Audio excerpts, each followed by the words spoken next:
What's good, chat? It's that time. Happy Black Friday. I hope everybody had a great Thanksgiving. It's your hostess with the mostest that got the CTE boys, the headache gang paired up to host the Black Friday to set the tone. Bama, how you doing, my brother? Bro, man, you know I'm good. Still stuffed off of Thanksgiving. I don't know about y'all, man. Hope y'all didn't have no raisins in y'all macaroni and shit. So yeah, I was seeing a lot of bad plates on the internet, but we're not gonna talk about that. Hey, Bama, we know the people. We want to give the people what they want.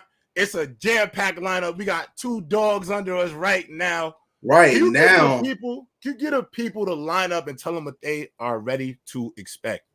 Yeah, man. So these two guys up under us go frontline this first battle, bro. It's a heavyweight start off right here at 12. Thanks. Then we got Dub versus Young Africa at 12:45. Then we got Gifted versus Mustard at 1:30.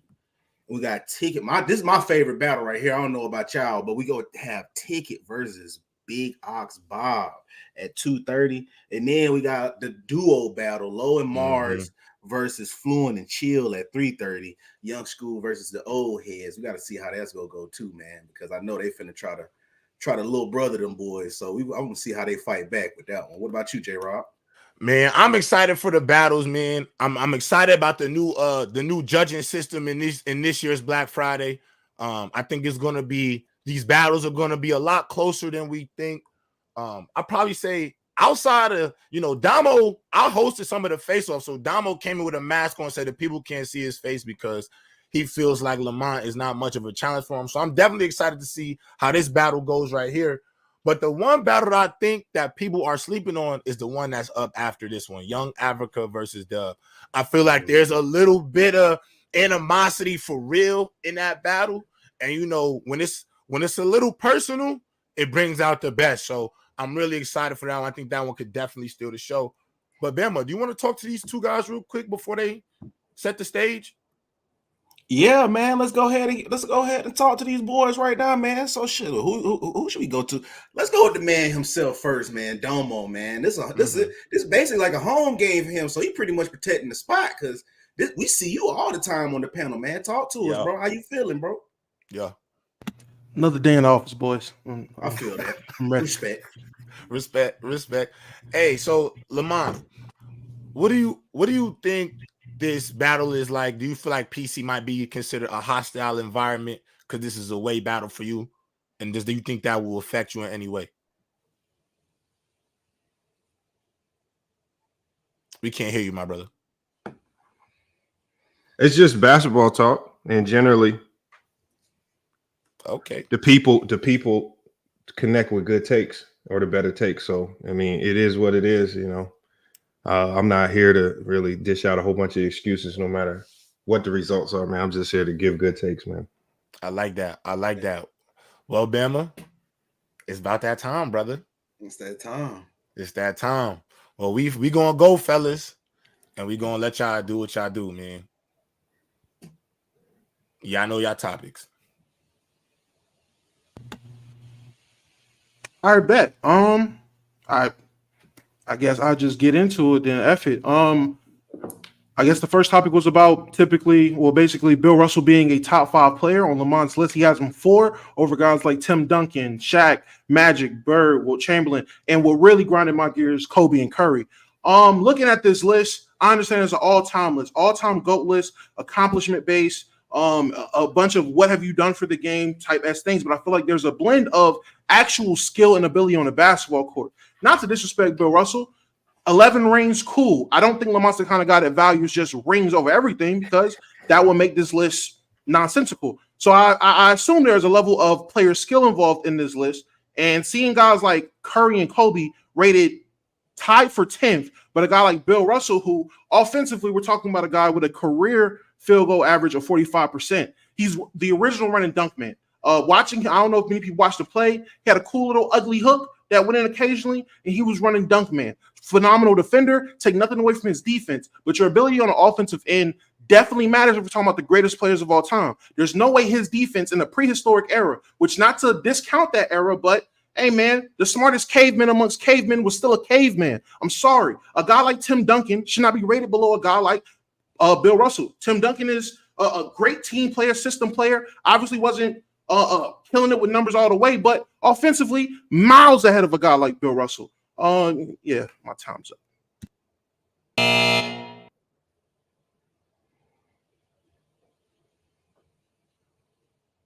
Lamont. It's on you.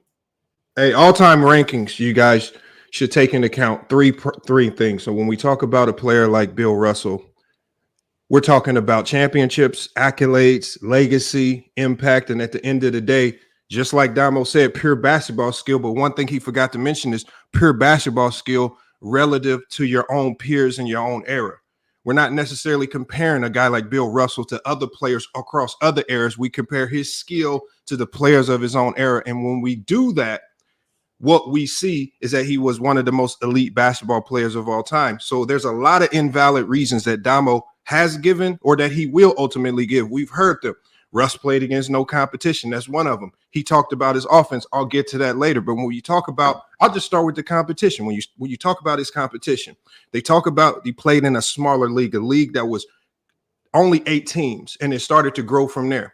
Well, actually, there was more competition because on every single night, he was playing a Hall of Fame center. Wilt Chamberlain, Nate Thurman, Clyde Levette, Elvin Hayes, Zelman Beatty, Willis Reed, Walt Bellamy, Wayne Embry, Bob Pettit, Dolph Chase. The list goes on. Every night he saw Hall of Fame caliber players because the league was smaller. Then it started to grow. And that's not even mentioning the guards that he had to see every night. So when we talk about these things, we talk about how he, as a defensive player, innovated the game. There's a lot of elements of the game that we talk about. All right.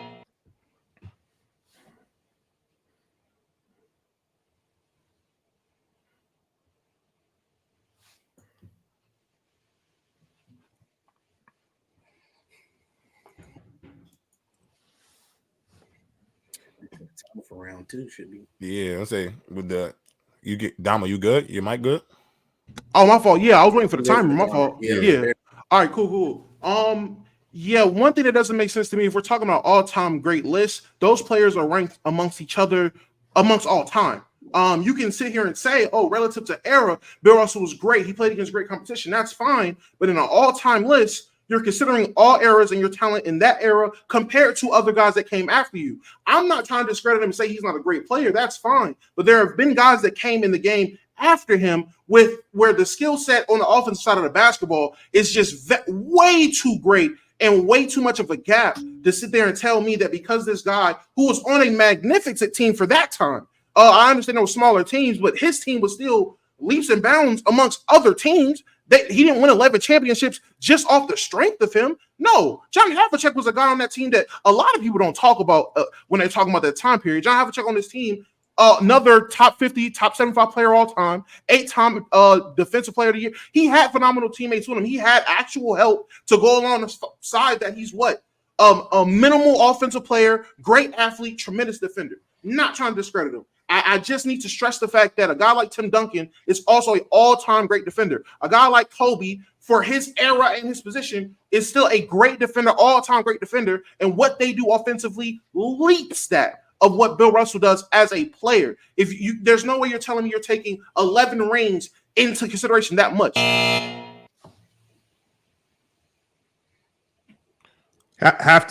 You have to take the 11 rings into consideration because the championships started with Bill Russell and ended with Bill Russell. The Celtics had 0 championships and were a very marginal team before Bill Russell got there, 39-33, lost in the playoffs. They had no championships, 3rd worst defense in the league. As soon as Bill Russell arrives, 11 championships, 1st best defense in the league for 12 years, right?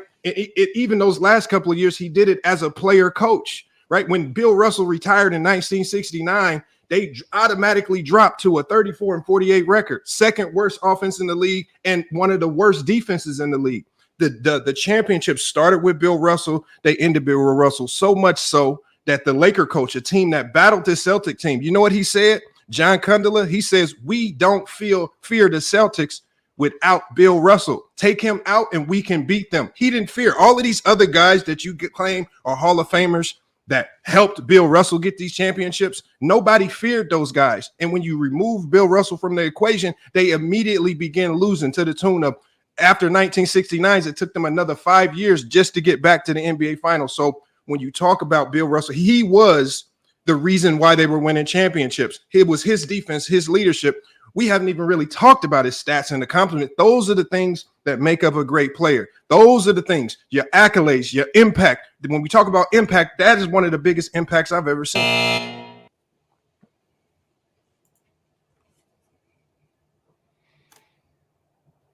So I think this is the oh yeah, okay. Tried to see if that clock was gonna go.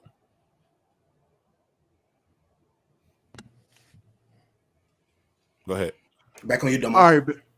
All right, bet. I think it's great to talk about how great Bill Russell was in his era, and that's fine. But again, we're talking about a all-time NBA players list. I get the domination in his era was great, but you have to consider his era amongst the rest of the eras in the NBA that came afterwards. All I'm hearing from you is how great and how impactful Bill Russell was in that era. Cool, but my guy, when you're comparing him against guys that are playing way better competition, guys that are playing way different, better, more advanced styles of basketball, that has to be considered. I don't think isolating it to just, oh, what you did in your era was so dominant, because at that point, why would he not be the greatest player of all time? If we're just talking about dominance of your era, why wouldn't he be 2? Why isn't he higher? Why is it guys like Michael Jordan who has the perfect record? Why is it guys like LeBron and Kareem who are longevity goats? Why are they getting this pass to be over Bill Russell? But guys like Kobe Bryant, guys like Tim Duncan, guys like Shaq, guys like Magic, guys like Bird aren't. You have Wilt Chamberlain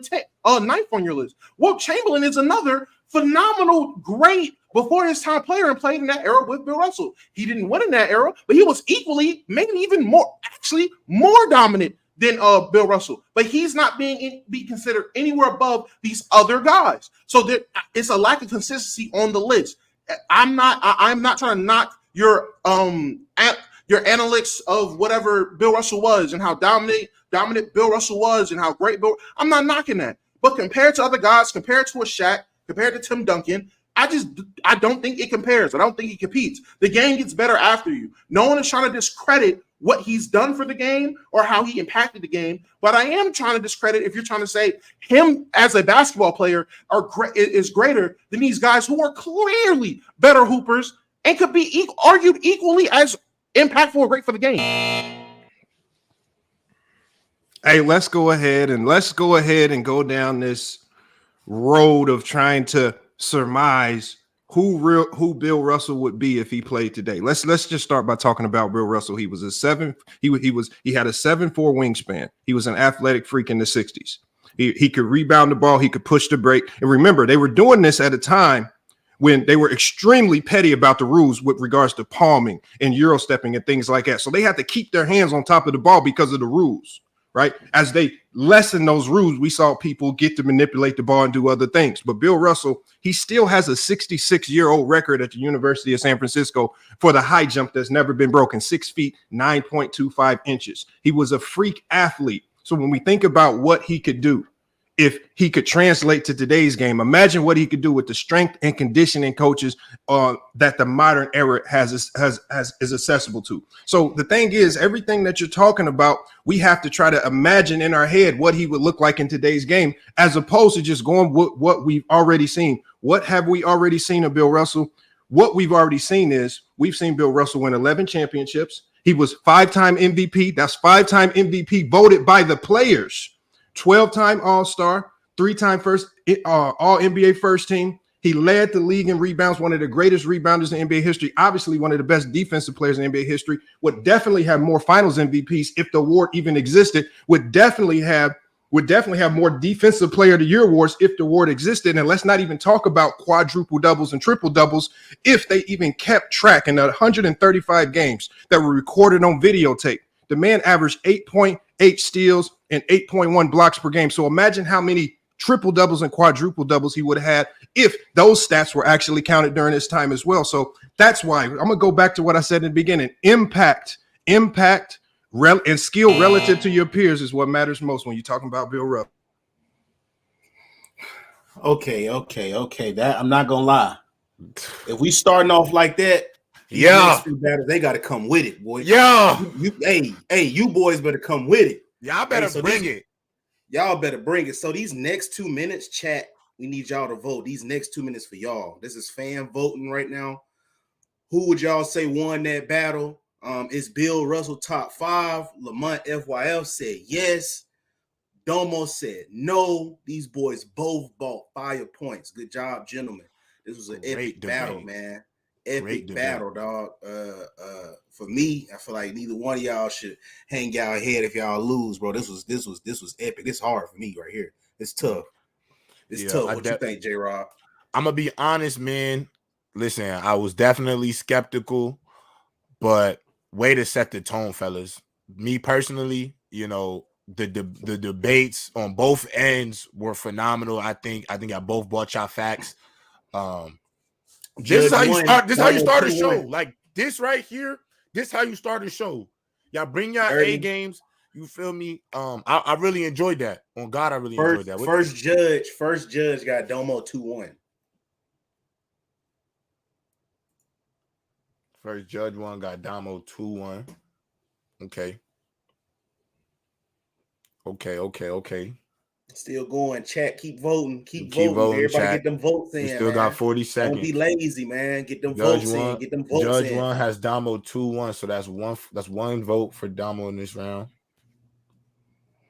Hey, I ain't know about that high jump record. That was clean. I ain't know about that. I thought Will was the only one. I thought he was the only one from that era that still like held records to this day. Shout out Bill Russell. Yeah, 6'9" and a high jump is insane for those who don't know track and field. Yeah. That's ridiculous. Let's see what the chat talking about. 800 plus votes in here. Wow. Judge 2 got Domo 2-1. So first round goes to Domo just off the strength of the judges' vote alone. Obviously, Domo is winning the fan vote. So 3-0 first round went to Domo. Bama, do you want to announce our next topic? Yes, sir. Give me 1 second.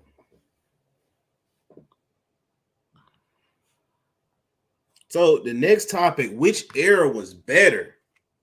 We got Lamont in favor of the 2000s. Ooh, and Domo going with the current era right now. Another one. This one got the potential to be an epic debate too, man. I want to see how these boys go right here with this one. What you think? Hey, I like this one a lot just because, you know, I'm definitely a fan of both eras. I'm assuming the 2000s is 2000 to 2010. So that was a great era in basketball. You know, that's when, for me, that's the era when I became a fan of the game. But then I look at today's era and the skill level of today's game, and it's like, you could definitely see how the game is moving forward. So I'm really excited to see what these boys finna present, man. Yeah. Time on the clock.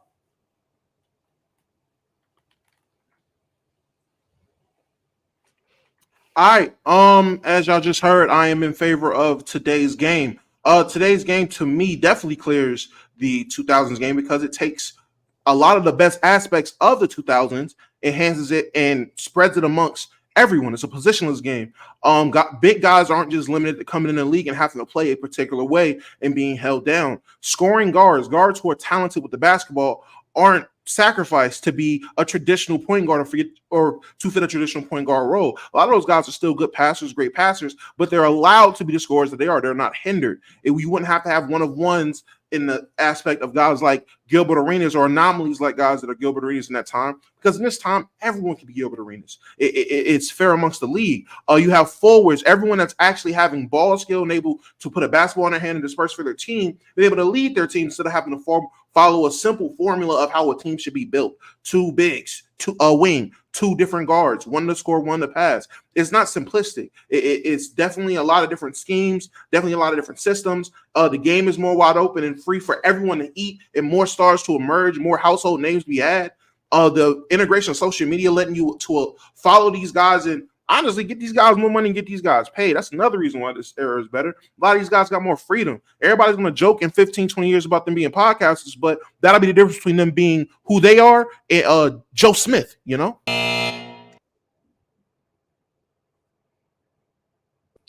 All right, obviously I got the 2000s as the best era. This was the post-Jordan era. I think it was one of the most important times in NBA history. And it could either let us down dramatically or it can live up to the expectation from the fandom of the 90s. And so when we talk about the post-Jordan era, it did not let us down. We got to start with the teams, right? Not just the style of play. I'm not going to reduce it down to that. That's one of the minute things you can talk about. When you start with the teams, the 2000s had some of the greatest teams and dynasties that you can think of. And these teams and dynasty brooded rivalries. This is what the people want to see. When you talk about the Lakers, the Shaq and Kobe era, when you talk about the Spurs and that Spurs dynasty, Tim Duncan and Greg Popovich. When you talk about the Black Mamba Lakers, right? We can't forget that. Two different versions of the Lakers in one era. And then when you talk about the big three Boston Celtics, the Shaq and D Wade, Miami Heat, you talk about the Detroit Pistons and that defensive style, the excitement of the Sacramento Kings, and everybody wanted to tune in and just hear how loud Arco Arena was at the time. You talk about the innovations of the game with Steve Nash and the Phoenix Suns, and what D'Antoni. When you talk about what we see today, all that stems from everything you saw in the 2000s, similar to what the Steve Nash and the Phoenix Suns brought. When you talk about just star power alone, these dynasties need stars to thrive. The LeBrons, the Kobes, the Iversons, the Paul Pierce, D Wade, Vince Carter, Shaq, KG, Tim Duncan, and the list goes on and on and on. Back on Domo.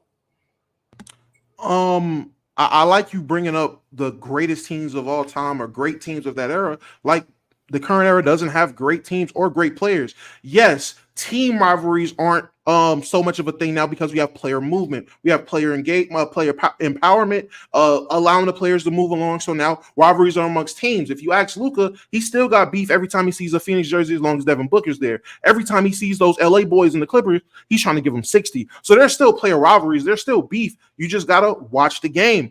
And we were talking about the greatest teams of all time.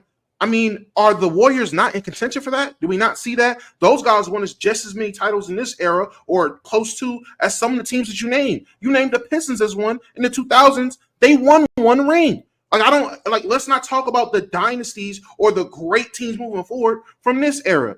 Even the failed ones. The failed teams are equally as great as those teams that you want to mention that maybe won once or even got to the finals once. I don't even think it competes, to be honest. When we're talking about great teams, those Cavalier teams graced by LeBron James, Kyrie Irving, the Warriors teams that I talked about pre-KD, with KD, and now post-KD. So that shows if there's anything or any team that's competed for the term dynasty, and we're going to act like there wasn't one in today's game for the 2000s, man, the Warriors are a modern-day dynasty, and we might want to have some coming forward with guys like Nikola Jokic and other greats. I think it's I got it. All right. I think it's funny to talk about dynasties, and the 2000s had essentially two dynasties. You either are a dynasty or you aren't. There's no such thing as a fake dynasty. I mean, you can't. You got to either a dynasty or you're not.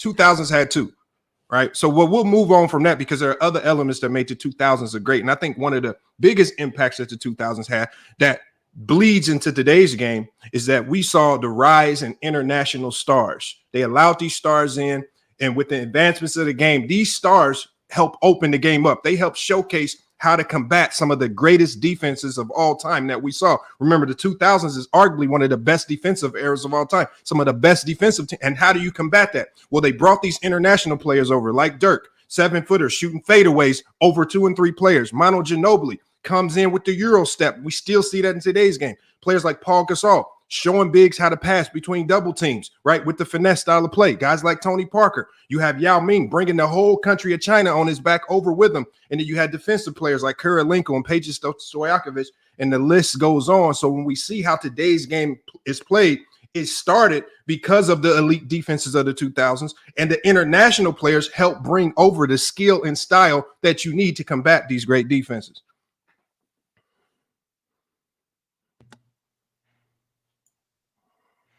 I think it's great to go down this rabbit hole of international players because, again, we're seeing some of the greatest international players we've seen. There's never been a time in the NBA where the international player has been so prevalent and dominant than it is now. We're talking about the last 3 MVPs, 4 MVPs. I'm trying to think when the last time an MVP wasn't international. Doesn't matter because that's how far you have to think back off the top of your head. It's been a minute. The international, you're talking about guys like Dirk, when we have a guy like Jokic now who does a lot of the things that Dirk does, It enhances it, and that's my point. The reason why today's game is over 2000 because it enhances a lot of the best parts of it. Yes, the defense was tremendous in the 2000s. That it was prevalent. It was coming off of the 90s. It was a shift when you realize offense is more entertaining to watch. It's more fun game to watch, and defense is still being played. Games are still won by defense. Teams are still going on and implementing defensive systems and everything. In today's NBA, that's an offensively driven league. I feel like when you're comparing leagues and comparing them amongst each other, it's just no competition. It doesn't compete. Like it doesn't. It's a lot of nostalgia. A lot of the great things and aspects of that era that you speak of, it is in today's era tenfold and or better. Tenfold, better, more prevalent, more loud, more embraced. Guys have the freedom to come in today and be who they were when they grew up. You don't have to just have this kid who grew up and he's 6'9", but love having the ball in his hands. He doesn't have to sacrifice playing the style that he likes to complement what the NBA is, because the NBA is welcoming to this kid. Again, we're talking about foreign guys. You brought up Pau Gasol. I can bring up a guy like Giannis. You bring up guys like Manu Ginobili. I could bring up Luka. A lot of these guys are going to be trendsetters in changing and pushing the game even further than those guys did. Enhanced and made better. I don't understand how the better product wouldn't be the better era. I'm gonna ask you guys this: how can the 2010s, which I don't really think Domo even talked about the 2010s, as opposed to really fighting back, trying to combat the 2000s, but how can the 2010s be a better era than the 2000s if it simply copycat the 2000s offensively, but forgot all about the defense? How can the 2010s be a better era than the 2000s when it simply copycat the 2000s, but forgot the rivalries and all of the dynasties? So it copied a lot of elements from the 2000s, but it forgot to take some of the most important elements. The player mobility, like you said, stifles what this era can be. When you have LeBron James, who could build a dynasty at one place, moving from team to team to team. When you have Kawhi Leonard, who could build a dynasty in San Antonio, move from team to team to team. This kills the rivalries. Rivalries and dynasties are some of the primary elements that make up a great dynasty. If you don't have that, your dynasty is going to lack from other eras that actually had those things. So when we talk about the 2000s, we saw a combination and culmination of high-level play and the physicality from past eras, but then we saw that combined for the first time with extremely high-level offensive prowess, like especially with players like Tim Duncan and Kobe Bryant and Kevin Garnett leading the way, right? Secondly, this was an era where obviously this was the stage for some of the most dominant dynasties in NBA history. I talked about the dynasties led by Shaq and Kobe Bryant, right? They started the era off with a three-peat. Right, that sets the stage for a great era. Meanwhile, the Spurs dynasty kicked in, and then we saw how many championships they won with Tim Duncan. So again, when your dynasty, your era starts off that way, that's what makes it great. And that's not, we got to talk about the teams that you sprinkle in there, like the Pistons and like some of the other teams that actually help make it more great. So the 2000s was an era also marked by the international play. All right, that's my time. Damn, keep running out of time.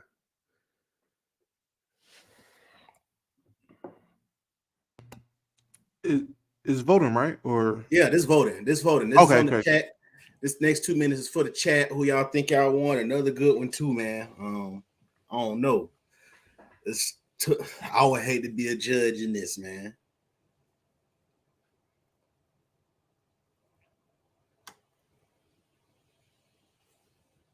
J-Rob, you muted. Are we supposed to stay muted during the whole 2-minute thing? I don't.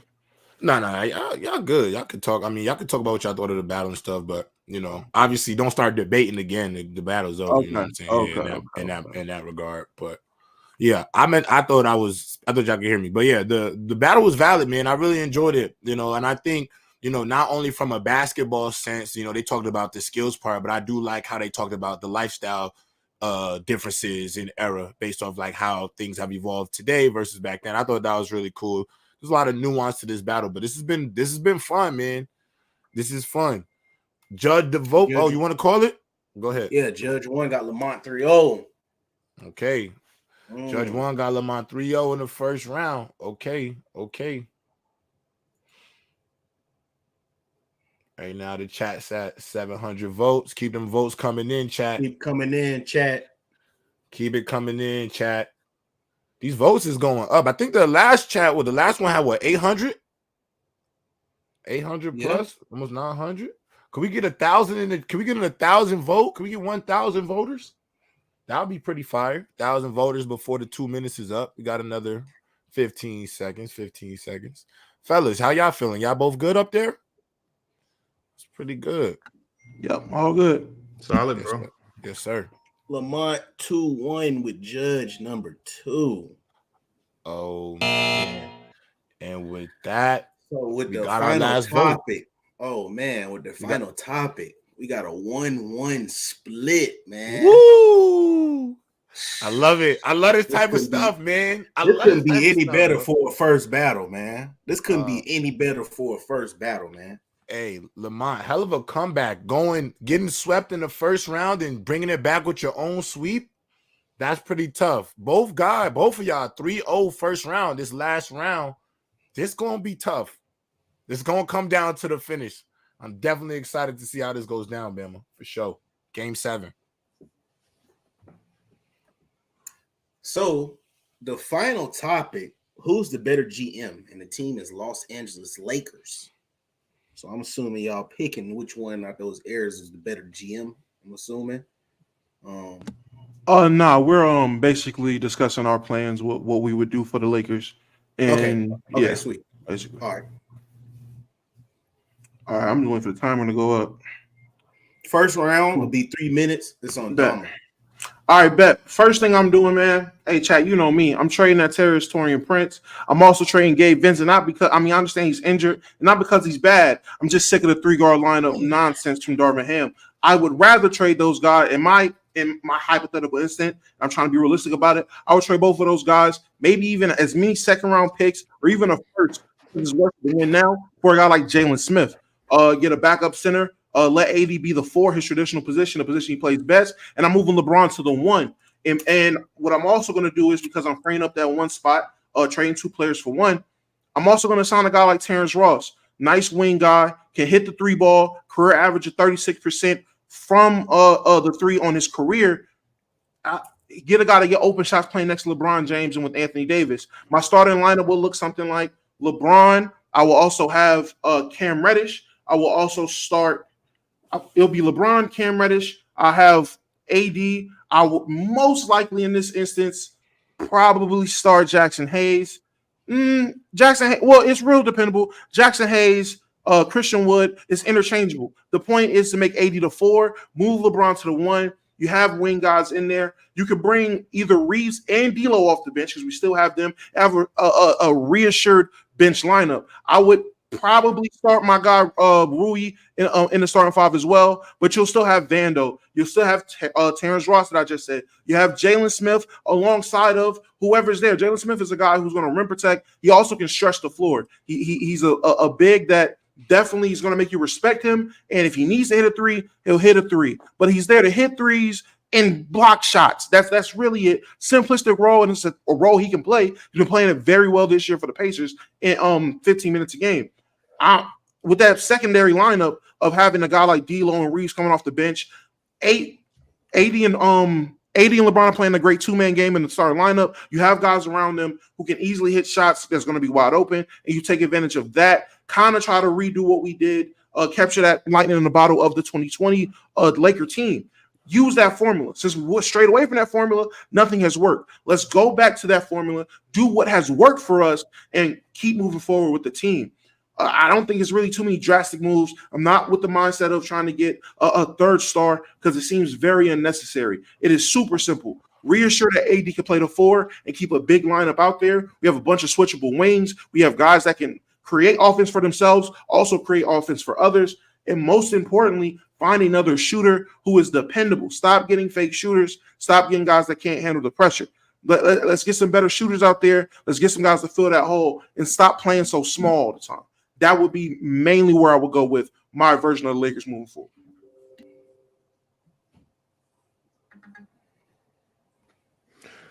All right, y'all. Look, man, what we're doing is we're trying to be the GM of the team, not the GM and the coach, right? You can't do 2 at 1. So as a GM, we have to think about the CBA. You have to think about the business side of the basketball. You have to really present and presume realistic trades. based on what players actually can be traded by certain dates. Guys like Taurean Prince can't necessarily be traded until later dates. So it's not realistic if we're taking over this team at the beginning of the year. It's not realistic to trade a guy like Taurean Prince. Once you sign him, you're stuck with him. So again, we have to present realistic trades as a GM that the coach can deploy and put these players on the court as they see fit. So when we talk about the Lakers, we're going to talk about what their problems are now.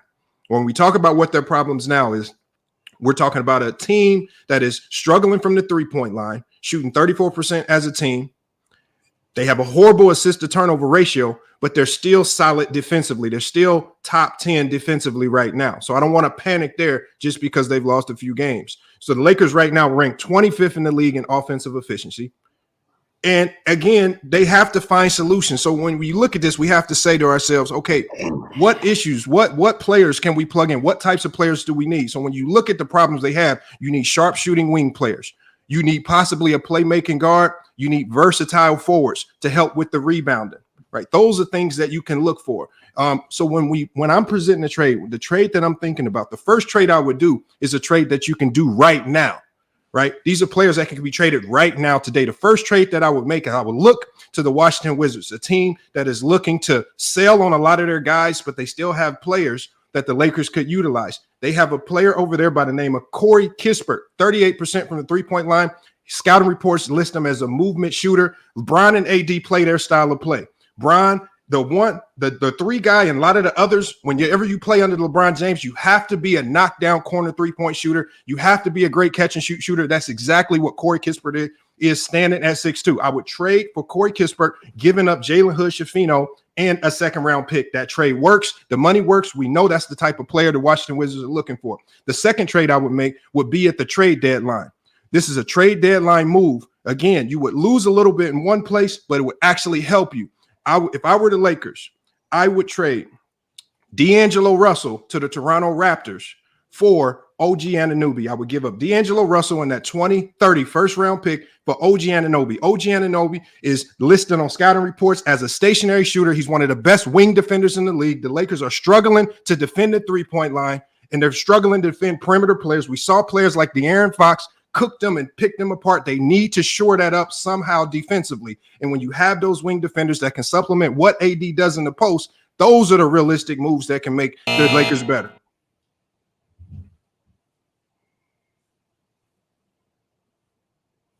You muted, Domo. I'm confused on why you're saying that these guys that I'm trying to trade, I'm stuck with, when even you in your hypothetical scenario traded somebody at the deadline. Why am I not allowed to also trade these players at the deadline? These guys come up, these guys are eligible for trades before the deadline is up. So everyone that I offered in the only two players I offered in a trade, which are bench guys for another bench guy, not definitely switching the course of the team, not redoing what we did last year when we traded half the team. It felt at the deadline and became a better team. We're talking about a Lakers team that started off this season better than we did last year. We're already in a better place than we were when we started the season last year, and you see where that got us. There's no need to deviate from the plan, deviate from the formula. It's just add on to what we have and make what we have work. I'm confused on why it's you're stuck with those guys. That's not realistic. But what is realistic is me trading D'Lo for OG Anunoby and getting Corey Kispert. I gave a realistic trade of Gabe Vincent, Taurean Prince at the deadline for a guy like Jalen Smith to come off the bench and sign Terrence Ross, who's a 36% three-point shooter, who I don't know what Corey Kispert has done to prove to be so much better than not Taurean Prince, but being so much better than Terrence Ross. But you can sign Terrence Ross for the vet min. He's a free agent. There's no risk there. High risk, very high risk. Very high reward, low risk situation for that. You're talking about a guy coming off the bench. Our team is what, 9-6, 8-6. 8-7. I have to see, but compared to last year when we started the season off 2-10, 2-11, this team is way better. So there's no reason to break off a guy like D'Lo. There's no reason to trade a guy like Reeves to bring in a guy on a one-year deal like OG who can still leave. Let's keep the formula that we have, work amongst it, make it better, and keep winning. You, Lamont. Hey, look, you can if like I said. as a GM, and I'm looking at this team, and I'm watching the combination of D'Lo and Reeves consistently get cooked over and over and over again defensively. No matter how good D'Lo is offensively, no matter how good his playmaking is, it's always canceled out by this extremely poor defense. Teams are ISOing him every chance they get. We saw it last year against the Denver Nuggets, how he completely got cooked by the Denver Nuggets and Jamal Murray. He could not defend. They targeted him in the pick and roll. If you want to go through another year of that, fine. I'm not wanting to see that if I'm the Laker GM. I got to fix the perimeter defense while also adding shooting around LeBron James and AD. Those are the primary focus of this team. We need to put players around Bron and AD that supplement their skill sets and make the game easier for them so they can save their legs. Let's not find guys that can replace them if they get hurt, right? Getting the old Terrence Ross, I don't think getting older really helps you, especially a guy that really hasn't been that efficient over the last few years.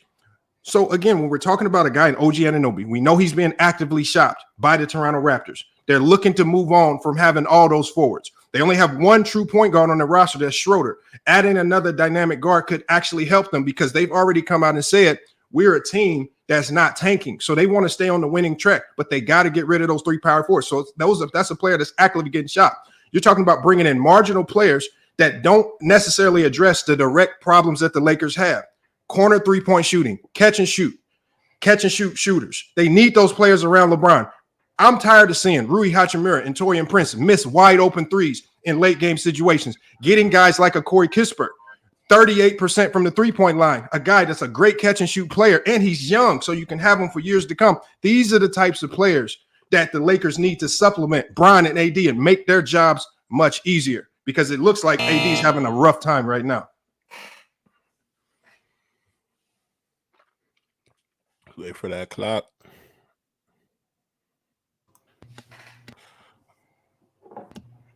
It's the voting, right? Is this voting? Yeah. I think it's because the first round was 3 minutes. Yeah, the first round was 3 minutes. minutes. I got the rebuttal, and this is chat. Yes, so, like I said, chat. What y'all think? Oh, okay. This was a good for me. This was a pretty good spin on the topic, bro. See what would you do? Because topics is so easy to sway somebody with. We'll agree with this, but having the creative ability to show like what type of move would you have done with a certain team is a lot of the creative spin on that, bro. I really get to see what how someone think. Nah, for real, it's definitely nice to see y'all front office perspective. As the reporter for Lakers Digest, make sure y'all go subscribe.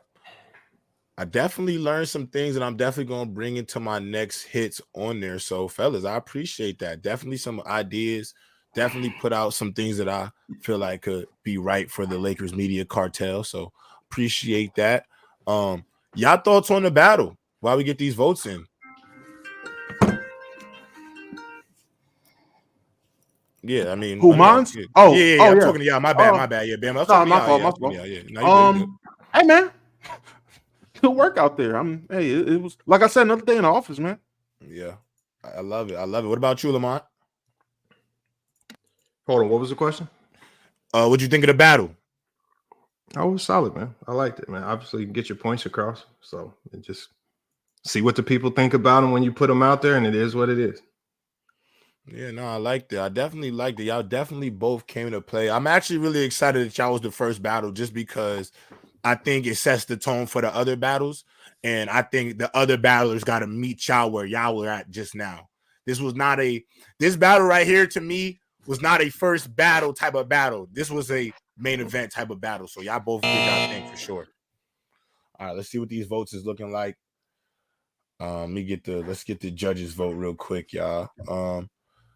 Judge 1 got Lamont 2-1 in the first round. Judge 1 got Lamont 2-1 in the first round. Judge 2 has Domo 2-1 right now. With that being said, the voting for the fan vote is in for the chat, and Domo wins 63-36. Domo wins this round 2-1. And with that being said, Domo wins the battle 2-1. Congratulations, Domo. Any words for the chat? The floor is yours, my brother. I mean, what is there to say? When you expect greatness, you are great. Nah, man, let me stop. Let me cut the facade. Nah, man, Lamont, it was a great battle. I had fun. It was a nail biter. Came down to game 7. It was great. It was great. Shout out to everybody that pulled up. Shout out to everybody going next. Like I said, left side and 4. You know, it is what it is. Yeah. You go with the winning team. Yeah, I like it. What about you, Lamont? Your thoughts on the battle and what do you have to say? I mean, it's panned out the way I expected it to pan out. But look, salute, man. Domo came up here, did his thing, man. Yeah, good battle, guys. Well, chat, the next battle we got to get prepared for is Young Africa versus Dub. Fellas, can I ask y'all some of y'all opinions on that battle? Do y'all have a prediction? Which one is on my team? Between Young Okay, so he's rocking with Dub on home team. Here we go. Come on, man. Home team. Lamont, what about you?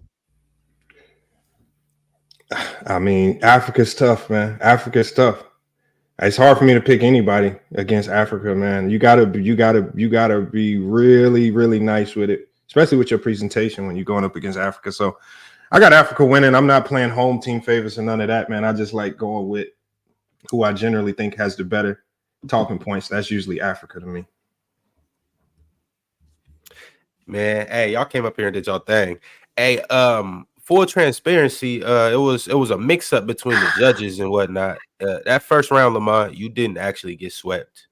You still lost, but it was 2-1. So I just want to put that out there. Like, Lamont, you really did your thing, but it wasn't a sweep. But in other news, we're gonna go ahead and move on to the next battle. Appreciate y'all boys for coming up and holding it down. Y'all kicked it off. Y'all did y'all thing. We're gonna catch y'all next time. All right, y'all. All right. Legends don't drown. Legends don't.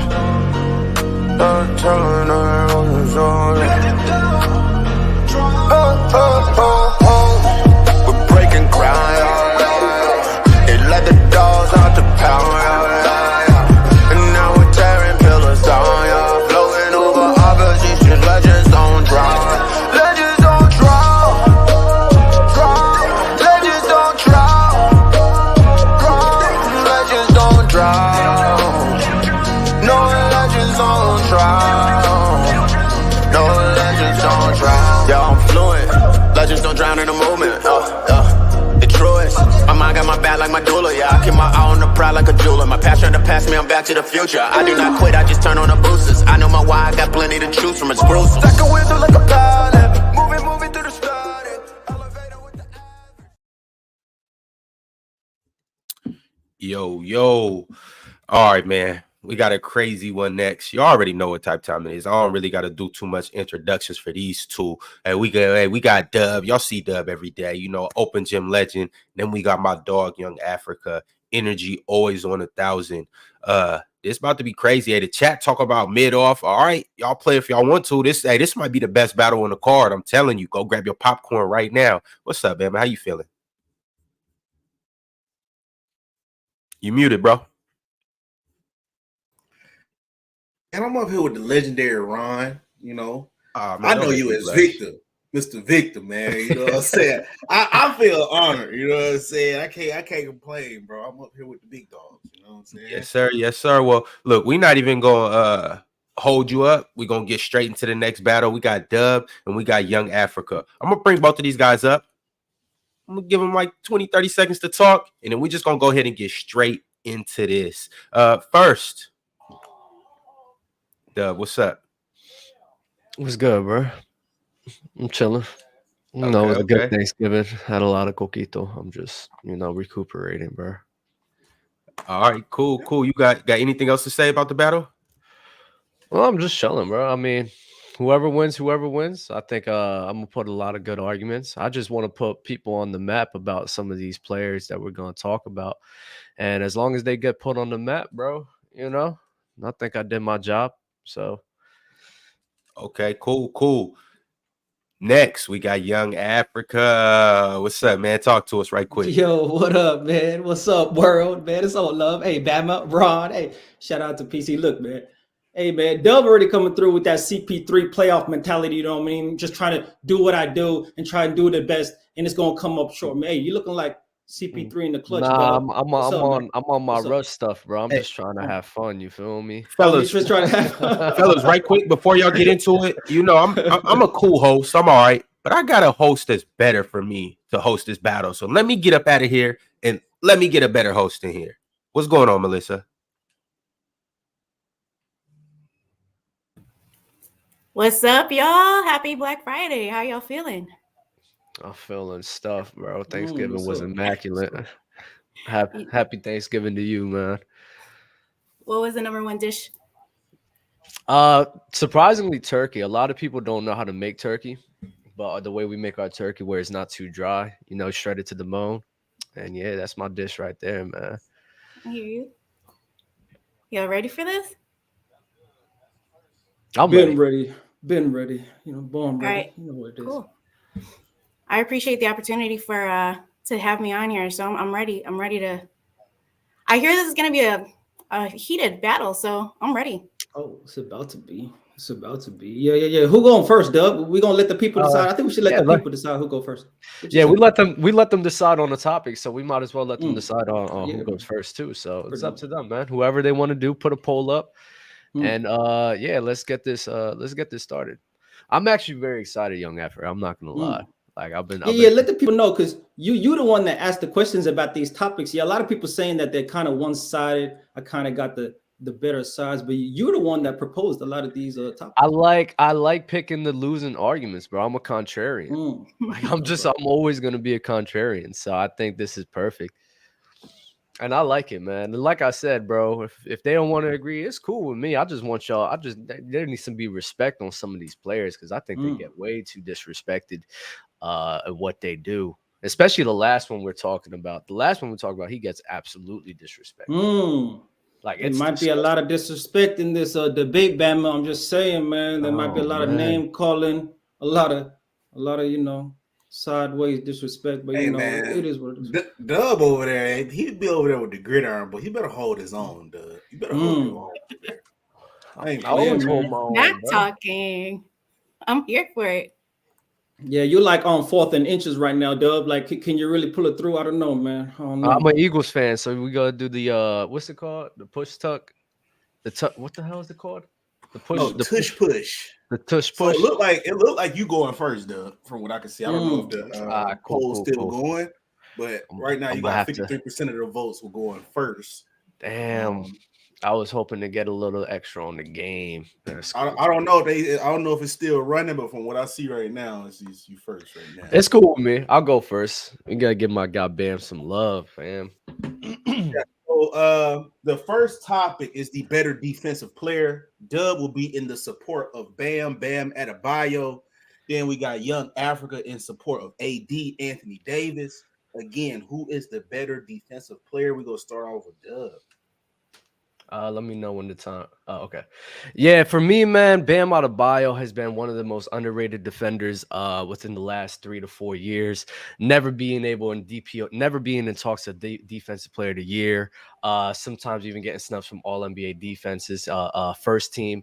Bam Adebayo and what he's been able to do for the Miami Heat in the last 4 seasons has been nothing short but immaculate, man. The same love that people give Draymond Green for what he was doing on the Golden State Warriors, I don't understand why Bam Adebayo doesn't get that same love as well, especially in a generation of players where versatility is king, where you have so many guys who can sit here and attack on the perimeter and the interior. The guy who can both be versatile and a lockdown defender on the perimeter and on the interior, challenging the likes of Joel Embiid, Giannis Antetokounmpo, also switching out to Jason Tatum, Jaylen Brown, James Harden, Trae Young, a man who's shown, and even going up against a guy like Jokic, a guy who's that versatile, be that great of a one-on-one defender.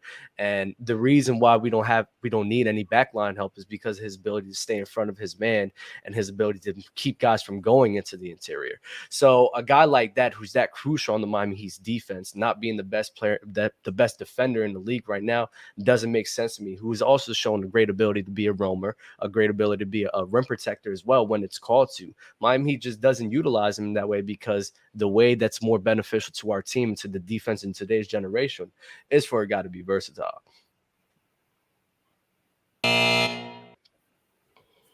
Hey, look, man. AD is everything Dub said, but just better. Straight up. Look, AD is versatile. He guards defenders.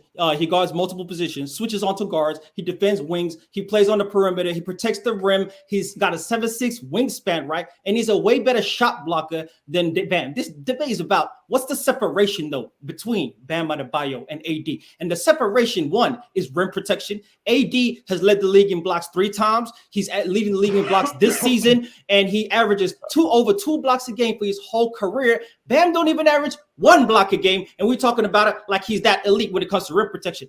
Dub says that's not how they utilize him, but at the end of the day, you are utilized to the strengths of what you do well, right? And so what's the separation truly when it comes after the skill set? And that is the biggest of moments. What happened in 2020 in the NBA Finals when Bam Adebayo and AD matched up one-on-one in terms of their impact on defense? What happened? Well, when he comes up to the court, AD shut down the Miami Heat defense offense. They were 17 points worse with AD on the court. So when you look at that, and then you see that when Jimmy Butler goes off of that 40-point triple-double in Game 3, and Dub was cheering and all happy and shit, and then he switches on to Jimmy Butler AD in Game 4 and shuts that shit down and holds him to like 25% shooting when he's guarding him. You understand the impact to AD. He can switch out on the perimeter, clamp up. He can do in the biggest moments, and he showed in winning time that he can do that, man. Stop it, bro. Stop it.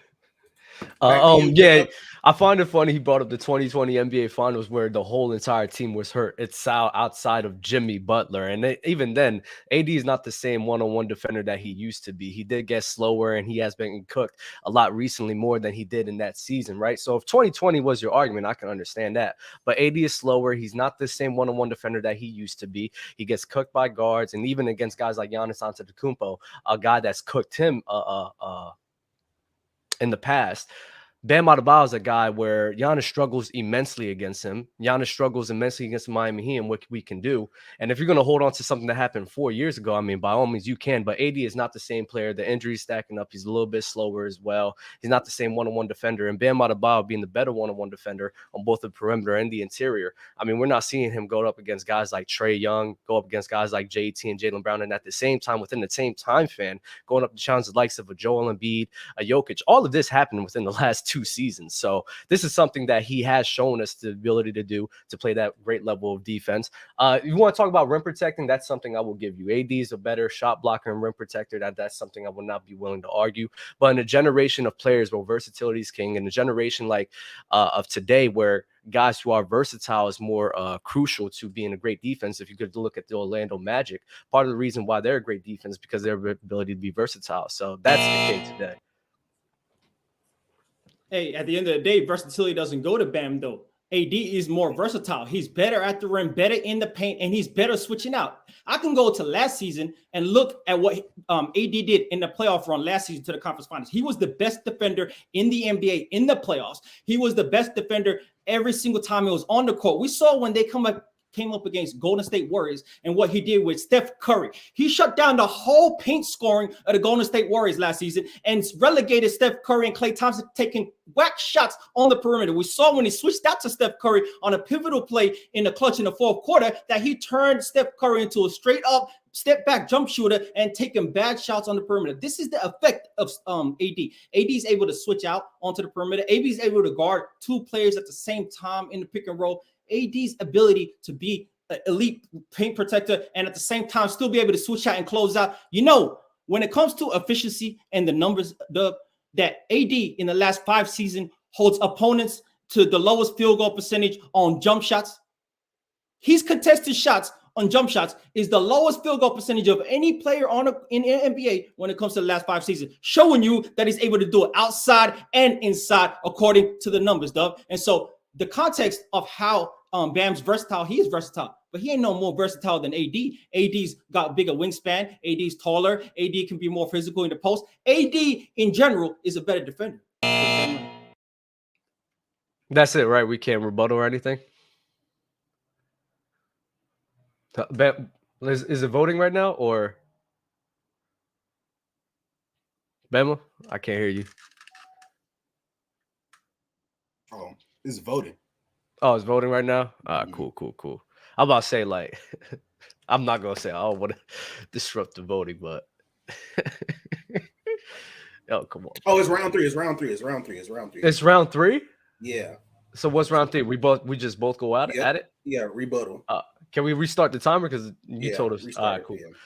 Yeah, you talk about versatility with AD. AD's not the most versatile guy. Like, he's just not what he used to. Maybe, like I said, if you want to talk about 2020, yeah, I think you could probably have a way better argument. But Bam Adebayo and what he's been doing, like, there's a reason why we don't need any backline help. There's a reason why Bam Adebayo is sitting here guarding up on the perimeter, and we don't even have a guy on the back line at all. You have Jimmy Butler and maybe even Kyle Lowry roaming, and that's because of his ability to be that great versatility-wise. So you lying about him, the AD being a great and better versatile player than Bam Adebayo doesn't make sense. It's just not true. That's objectively incorrect. Now, what he did in the postseason was phenomenal. I mean, I could give you that, but it wasn't because he was switching out crazy. It's because of his ability, like you said, his shot blocking and his interior presence, and that's something that I will admit that he's better than him at. But the facet of the game, which I think is more crucial, is your ability to be versatile and your ability to guard up one-on-one on both the interior and the perimeter. So if you have a guy who's both better at guarding at the interior and the perimeter, along with good roaming capabilities and good shot blocking capabilities, I don't understand how he's not a better defender. Does he get to talk in this thing too, or is it just me? He's still muted. 2 minutes and 2 minutes. Yeah. After 2 minutes. Yeah. That's all I gotta say. That's all you got to say, because you ain't saying a lot, Dub. Look, when you talk about Bam, all you say is that he better on the perimeter. All you're saying is you're just claiming statements with no substance. Look, when you talk about who's better, you better bring up some efficiency. You better bring up some numbers to actually validate how he's better. Because what I'm saying is, when it comes to what he does on the court, the impact of AD, understand this. Bam Adebayo has Jimmy Butler, one of the best perimeter defenders on his team. AD got D'Lo, Austin Reeves out here, and the only guy that was decent last season was Dennis Schroeder, and he ain't moving no needle for the Toronto Raptors right now. So at the end of the day, when you talk about that, and he's carrying LeBron, who everybody knows in year 20 and 21 ain't playing defense like that, and he's carrying that team to the best playoff defense in the NBA, top 10 defense in the regular season, the best defense after the trade. And when you get Jared Vanderbilt, now you improve that much. AD, even before that, was carrying that defense. So his impact is evident on that team. They got no elite defenders outside of Jared Vanderbilt before that trade. Dennis Schroeder was not that. Austin Reeves is below average. D'Lo is one of the worst guard defenders in the NBA, and he's still showing you that production and that impact in terms of carrying that team. One player, rarely in NBA history. The question shouldn't be today, is AD better than Bam on defense? It should be, where is AD ranked all time in NBA history when it comes to defense? It ain't about Bam Adebayo. It's about David Robinson. It's about Hakeem Olajuwon. It's about Patrick Ewing. It's about the greatest defenders in the NBA. That's who we should be comparing with AD. AD's impact on interior and the exterior is huge. And when you have an interior presence like AD, that changes the way players play. Just because you could switch out and you might be a little more agile with your feet, right, and have a little more lateral quickness, doesn't mean that you affect the defense like AD does, or offense like AD does. The opponent's team's offenses get cut short. They don't go to the rim as much. They become jump shot dependent, and that results in L's. Shout out to the Golden State Warriors. Wow, that got intense. That got intense. Hey, man. The chat's going crazy. How do you feel about that, Dub? What you think? It's just a lot of lies, but it's okay. No, a lot of it's just lies. Don't do that. No, I'm serious. Like you always lying. It's crazy to me. Don't do that. That wasn't lying, bro. That was straight facts, man. No, you lied. You lied about a few straight things. Facts. Hey, I was dropping facts. Because Bam Adebayo has shown the ability to be the defense be great even without Jimmy Butler and even Kyle Lowry and those guys being there. But okay, like he's done that already. Really? Numerous times. In playoff runs, he's done that in playoff runs. Okay. You talking about playoff runs? AD had a good defensive team. You acting like LeBron was a negative on defense, or Vando was still playing, and Hachimura played great. So what are you talking about? They still had a good defensive group. None of those players are called elite. And Austin Reeves isn't great. Austin Reeves is a good defender too. They have a good. Austin Reeves is a good defender now. See, and Rui, I'm you acting like Rui Hachimura. You acting like Rui Hachimura. Austin Reeves gets cooked every time he's on the court, Dub. He got cooked in FIBA, Dub. Don't cap to the people like that. Don't do that, Dub. Don't do that. But you're acting like the Lakers are bad. He was getting cooked by German players, bro. Don't talk. So LeBron's a bad defender now. LeBron's a bad defender now. Austin Reeves. Hey, LeBron is a below average defender in terms of the league right now. If you watch LeBron play, he taking possessions off defense. He ain't trying like that. He ain't rotating. He ain't closing out. He ain't doing all that. So AD got to play his man. AD got to help. AD got to rebound. AD got to block shots. So what was Jokic doing against the Nuggets? Was he playing his man? Because he was getting cooked by his man. He put Rui on him, and then he started rolling. Yeah, just like Jokic in the finals, but Bam's actually taking on. But Bam's actually taking on the one-on-one matchup and trying to contain these guys instead of just being a roamer. Like that just shows to his ability. AD took that matchup. The defensive schemes didn't work. One of the reasons why, Dub, was when you get one-on-one with Jokic and you're contesting shots, they're getting offensive rebounds because we don't have any other great rebounder on the team. Judge one got Africa got to play the deep individual. Judge one favored in Africa 2-1 for us in the battle so far. Judge 2 went Africa 2-1 as well. So it looks like he won that first debate. Cool. Melissa, I think you got the next topic for us. Yeah. Okay. So we're on to the next topic. So who has the better career? Dub's got CP3. Young Africa has Dwayne Wade. Let's hear it.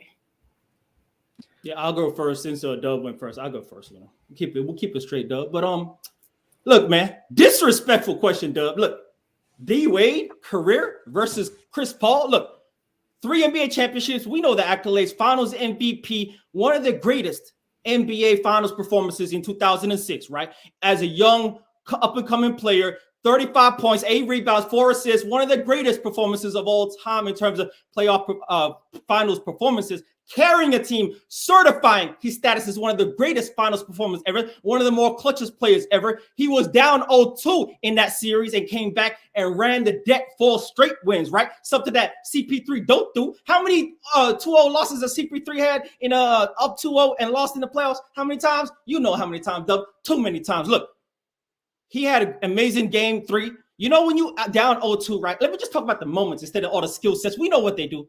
When you down 0-2 in the NBA Finals, you know what D-Wade does? He drops 42 points in that game. He drops 13 points in the fourth quarter and leads his team to victory, Dub. That's what great players do. All-time great players do. The separation here is skill sets. They both have all-time great skill sets. They both are all-time great players. They both have great regular season numbers. They both have great playoff numbers. They both got accolades. They both got individual achievements, all that, right? But what happens when it's all matters most in the playoffs and in the biggest moments? We've seen CP3 come up short too many times, and we've seen D-Wade, a young D-Wade, come up big time in his first finals appearance, bro. Stop it, man.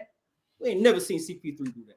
So yeah, this is the funny part because he had actually a phenomenal finals performance in 2021 in the finals at an older age. The only reason that was kind of negated because Giannis Antetokounmpo won a historic run, but he did show out against there. He showed out against the Los Angeles Lakers at a young age as well on the Hornets and performed at a great level then. He also showed out in 2018 against arguably the greatest team of all time in the Golden State Warriors, playing great defense and handling the offense at a great margin. So to say that Chris Paul hasn't shown, and also against the Spurs, him and game winner on the Spurs that we also forgot about. So the moments that you talk about, there's moments that CP3 has, and the issue is if you're a guy that thinks that LeBron James is a GOAT, if you're a guy that has Kareem Abdul-Jabbar as like a top 3 player and you value longevity, I don't understand why people don't value longevity as much as it is. Chris Paul is in his 19th season right now, and a large portion of his years he was spent as playing at an all-star level. I mean, he showed the ability. He took an Oklahoma City Thunder team, a team that was supposed to be a bottom 5 team, to the playoffs. So you talking about the impact and what he was doing. I mean, look at what he was doing with the supporting cast that wasn't supposed to be great. I mean, if Chris Paul had a guy in Shaquille O'Neal at that stage of his career, there's some things that could be said that he could have made a great run into. And also packing him next to LeBron James as the second option to him. I mean, Chris Paul almost beat the greatest team of all time as a second option to James Harden. So what are we talking about? Go ahead. Hey, look, Like you said, almost. That's really the word that defines CP3's career, Bama. Almost, bro. Almost did that. Almost did this. Look, if CP3 played with Shaq, he would have did this or that, right? What we do know is the facts. CP3 had Blake Griffin, DeAndre Jordan All-NBA, Blake Griffin All-NBA, and you know what happened? He was up 3-1 against Josh Smith and Corey Brewer, up 19 points, and choked the lead, bro. Hey, at the end of the day, we see CP3 in the clutch do those things too many times. That high IQ that you're talking about, the assist to turnover ratio that you're talking about, the point guard turns into the fucking choke guard when it comes to the playoffs. It's crazy, bro, because at the end of the day, bro, that turnover that he had against OKC, the foul that he had in the Bucks series in the finals on Giannis, the turnovers that he had fumbling the ball in the finals, these things occur in the clutch. CP3 is a great point guard, all-time great point guard. But when you compare him to D-Wade, one of the most clutchest plays in NBA history, and then you pull up CP3, low-key, aka the choke god, and you compare him and his resume, it ain't even close, bro. You got to put it in context, and you have to tell the truth, Doug. He hasn't done enough when it means the most. And so every time you look at that, just remind the people about what happened against the Houston Rockets when you're talking about he almost beat the Golden State Warriors, but he lost to Josh Smith and Corey Brewer while James Harden was sitting on the bench up 19 points, bro, thinking that it was about to be a blowout. That shit's embarrassing, and I got a little more for you a little later, though. Yeah, this is a funny guy coming from a LeBron fan that talks about wins and losses and everything that come from a player. You know, it talks about defending the 4-6 record which he had, and LeBron James just being just a better player than Michael Jordan. It's just contradicting, you know, and people love doing these contradicting arguments with players that they sit here and want to favor. I try my best to keep the consistency with everything, right? Because you don't sit here and acknowledge the fact that Chris Paul sitting here playing well against the 2021 in the finals at the biggest stage in the world, playing well against the Milwaukee Bucks, playing well against the Golden State Warriors, playing well against the Utah Jazz when his guy Blake Griffin was getting hurt. And you bring up them blowing a 3-1 lead. Lo and behold, Chris Paul was hurt in that series as well. So again, if you're a guy that sit here and talks about LeBron James being this, LeBron James being that, and sit here and gloss over his 4-6 record in the finals, which I agree to when we're talking about these guys as players, I don't expect you to bring these nonsensical arguments about people winning and losing, because you understand that there's more that goes into winning and losing than those players. It's just a contradicting argument that LeBron fans like Young Africa has, and they want to sit here and pick and choose who they want to give the wins and losses argument to, instead of just keeping the consistency all across the board. Chris Paul has had the longer the career, and even at their best, there's some things that Chris Paul does at his best better than Dwayne Wade, like shooting from the mid-range and the 3-point, like passing and playmaking and facilitating. That's better. And he's not and even though D-Wade's a better defender, he's a good defender in his own aspect and a good finisher as well. So Chris Paul, as a player, we got to sit here and acknowledge that he definitely does have a case to be better all time. Look, Doug. The only thing that LeBron and CP3 have in common is that CP3 is the first player in NBA history to not lose not 2, not 3, not 4, not 5 7-game series when he was up 2-0. He lost 5 7-game series when he was up 2-0 and only playing NBA history. So when you talk about what he has done, let's just look at the context, because like you said, D-Wade, the greatest shot blocking guard in NBA history, leads the NBA in NBA history in terms of blocks, right? But let's look at their context of their careers, right? Because you want to mention about losses in LeBron James. Look, LeBron in those losses had all-time great series. That's not what CP3 did. He had huge moments where he did not come up short. He came up short. And people cook LeBron in 2011 when he came up short. But CP3 got a career of 2011s when you talk about the context of his career. So let's look at the context of D-Wade versus CP3, right? In 32 career playoff series, right? D-Wade won 22 series and lost 10.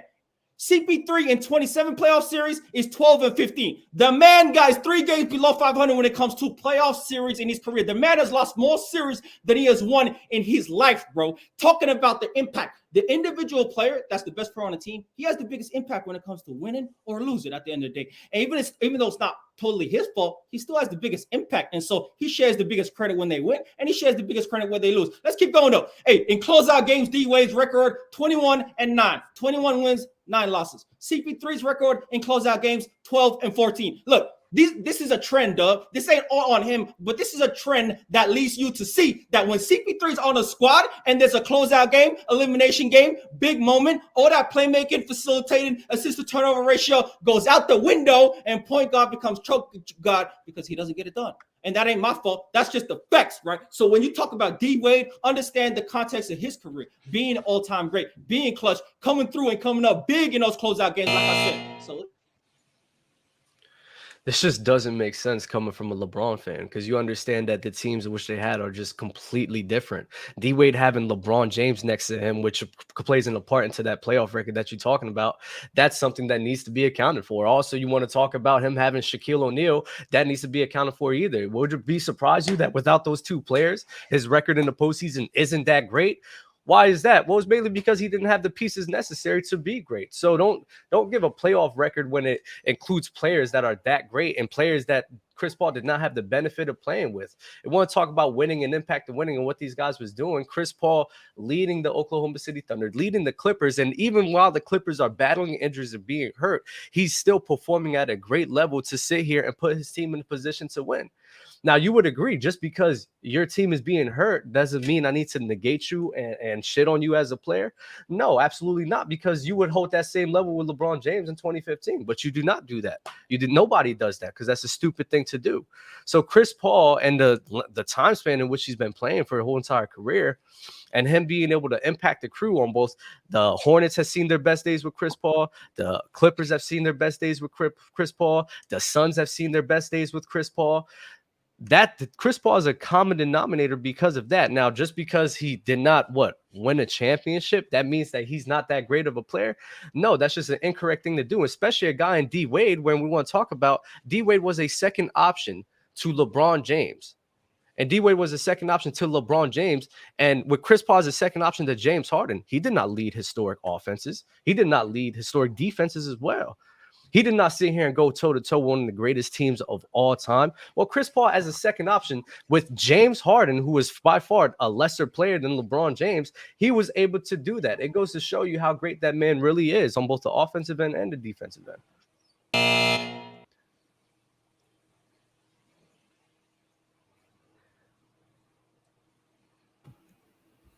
We're on to voting now, right, Bama? Yeah, this should be voting. I think that last 2 minutes should have been voting, but I think this one is it right here.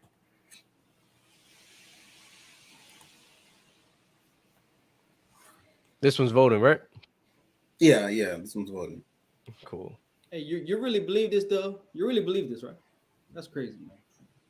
Yeah, I don't see the consistency you have in acknowledging. No, it's not the same, because CP3 was CP3 all-time great in those losses. Well, when he lost to Corey Brewer and Josh Smith, was he all-time great in his loss? He was hurt.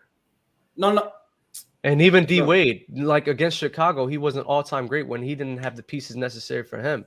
But against the Lakers, he was all-time great then. Like, D Wade has had teams that were just good enough to sustain that greatness, you know. But even times when he's not around those teams, he's not performing to that all-time great level.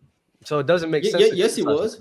He played the Atlanta Hawks in the late 2000s. Had an all-time. Oh no, not great Chicago. career. It was Atlanta. Right? It was Atlanta. Atlanta that Hawks, wasn't all. Was cooking, right? Let me double check. I'll double check right now for you. Go ahead. I'm pretty sure it was like first round against the Hawks in the late 2000s. He was cooking the Celtics too in a series that he lost. I couldn't name series that he lost in, and that he still played. Yeah. That's the series. No, he wasn't all time great. He wasn't all time great in that series. Versus the Hawks. Well. No, he wasn't. He was amazing, bro. Stop it, bro. No, I'm telling you, he wasn't all time great. You're talking about all time great. You shooting 42%. It's not all time great, bro. This is not him against Chicago. Even with Shaq, it's not all-time great. Against Boston, Boston's a better argument. Boston played all-time great. Judge 2 has Africa. 2010. I'm talking about 09 against Atlanta too. Hey, Judge 1 has Africa 2-1. Chat look like they're going with Africa as well. Yeah. Chat went with Young Africa 67%. Judge 2 went with Africa 2-1. Judge 1 went with Africa 2-1 as well, and the chat went with Africa 67% to 33%. On to our last topic. On to the last topic, Miss Melissa. All right. Last topic is Wilt Chamberlain top 5 of all time? Dub says yes. Africa says no. Yeah, I think Wilt Chamberlain is if you're gonna sit here and respect the older generation and relative to era arguments, Wilt Chamberlain is undeniably a top 5 player of all time. It doesn't make sense to me how a guy who's a top 2, who in his time is probably a top 2 scorer or top 1 scorer, depending on how you feel about Jerry West, the best rebounder in the game, and also a top 1 to top 2 defender in the league as well. It doesn't make sense to me that a guy like that does not have a case to sit here and have a top 5 player argument. Because if we look throughout NBA history, there's not a lot of guys that sit here and can say that they were a top 2 in that many aspects of the game. That's something Kobe hasn't done. That's something Tim Duncan hasn't done. That's something Bill Russell hasn't done. That's something Larry Bird hasn't done. Magic Johnson hasn't done. It's something a lot of players in NBA, and that's 5 players right there. That's in the majority of people's all top 5, top 10 right there. So none of these guys has able to been doing that, and the historic performances that he was able to do in the postseason when the lack of help against great defenses as well. I mean, that's something that nobody talks about. They just crap on him because he did not win or get the job done. I just think that's a lazy argument because he did win on Phoenix, and he did win. I'm not Phoenix, on the Philadelphia, and he did win in the later stage of his career. So that validates him as a player, I would assume, for everyone else. So Wilt Chamberlain doing that many things in his time is something that just needs to be more credit to.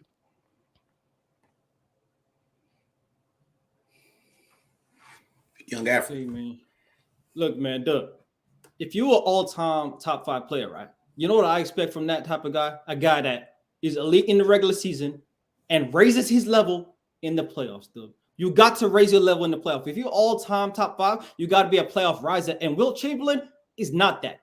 Wilt Chamberlain in his career averaged 30 points and 20 rebounds, right? And then in the playoffs, it goes down to 22 points and 24 rebounds, right? So he goes down like 8 points in the playoffs. And then in the finals, he goes down even further to 18 points and 24 rebounds. The man goes from 30 points in the regular season to 18 points in the finals. The 2 rings that Wilt Chamberlain did win, he was 5th in scoring, 5th highest scorer on his team, right?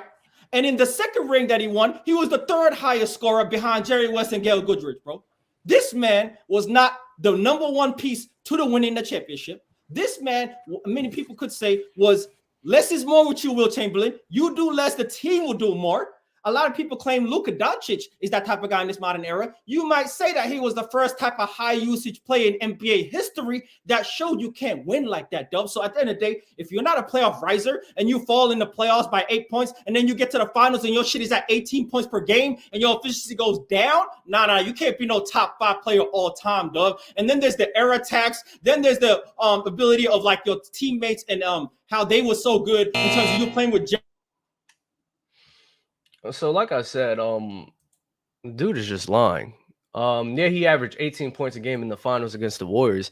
And that's because at that point in time, he was playing off of his teammates. You're not going to talk about what he did in the Eastern Conference against the Boston Celtics unit and Bill Russell, because you don't want to talk about that because he was actually giving you a triple-double, giving you 21 and having 32 rebounds in that game. You want to talk about what he did in the first round? It was 28 points he gave you in the first round as well against the Cincinnati Royals. Now, just because he had 18 points a game in the finals, that means he wasn't that great. Well, the man was the leading scorer of the crew in the regular season. He was the best rebounder of the crew, and you could say even in that stage he was probably the best passer and playmaker of that crew as well. So just because he scored 18 points a game, that means that he's not the best player. No, that's the dumbest argument I've ever heard. Because at the end of the day, he allowed those guys to get off because at that stage of career, he knew that it was time to sit here and allow his teammates to be successful, and he already did what he had to do against the Boston Celtics, so that doesn't make sense.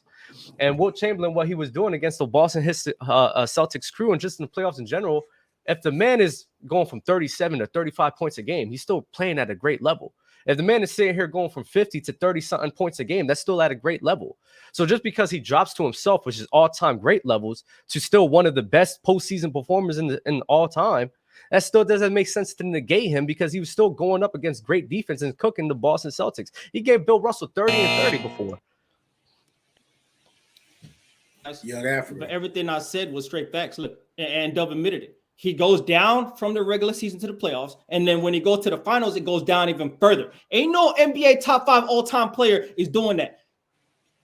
Jordan ain't doing that. LeBron ain't doing that. Kareem ain't doing that. Hakeem ain't doing that. Magic ain't doing that. Bird ain't doing that to the levels of what Wilt Chamberlain did it, right? If you understand this, in 1969, in the middle of Wilt Chamberlain's prime. Him in the first season with the Lakers playing with Jerry West and Elgin Baylor, right? And Doug talk about, hey, just because he did it one time. This man with Elgin Baylor and Jerry West averaged 11 points per game after leading the team in scoring that regular season. Can you imagine a player in the modern day, right, who leads his team in scoring, that goes to the finals with 2 All-NBA Hall of Fame type players, right, in 1969, and he averages 11 points in the finals, and you telling me that he going to be all-time top 5? No. And he does that consistently in his career? No. And so at the end of the day, there's 5 players clearly better than him, and I'm telling you this. In that era with the highest pace of all time, these numbers are inflated. If you adjust Wilt Chamberlain's numbers to per 100 possessions or to per 36 numbers, because the man played 48 minutes a game, essentially, if you do that, he averages something like 26 points, 11 rebounds, and maybe 5-6 blocks or whatever it may have been, right? So it's still amazing, but it ain't the crazy numbers because the inflated stats and the brick heavy. Again, that it's just a contradicting statement from a LeBron fan, because we act like LeBron James in 2011 did not sit here and play bad, did not sit here and have runs where he did put up a stinker. Shit happens, even happened in the finals. That's literally the one time, literally the one and only time where Wilt Chamberlain has had that, and that's from that's in the second half of his career. Wilt Chamberlain has sit here and showed you the consistency of giving you 28, giving you 30 and 30, giving you great defense as well, and even them great playmaking as well throughout the whole entirety of the season and other finals that he has shown that. So you harping on one thing to negate Wilt Chamberlain, but it doesn't make sense for me because you don't harp on one thing with LeBron James and what he did in 2011 to negate him. You still call him the GOAT. You still call him the greatest of all time, and that's fine for me. I'm calling Wilt Chamberlain a top 5 player. Again, give me an example. Give me 5 examples of a guy being a top 1 to 2 scorer, top 1 to 2 defender, and also the best rebounder in the game with great playmaking ability for a substantial amount of time. Newsflash, there's not a lot. There's not a lot at all. It's probably Wilt Chamberlain is one of the few people to do that in NBA history. So Wilt Chamberlain doing that for that amount of time, about like 7 to 10 years of being that impactful on that many sides of the game, something that Tim Duncan, Shaq, Kobe, Magic, Bird, all of these guys have not done. Well, shit.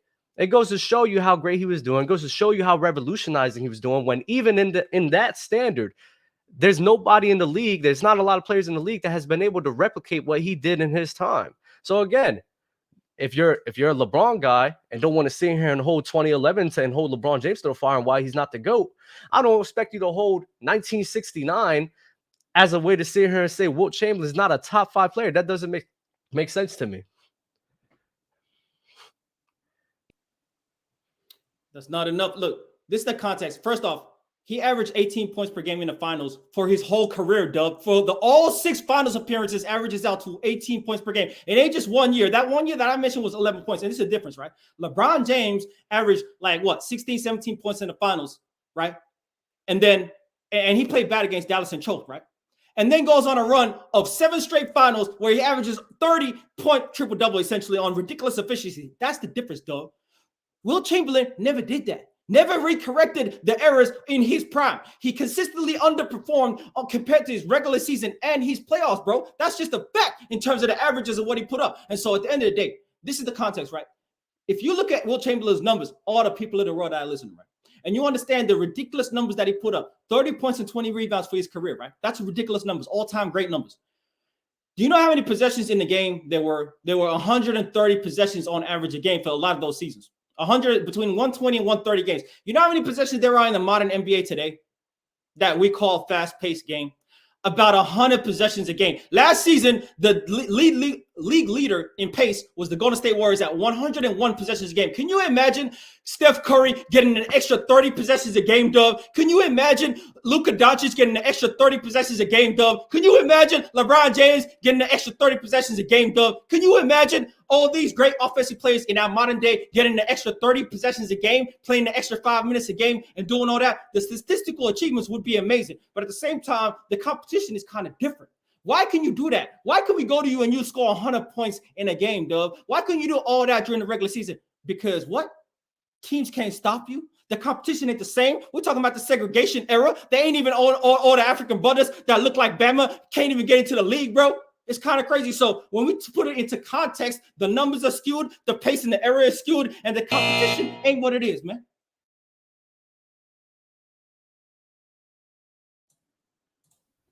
That's like it, right? Yeah, that's it. We're on the fan voting now. I mean, Melissa, this was tough. Both sides had pretty good points. Yeah. We did kind of. We talked a lot. Do you have Kareem top 3, young Africa? Do you have Kareem Abdul top 3? No, I do not. Top 5? That's debatable. I personally think Hakeem is better than Kareem.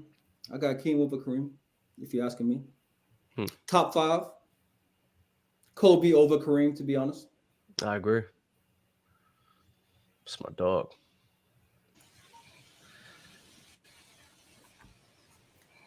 But, I'm not gonna lie. Shout out to you, Doug, man. Look, Doug. You should have. See. It might Judge not have 2 been like got this Dub. if This just in. Judge 2 has Dub. Judge 1 has Africa 2-1. Gotta look at the chat. Let's check and see who the chat got so far. Chat got Africa 64% and 36% so far. He does, man.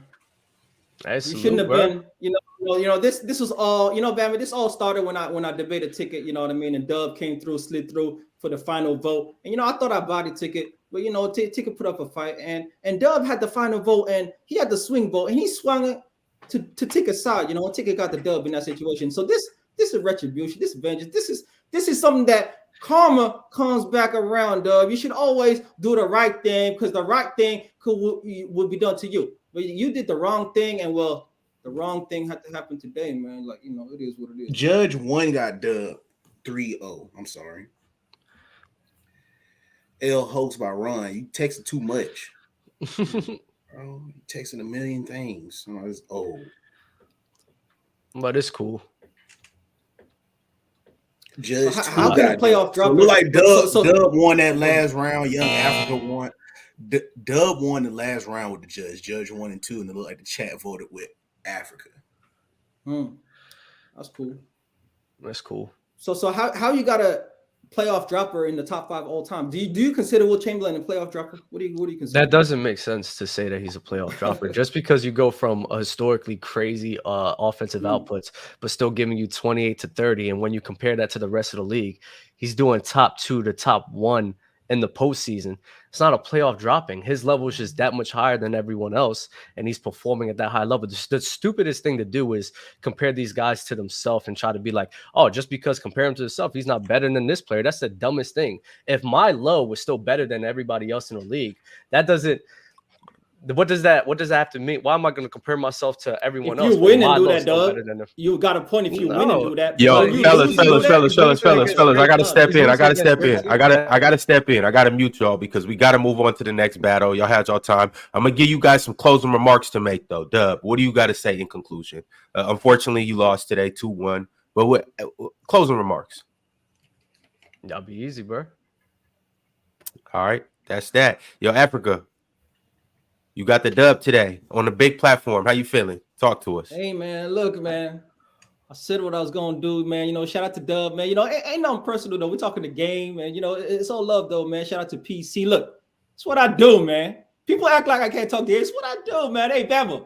It's what I do, man. Sorry I have to bag your boy up and talk that loud shit. But, I really feel that. I feel what I really say. And so at the end of the day, what I said all today, no cap, all facts, and it come from right here, man. So, salute to this PC. It's all love.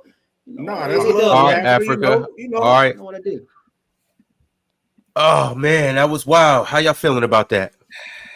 That was a good battle, man. If I'm gonna be honest, I feel like, little Dub, little ass, he kind of picked some topics. It was some arrogant topics. He knew, like, CP3 versus Dwayne. Well, how the crowd was. I told Dub not to do it. That's just like he felt like he was God debater. Like, that's gonna be tough to sway a group of basketball fans who we had already set in stone. D Wade is top shooting guard all the time.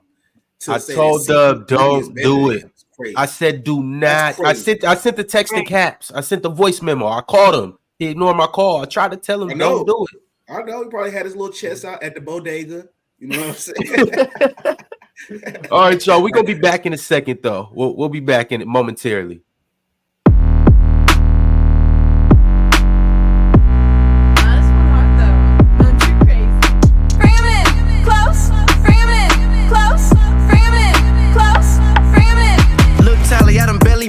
Need the money, I can have the famous. Going dummy, but I'm educated. What are those, baby? These are latest. Feeling like the greatest. This is no Mercedes, but it's on the way. I'm so animated, but I'm getting paid. I was skipping class for another play. Then I got away, now they feel away. Yeah. Yeah, she look good, but she not my type. Can't go slow, gotta run my life. Switch my vibe, had to up my ice. Got a big bag, had to grab that twice. Marco gotta do a man can. I just woke up in the handstand. She said she missing my headband. Bring me close, yeah. Bring me close, bring me close, yeah. Bring me close, bring me close, yeah. Bring me close, bring me close, yeah. Bring me. Keep it confidential, this a family business, holding everything close. Got a Lord, it's my witness, double my digits, I played in the post. All right. I'm gonna go ahead and get out the way. Y'all go ahead and do your thing. We got the next battle coming up right now. Let's do it.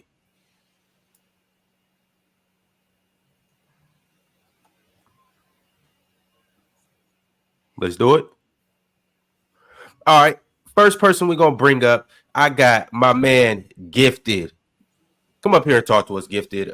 You are next up to battle against Mustard. How do you feel about this? Good. First off, hope everyone had a great Thanksgiving Day. We're now a day removed from that, so everyone's had some healing, hopefully. But I'm excited to talk some basketball, man. Always super down. I know Mustard from the past. We've also debated before in the past, so it should be a pretty fun matchup. Hopefully, we can have a engaging conversation, but also talk some facts about the game. So I'm excited. Bet. Young Mustard in the house. What's up? You muted, Mustard. Oh man, Mustard. Uh-oh. Yo, hello. You can hear me? All right. You ready? All right, my fault. I forgot to press my button, but yeah, I'm good, man. Happy Thanksgiving to everybody.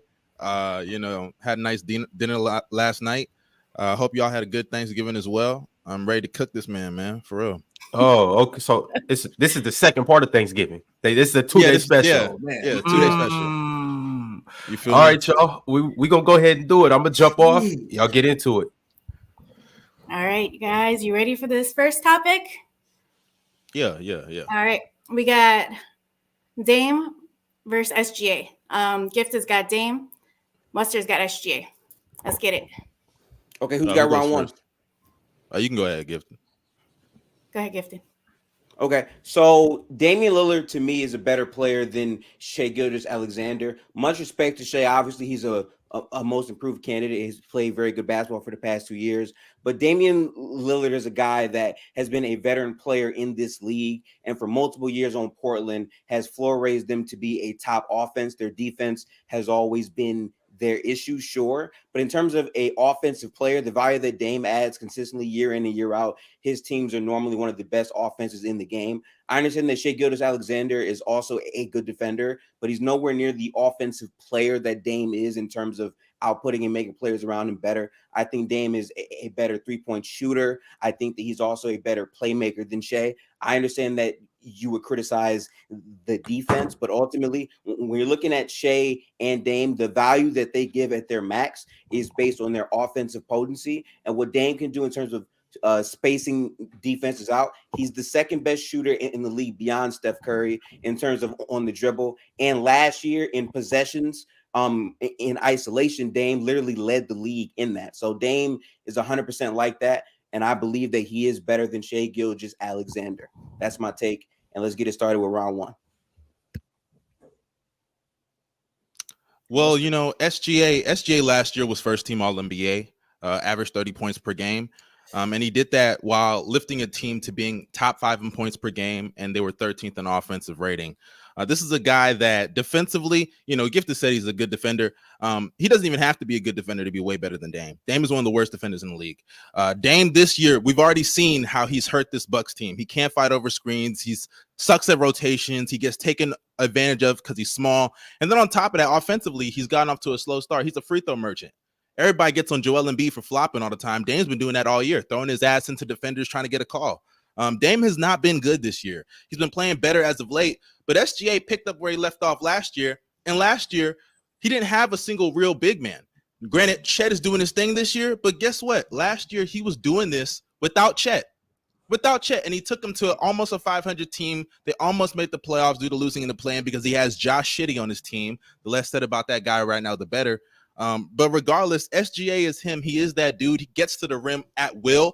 Great off the dribble. Great first step. Nice mid-range game. And like I said, he's obviously going to give you more than a bottom 5 defender in the league in Damian Lillard on defense. So SGA clears that, man. We left those talks in 2022. Come on, man. So I find it funny how Mustard is talking about right now basketball when in reality you said that you said that Dame was a free throw merchant. I wonder what Shea is. Shea literally sells contact a bunch. Sure, he gets to the rim a lot, but he's undoubtedly one of the best grifters in the game, and there's no shame in that. But in terms of a complete offensive package, Damian Lillard is just a much flat out better player than Dame. There's a reason why the Bucks traded what they could to get Dame, because pairing Dame and Giannis together offensively should reap its rewards. Currently in the season so far, the reason why the Bucks have been suffering is that roster has been getting older for years. That's been noted. And also they have a new head coach and there is no continuity. Shai Gilgeous-Alexander in the Western Conference has that continuity and is not playing with another top 5 player in Giannis where he has to sacrifice and make changes to his game. Dame has tried to come in there, floor raise offensively, still getting to the free throw line pretty well, and it's still early in the season. But in terms of sample size, as a number 1 compared to Dame and Shea, it's not close. We saw what Dame Lillard did getting those Portland teams into the playoffs and actually having success in the playoffs, not just the play-in, the playoffs. Despite the fact that OKC last year was a very good team with Shea, let's not act like without Shea they didn't drop a 50-point performance versus the Boston Celtics, blowing them out in fashion. Dame has floor raised much worse rosters and has actually had success in that role. Let's not be nasty, Mustard.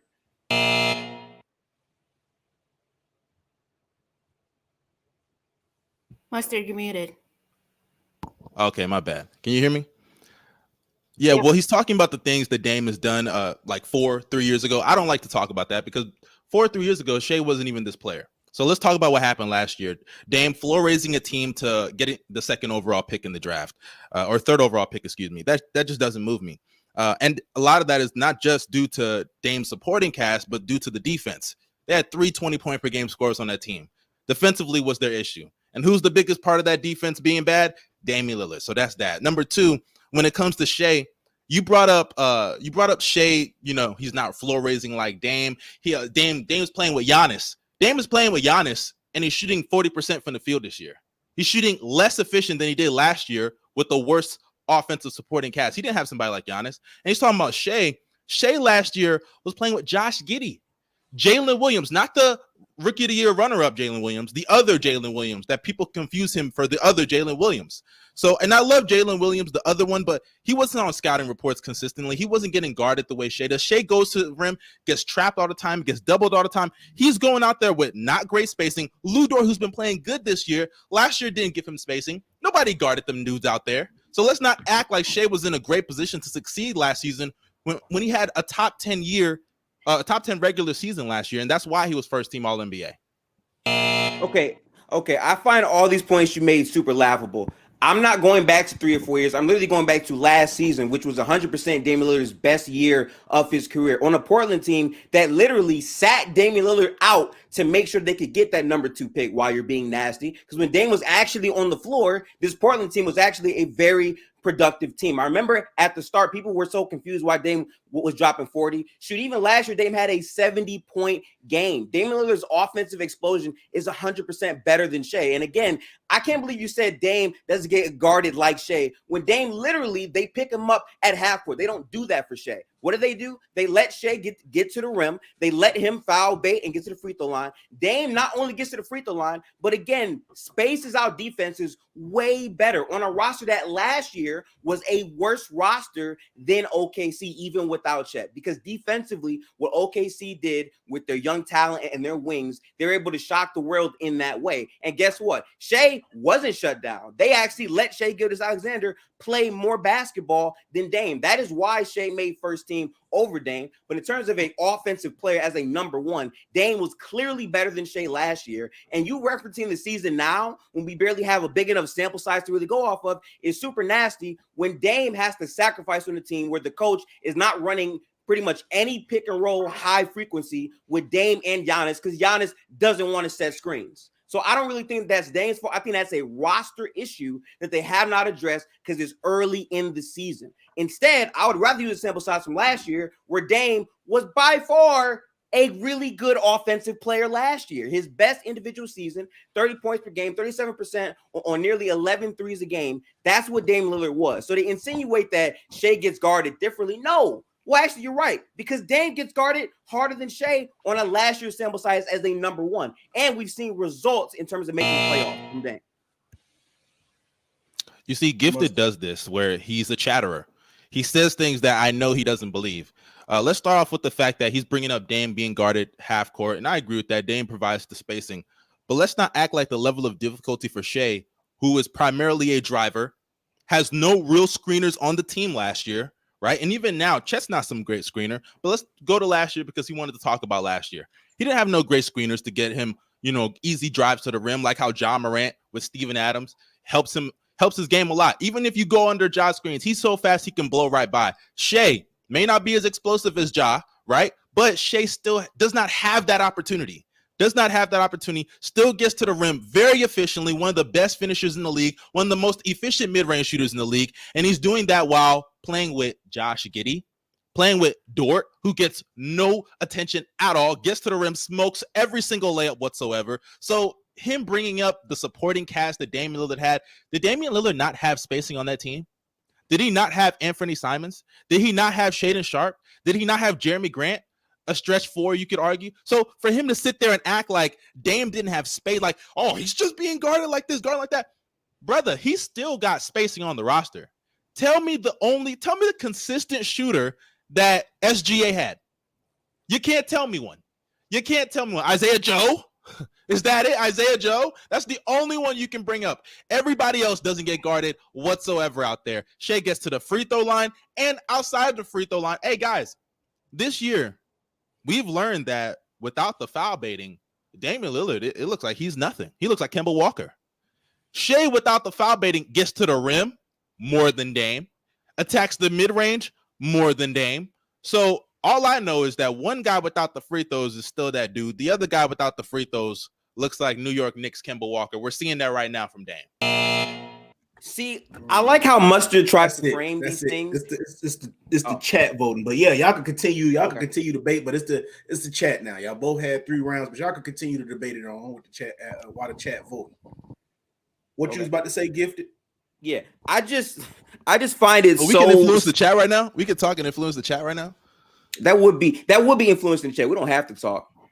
They talked last round, so y'all might as well keep. Hey, it go going. ahead. I'm gonna present the same thing, Dub and Africa got. So go ahead and say y'all piece, man. So okay, I'm just trying to get this to my head. So did you or did you not say that Shea was guarded differently than Dame, insinuating that Dame did not get the same level of coverages last year on that Portland team? That's all I'm asking you. Well, they're guarded differently. I'm not even saying that he's better. No. I understand that. Mm-hmm. But in terms of the defensive pressure that Dame was getting as a number one option, was that not more than what Shea got last year, considering what Dame had to do as a spacer for that team? No, because Dame not only did he have spacers, but Shea, his game is relying on getting to the mid-range area, his spots, right, and getting to the rim. When all of that is crowded up, it's harder for him to operate. Dame, even though he'll get hard hedged, he'll get doubled, and that's fair. He'll get those doubles and things of that nature. Okay, but regardless, he still has room to operate because he has that spacing, right? He has guys that can knock down those shots. Correct? Does he have those guys that can knock down those shots? So you're telling me that? No, you have to ask you, does he have those guys though?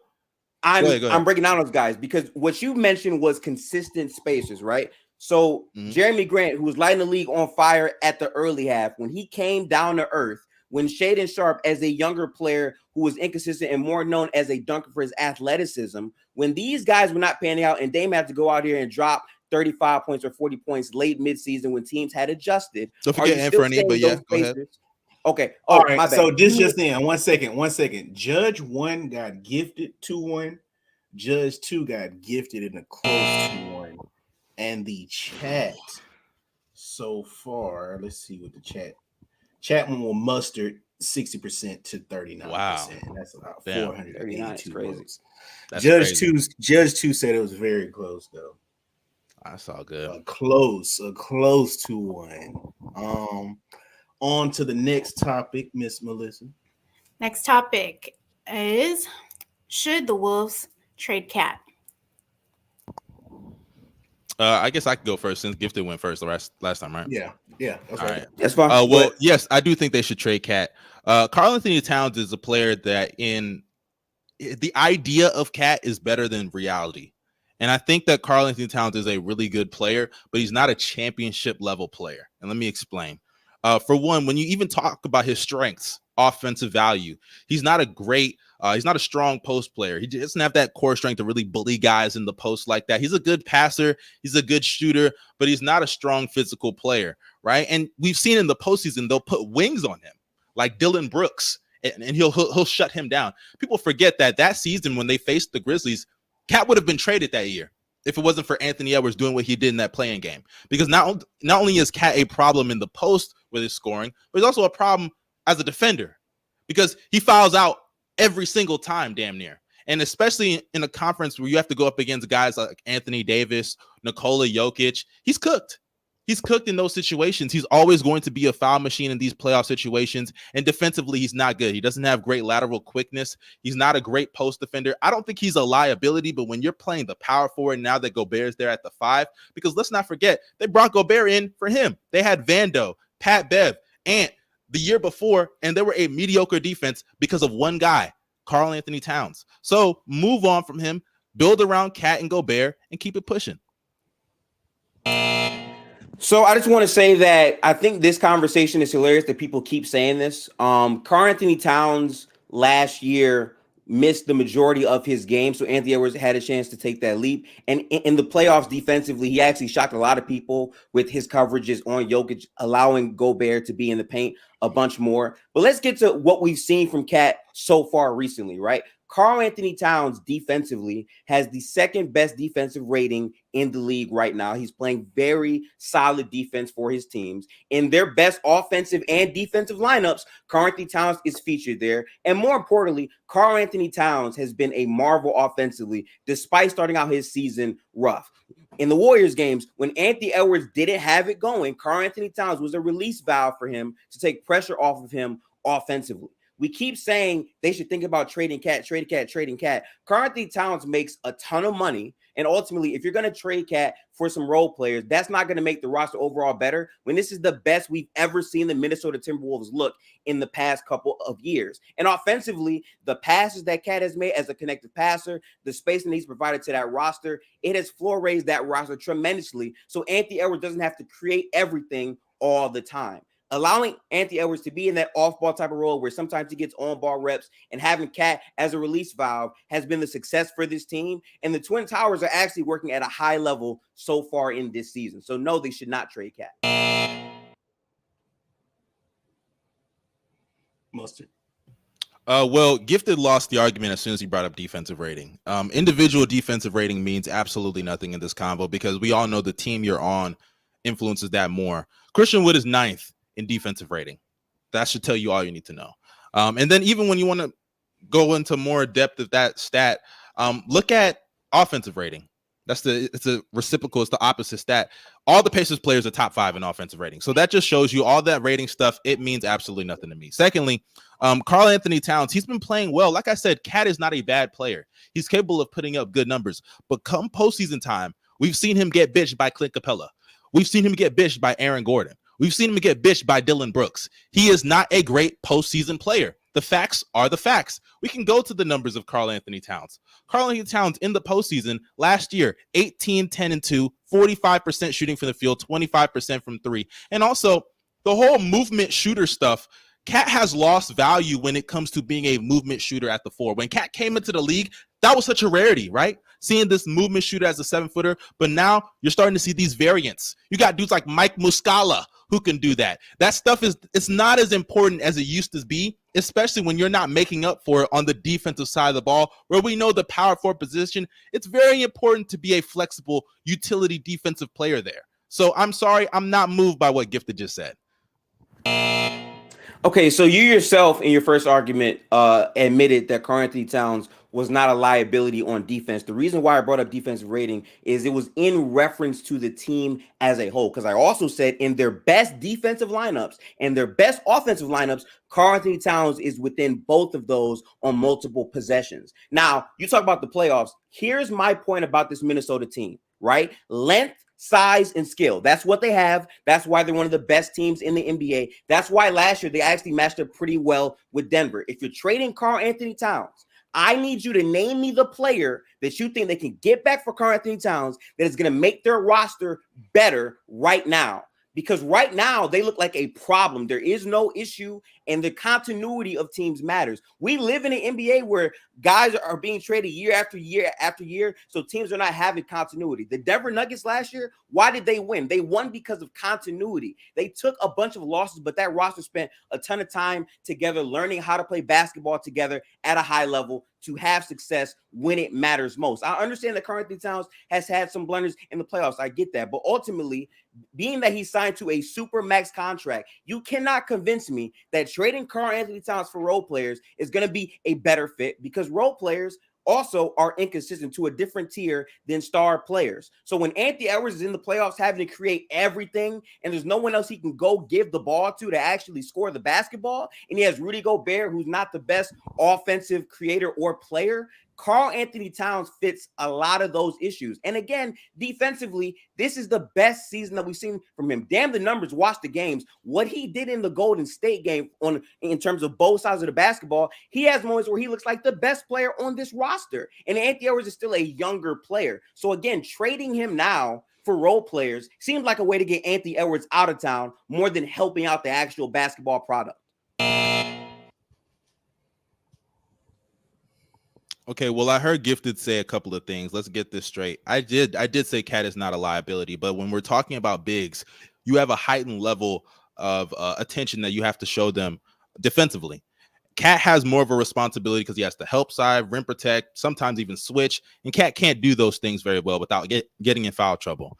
Secondly, when you're talking about Ant struggling in the postseason, then he has to go to Karl Anthony Towns for self-creation. Brother, they've been doing that over the last 2 years, and Cat can't do it.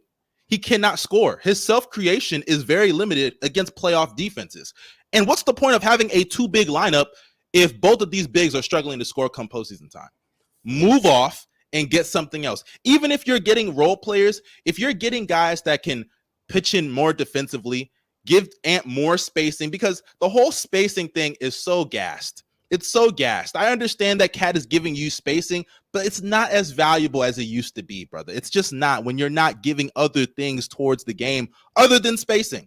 He's not a great offensive player come postseason time. And once again, when they go into the playoffs and they run into teams like Denver, run into teams like the Lakers, where they can put guys like Rui Hachimura, Aaron Gordon on him, what's the point of a two-big lineup then? What is the point of a two-big lineup if we can take out one of your bigs just because of the fact that he's offensively inept and Rudy Gobert? And also we could take out another one of your bigs because at the end of the day, we could put a wing on him. There's no point of a two-big lineup at that point. So I'm sorry, I'm not moved by what Cat is doing in the regular season. We've seen a lot of great teams in the regular season come and go. That's not supposed to move you when we've seen him get shut down by Clint Capella. We've seen him get shut down by wings. That's not supposed to move you, Gifted. And I'm sorry, I'm disappointed that you're moved by regular season production when we've seen in the postseason what this guy is capable of: folding, fouling out, and missing shots. So I'm not moved, bro. I'm not moved. So again, chat, I love this debate because notice Mustard did not respond to a single thing I said about the contract. Once again, Karl Anthony Towns is making super max money, where there will be a moment where he's making up to $50 million plus a year. So trading a contract that big means you cannot match the money, which means you have to have multiple players fit in for Cat, number one. And number two, the value that you're getting back isn't going to be as high because they're taking on such a big contract where there's a new CBA impacting the players that teams can get. And once again, you're talking about spacing. Even though Cat individually self-creation had some issues, sure, teams still respected his spacing. They never just said, let's send 3 on Anthony Edwards and ignore Cat. And again, Cat has had moments in the playoffs where he has shined offensively. In that Wolves series, Karl-Anthony Towns had moments where he did that. But ultimately, the question is, should they trade Cat? So the idea of trading Cat is to make a championship team. Trading Karl-Anthony Towns for role players, which are not going to have the same value that he would add to the team as he is right now, as he is when he's played for Minnesota over these past 3 years, doesn't make much sense. I asked him to name me one player that he's thinking of. He couldn't name a player. Why? Because he knows it doesn't make any sense. He knows that the money Karl-Anthony Towns is making would not be worth trading him. And with the play that Cat is seeing right now from both sides of the basketball, it fits a lot better. And again, y'all are ball knowers. If y'all watch the Warriors game, which everyone should have seen, back-to-back games, Karl-Anthony Towns produced at an extremely high level. He was getting blocks. He was rotating properly. And more importantly, as an offensive valve, no one on that Wolves roster has the offensive ceiling that Cat does when everything's falling on all cylinders. And to trade a player like that away for role players, you wonder what that sounds like? That sounds like an easy way to turn on Ant, saying, oh, Ant, he didn't do X or Y in the playoffs. No, give him the help that Karl-Anthony Towns can be based on the roster that he's on. That makes sense. I believe this is a chat voting right here because Mustard led off on this topic. So this should be the chat vote. Oh, wait. Was that a round? I thought I was going next. Do I go next? Now you went first. You went first. Oh, I'm tripping.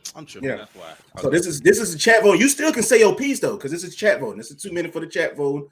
So if you got anything you want to rebuttal, well, the thing with Cat is like it's an addition by subtraction kind of thing. Who are you getting though? Who are you getting? You can get role players for Cat, and also it's not just about getting players that fit. Hold on, wait. It's not. I said it's an addition by subtraction kind of thing, and it's not just about that, but it's also due to the fact that you can get capital. Even if you just get role players and picks, that's something right there. Yes, draft capital. You can get draft. They have no draft capital right now. They have nothing. Okay, but what teams are giving up? Okay, but what teams are giving up multiple unprotected picks for Karl-Anthony Towns based on the super? Even if it's not unprotected, it could be swaps as well. Okay, but does the size of the contract not hurt Cat's value? Yes, but he's still a movable player. He can be moved. Cat, you're acting like Cat is hold on 1 second. First judge, they got gifted 3-0, both with the rounds on this topic. First judge went gifted 3-0. Keep going. But you can't say that when you're talking about Cat's value so high. But now all of a sudden you can't play both sides and say, oh, but he's got a Superman. You can't move him. If you think they can win with him, why can't they move him? This is a very simple answer because of the money that he's making. 2 things can be true, Mustard, right? Karl-Anthony Towns can be playing at the best level that he's played on both sides of the basketball, and you still are not going to get great value from trading him because of the money that he's making. And at the end of the day, if your belief is Anthony Edwards is the best player on this team, trading Karl-Anthony Towns for a ton of role players means that Anthony Edwards looks at it and says, oh, I don't know exactly what we have on this roster to support me. We just got these role players, which are going to be inconsistent for a larger. You're saying it's inconsistent, but they give you more. Okay, go ahead. Judge 1 went 3-0 favor of gifted. Judge 2 went Mustard. Looking at these chats right now, it's 59-40 in favor of gifted on this topic. 442 votes so far. My God. I'm down to do round 3 for fun. I'm super down for that. Let's do round 3 for fun. I'm with that. Again? Steph Curry versus Giannis. Let's do round 3 for fun, Mustard. Let's do that for fun. That's crazy, right. bro. I got robbed. Topic 3. Steph Curry versus Giannis. Gift has got Steph Curry, and Mustard has Giannis. Let's go. I'm going to go first. Yep. Okay. Steph Curry is a better player than Giannis. This is pretty easy. Steph Curry is one of the only players to win a title in the modern era with 2 bigs that are non-spacers. What Steph is as an offensive player, he's an absolutely dominant guy, the most portable player in our league, one of the best shot creators in the league as well, easily the best shooter of all time. I don't even have to get into those types of things. And again, let's remember these conversations, right? Giannis is a great player. But in the playoffs, he's had a lot of moments that come into question with his performances against teams with great defenses. And I'll bring this up, right? When the Bucks had to play the Celtics in the playoffs, again, there was no Chris Middleton. But I remember what the conversations were.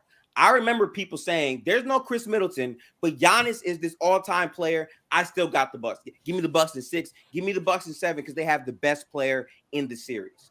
Giannis shot a under average true shooting versus the Celtics by his standards. Now, again, there's no Chris Middleton. I understand this, right? But every star player that the Celtics played during that run, when it came down to Kevin Durant, when it came down to Giannis, they struggled. When it came down to Steph dominated a historic, the best jump shooting finals we have ever seen when it mattered, when the money was on the line. Stephen Curry is still a better player than Giannis Antetokounmpo. That is my first round.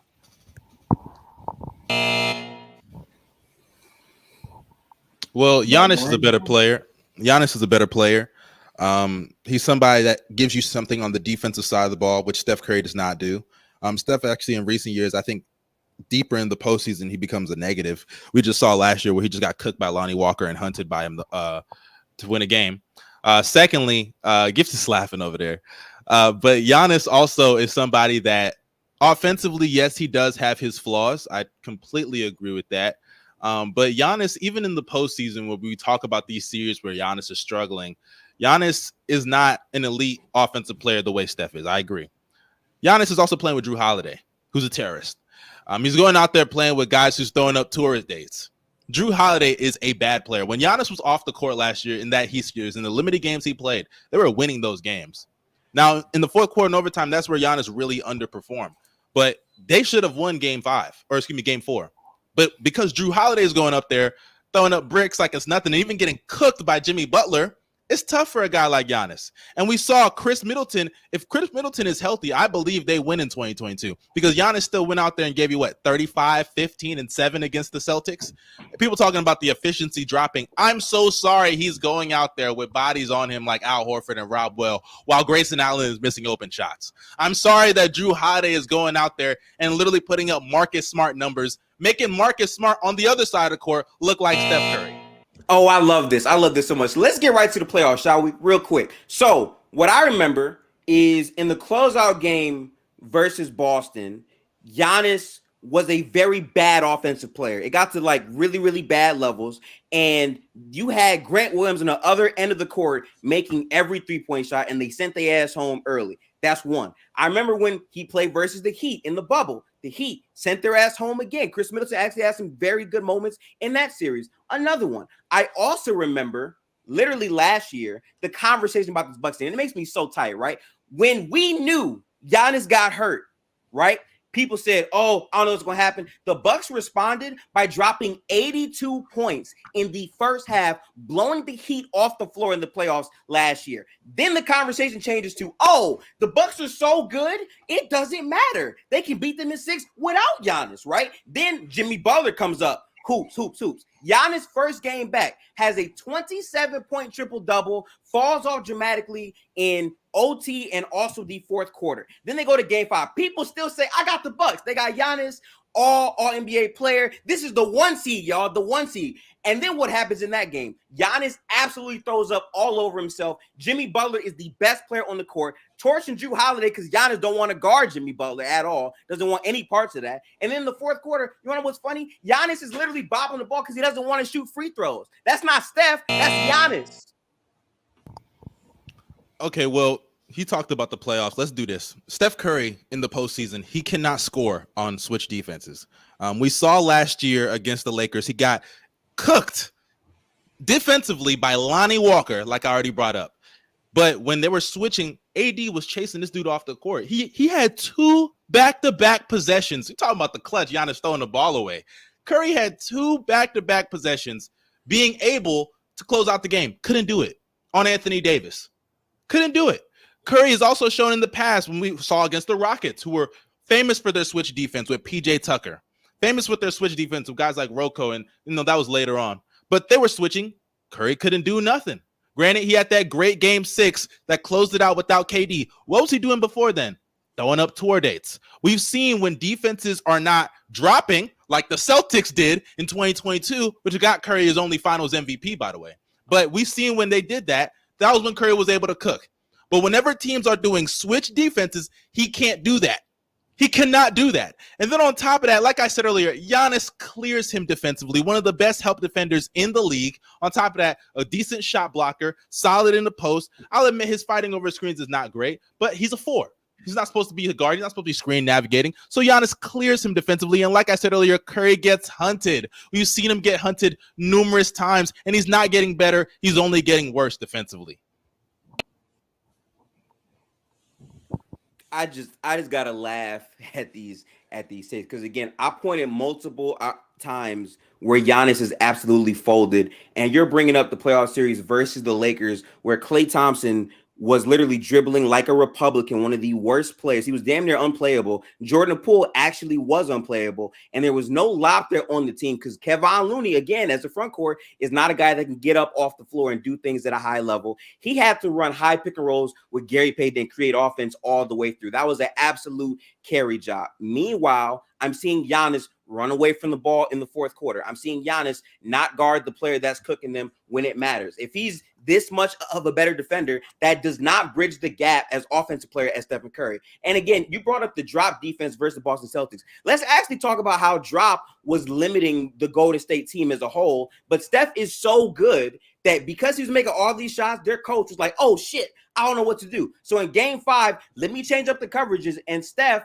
floor raise. They were playing 4-on-5. And what happens when you play 4-on-5 basketball because of Steph Curry? They beat you with the ball movement. For years, that's how they've done it. For years, that's how they won championships. And then in game 6, the coach said, oh, I don't know what the fuck to do now because we can't do either one. So we try to do both. And they got absolutely torched and cooked, where Steph put up a masterclass. Again, one of the best finals performances that we've ever seen. And when it comes down to it, there is no question about the players that can fit around Steph, because Steph can sacrifice for any player because he's that good of a shooter. He's that elite of a marksman. And when it comes down to his playmaking and everything as an offensive player, he absolutely clears Giannis, and that is more translatable because I've seen Giannis, as good a defender as he is, not be able to stop Jimmy Butler, not be able to make the changes for the team when it matters most. And Chris Middleton and Giannis as a tandem close out games. Giannis won a chip by being put off the ball. Steph is on the ball in the playoffs when it matters most.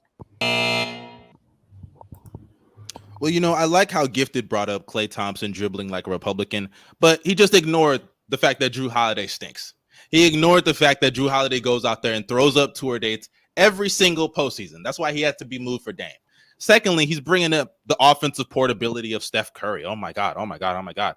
But we've seen when they lose these series, Steph Curry, like I said earlier, he's getting hunted. He's out there, and defensively, Giannis is going out there and he's elevating his teammates. He's elevating while Steph is bringing their job down. Think about it like this. Brook Lopez, when Giannis is not on the court, is a worse defender. We saw that in the Miami Heat series, how they just destroyed them down low. Then on top of that, you got Drew Holiday, who got demolished by Jimmy Butler. And even before they got Drew Holiday, Eric Bledsoe, nasty, disgusting, one of the worst offensive players in the playoffs I have ever seen in my life. And Chris Middleton, as good as he is, he's not somebody that I would say is even on the level of a Jamal Murray come postseason time. Middleton is a very inconsistent player. He's not the player he used to be. Defensively, he's fallen off. Athletically, he was never great, and he's even worse now due to the injuries. So when people sit there and they bring up Giannis supporting cast and comparing it to Steph Curry is going out there. He has somebody to cover for his defensive issues. Who does Giannis have to really give him consistent offense on a night in and night out basis, especially come postseason time? Neither of them. Because in 2022, Middleton wasn't there. And in 2023, last season, Drew was disgusting, and Middleton was not the same player. And like I said, when Giannis was on the court, he was increasing that Bucks team's chances to win significantly while having a back injury. And we saw Steph Curry be hunted, like I said, not only in that Lakers series, hunted in that Raptors series by Fred VanVleet of all people. And we all know what happened in 2016. So I don't even have to bring that up. So, yeah. Chat voting time. Y'all both can unmute yourselves and come back in and finish up with the final points of y'all. It was hard to even give 100% there, bro. Nigga already lost. Oh, you admitted you lost? I appreciate it. Well, the first one was close though, so it wasn't like Yeah, you just got that's close. swept. Nah, I you got feel me? robbed. Like, It's all good. it was 2. Oh, then you got robbed 3 times. That's crazy, huh? Crazy. That's all good. Oh, by the way, I just want to say I stay humble. I never masked up that fake confidence shit that Mustard was doing before the battle because I knew I would bust his ass. 3-0, you didn't get a single argument. You can argue one, maybe, but I cooked you and cleared you in the Steph one. I cooked you and cleared you in the last one, and I still beat you pretty convincingly in the first one, even though you could say maybe that's close. No, I was robbed. It's okay. Chat knows I was robbed. I won in the chat vote. No. Chat vote knows I was robbed the first round. But it's all good. It's all good. Actually, you know what? I agree with Mustard. He is robbed because guess what? We put $100 bet on this, so I am robbing you of $100. Cash App, Gifted Hoops, $ Gifted Hoops. I am robbing you. Ooh, I'm gonna need that in my bet. Hey, let's double or nothing that. I'm gonna need that. I'm not doubling nothing shit. You're gonna send me the bread. I ain't doubling nothing shit. No, sir. No, that's all Cash good, man. App, The chat knows I was robbed the round 1, and then last round came. I wasn't even in it. I cooked you in the last 2 rounds. I cooked you in the last 2 rounds. Stop it. Not no, you here didn't. 3-0. No, you didn't get one. Last round don't matter. One. Last round didn't matter. Gifted. The last round matter anymore? No, I said I cooked you. Okay, so it's over. It's over. I said I cooked you in the won. Towns one. You cheated. You cheated You the got first cooked. one. No. I'm sorry. You got absolutely cooked in the cow because you couldn't respond to the contract. So did I get no? Answer the question. Did I get cooked with SGA versus Dame? That was close, but you can lose close. You know that, right? Crazy. That's crazy. And I know deep down you don't believe that. I know deep down you know SGA is better. So it's all good. Did you or did you not get cooked in the cat one and the Curry one? Yes or no? Look, the cat one, the Curry one. Did I not cook you in the cat one? The Curry one was over. No. Did you not get cooked in the cat one and the Curry one? I said no. How you gonna say no? You literally got cooked. You literally got cooked. Had a draw for topic 3. Draw, man. Okay.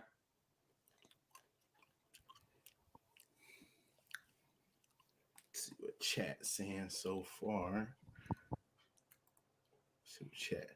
Chat voting 58%, 42% in favor of Gifted. Oh wow, look at that. 523 people.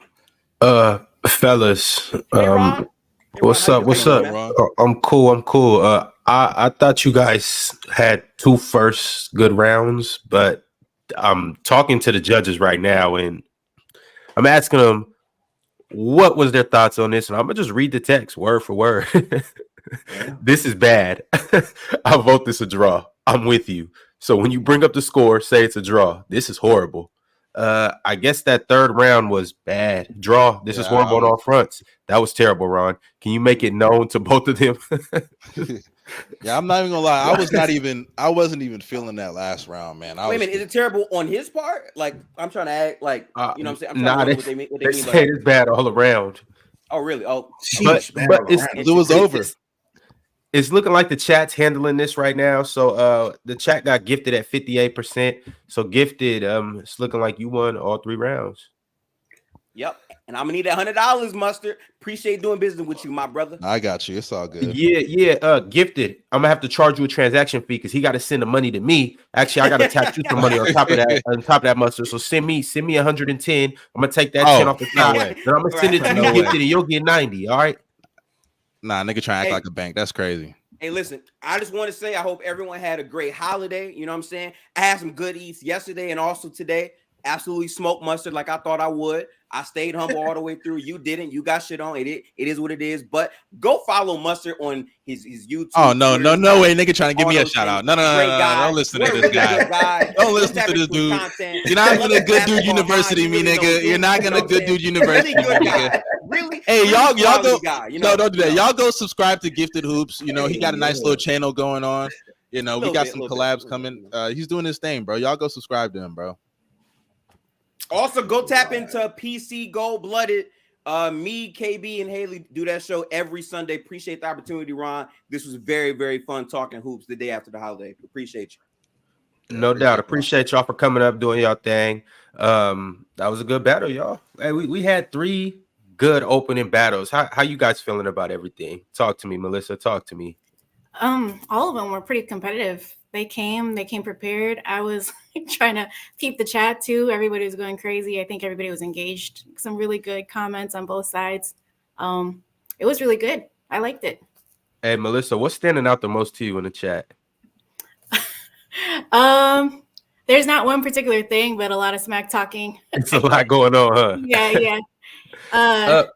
That one battle, LeBron kept getting brought up. I was kind of worried about that one too, but that's neither here nor there. Yeah, they muddy in the water with LeBron's name, huh? Mm-hmm. Bama, what's up? Talk to me, man. How you been here for the first 3 battles? How you feeling? Bro, I mean, it's goated. You know what I'm saying? Like from the very first battle, bro. You know, and then Africa kept the energy coming. You feel me? Pause. I don't know if I should pause that, but I'm gonna do it anyway. But yeah, bro. Even that last battle, bro, that joint was funny. He said he tried to good man him. So I like it, bro. But you know this next battle finna be toxic. King Toxic himself. Summon him. Like you gotta put in a cheat code for how toxic this next one is. So that's what I'm waiting for. Yeah, no doubt. Well, before we make a transition, yo, Melissa, you want to tell the people where we can find you at and what it is that you do? This is their first time seeing you. This is the first time that the PC universe is getting a hold of Melissa. Talk to us. Where can we see you at? Well, I do a podcast. It's called Nothing But Bull. It's about the Bulls. Kind of rough right now, but you know, I still love my team. Sports. You know Mustard is a Bulls fan, right? I did not. Yeah. See, I didn't tell you those facts because you would have tried to, sway the votes for him. So I know how you Bulls fans do.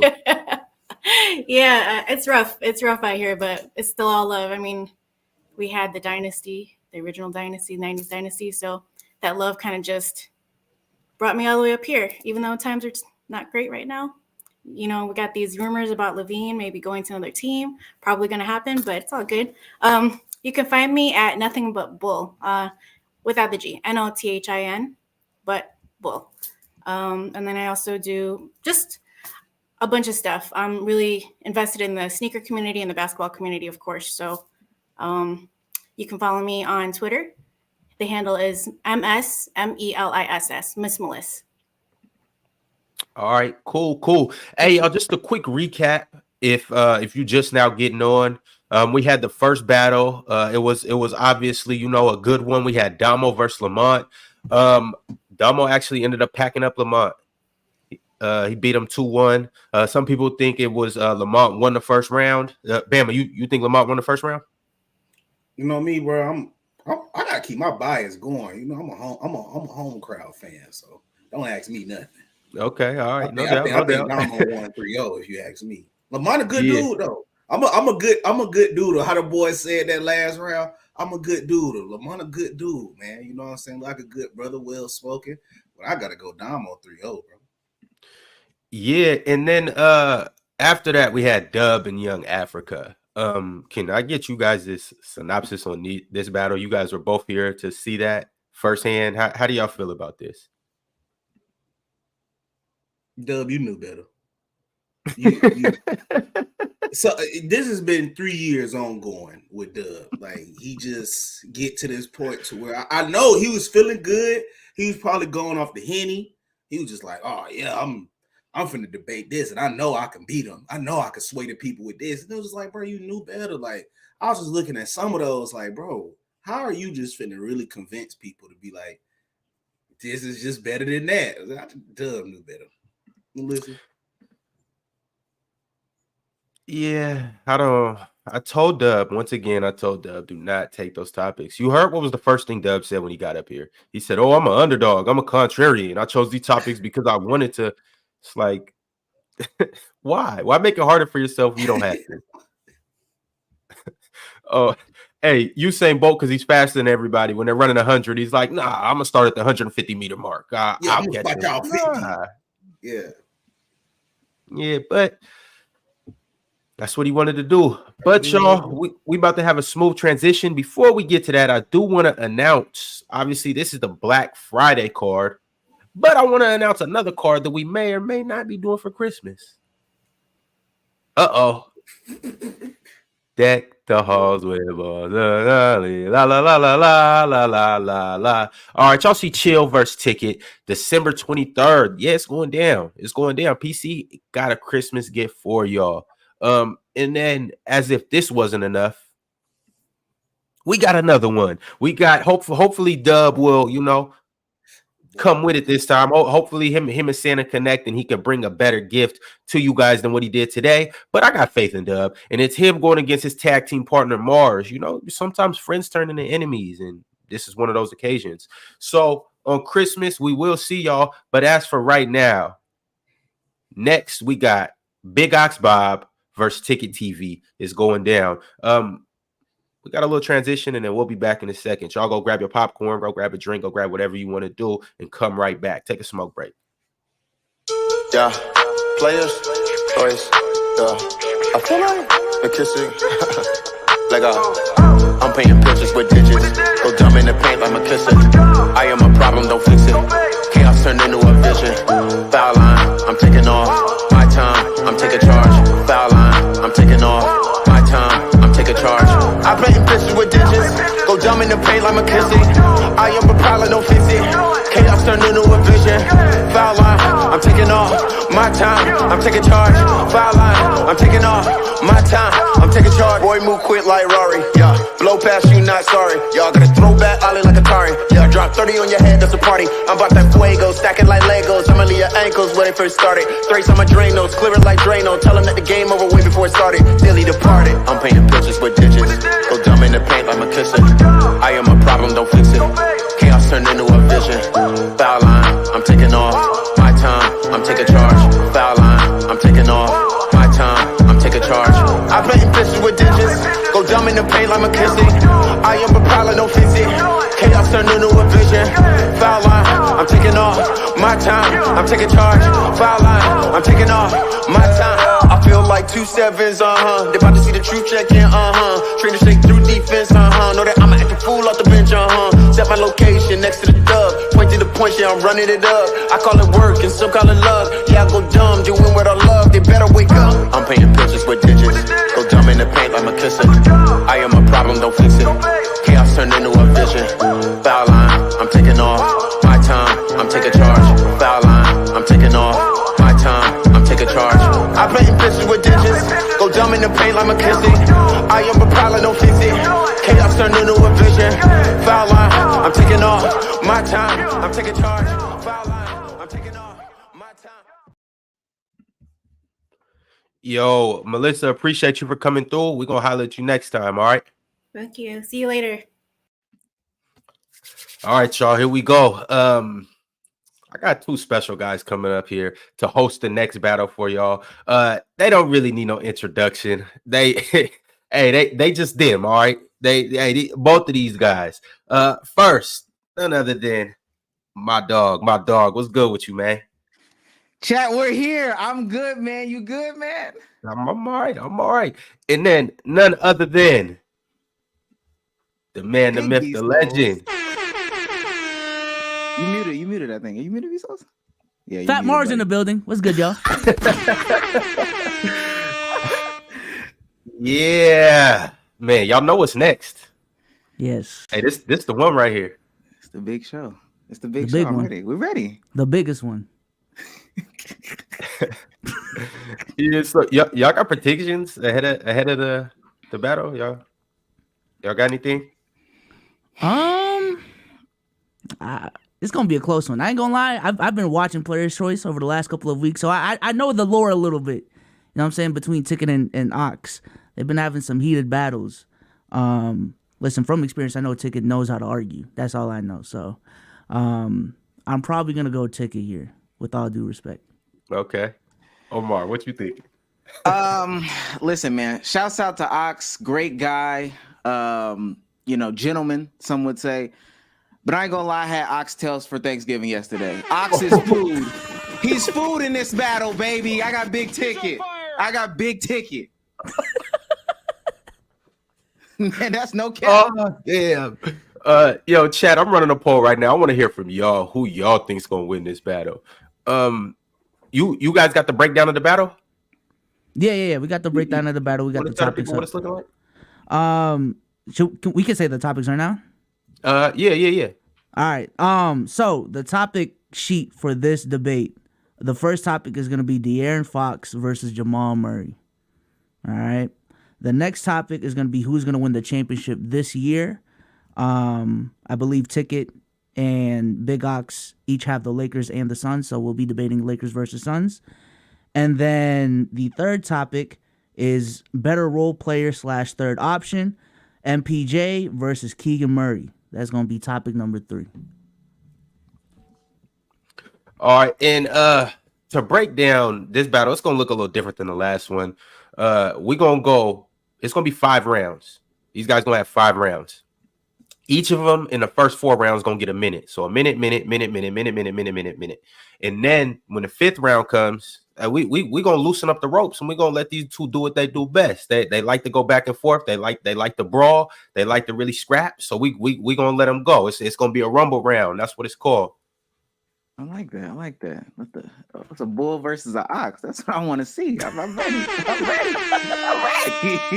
Speaking of a bull, the battle not gonna start for a little bit, but I got somebody backstage, so I'm gonna let him come up and talk his shit before everything starts.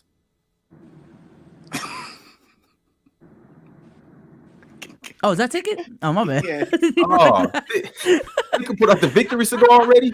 First of all, y'all made some mistakes on this show already. Oh, wow. No disrespect to Marz and Omizi, but why y'all ain't put that beauty young thing up here on the screen to vote our vote, man? Y'all should have put them chicks up here, man. Y'all should have had the beautiful Haley. Y'all should have had the other girl, whatever her name was, long hair, don't care. Melissa. She should have been up here with the Ticket, with the biggest of the biggest dogs. You understand what I'm saying? The big one. Again. And secondly, PC, I don't know what type of thing y'all running. Y'all know I'm the man, I'm the myth, and I'm the monk, the legend. You understand what I'm saying? If this is the main event, I'm supposed to be last. He's heating not up. Low, not Grill, not Fluent, and damn no, not my son Marz. He's on fire. It should be me. You understand what I'm saying? I call the shots around here. You understand? I come in here every day and I go against all the chat. I go against all the panel. I take a licking and I keep on ticking, baby. You understand? And when we get to these debates, again, Bob can come in here. He can have all the chicken he want in his suits. He can come in here looking like Whoopi Goldberg if he want. Oh, man, he not can come again. in here glazing the Sacramento Kings all day long. Oh, he can man, do whatever not he again. want to do. But at the end of the day, Ron, you know I asked for that boy. And I'm going to tell y'all, I don't study for my test. You know why? Because I got it right here in my brain. All at once. You can ask Ron, baby. So they're going to come in here and try and hit y'all with the psychological thing. Bob did all of his studying. He got all of his notes right there. You understand what I'm saying? All this because he don't know basketball. You feel what I'm saying? Just a big dummy running around here. Big 6'8" for nothing. Dummy. Run around here. Going to use notes and try to use stats and come in here. I guarantee you come in here with a dusty-ass suit on. I know Bob. He going to come in here with a dusty-ass suit on. And today he going to put some pants on today because he know what time it is, right? So I guarantee you come in here with a suit on. Pull him up. Pull him up. All right. Woo! Ticket is crazy. That guy knows how to sell a fight. Let me tell you, I ain't gonna lie. I ain't gonna lie, man. Hey, Big Ticket, the biggest. And that's why y'all chose Ticket, huh? Yeah, man. That's a friend of the show. Oh man, that guy. Damn. All right, well, let me go ahead and get Ox up here and see what he got to say about this. Oh, okay.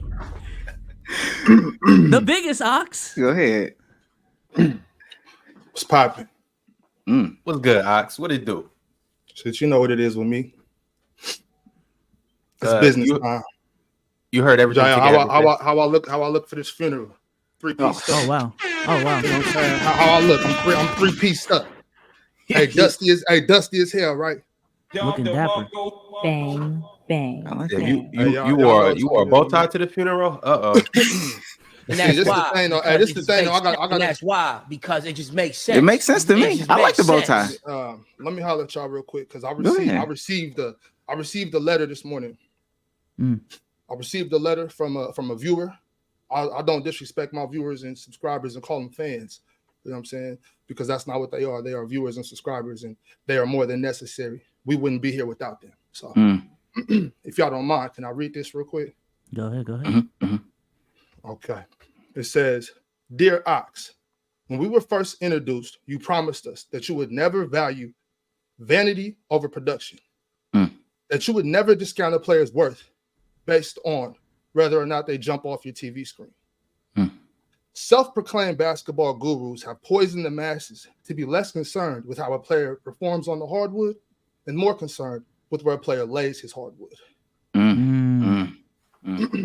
We have reached the day where we can no longer escape narrative-based arguments from YouTube to the stoop, from barbershop to the backyard. Ox, we are counting on you to unmask and banish these false prophets from all respectable basketball topics. Do not let us down. Signed, the people. He's on fire. I like that. I like that.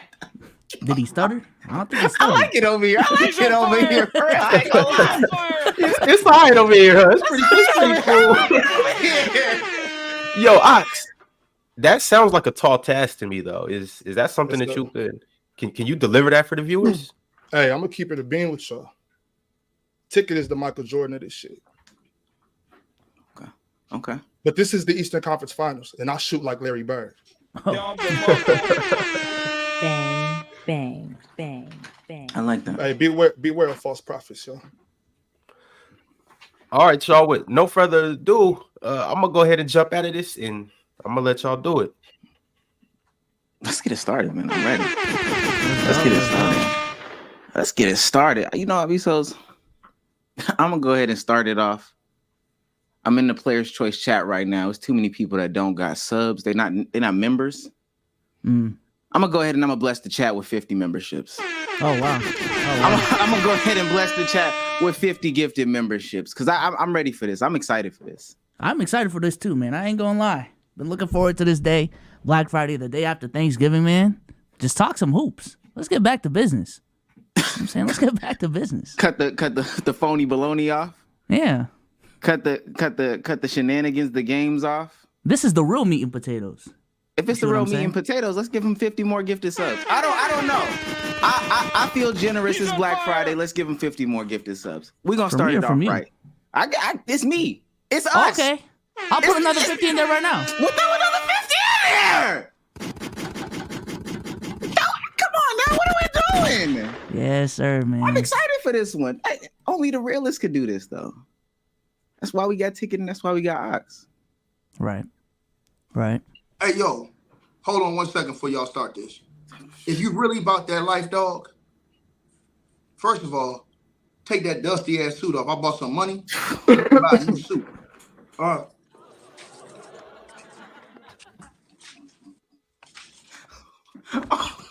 That's what What's those? We playing with foreign money? Are we playing with foreign money? Are we playing with foreign money? Are we playing with foreign money? You think you the only one got other money, baby? Come on, baby, I do this. Hey, from blue faces, the red faces, the orange faces, baby, I do this. What I want you to do is, Stop playing with me. I'm international. Hold on. I'm international. They call me international. Left field don't play with me. Secondly, what I want you to do is this. Other money too. This is second. Hold on. What you want to do? This is the second thing I want you to do. This is the second thing I want you to do. Since you so gangster, right?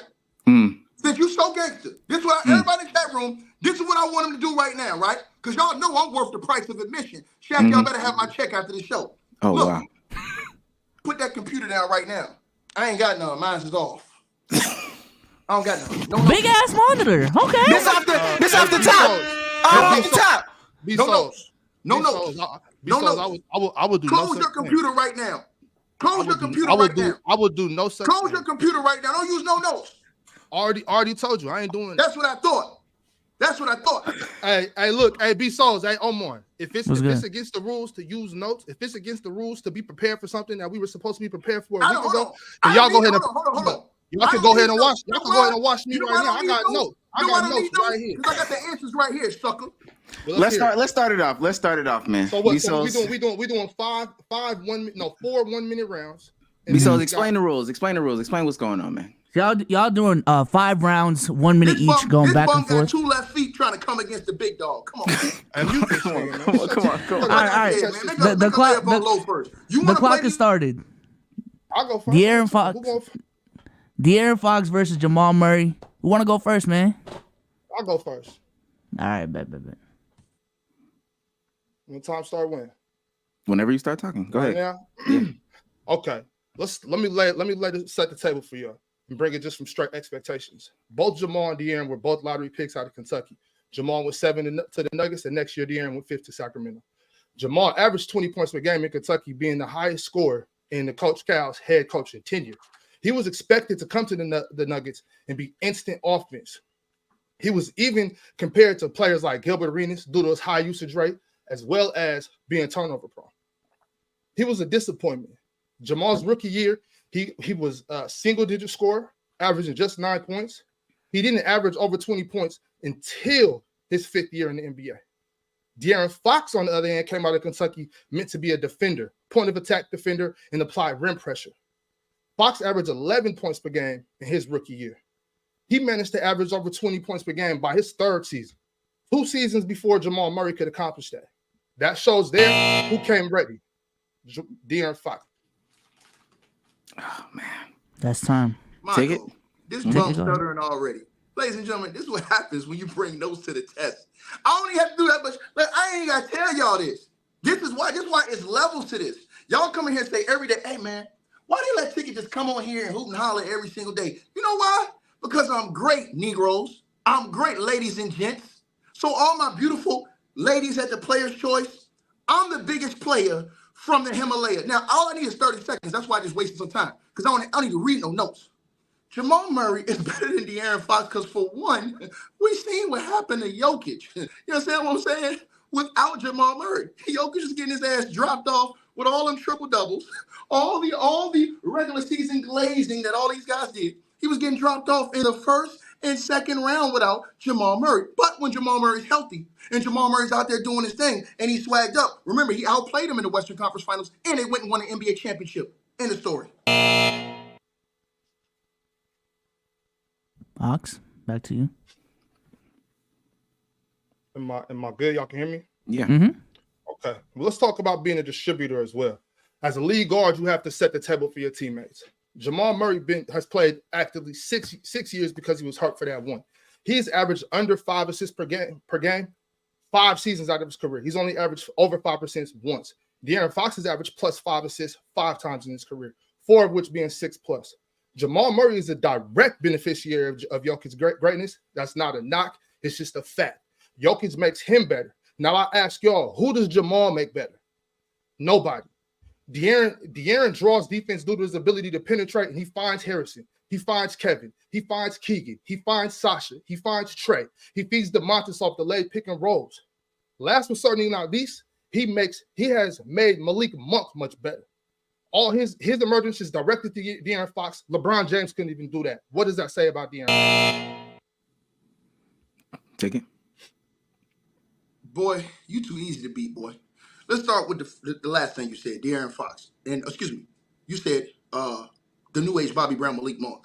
First of all, he had his breakout season with LeBron, Ramon James. So no, De'Aaron Fox didn't put him on the map. It was LeBron James and the Los Angeles Lakers. He just went over to your team because they had more money because they was trash. Now, let's get back to something that you say every day, chump. You come in here every single day and you glaze Mr. Sabonis to a different level. You say we needed Sabonis. He's a walking triple-double. He's the MVP of our team, and he finished higher in the MVP voting than De'Aaron Fox did just last year, and he can be respected as, in your words, the best player on the team this year. So your logic about De'Aaron Fox making those doesn't work, because before Sabonis came over there, De'Aaron Fox was getting the holy hell beat out of his ass, sir. Now, again, Sabonis is your man, and in this argument, he's mine too.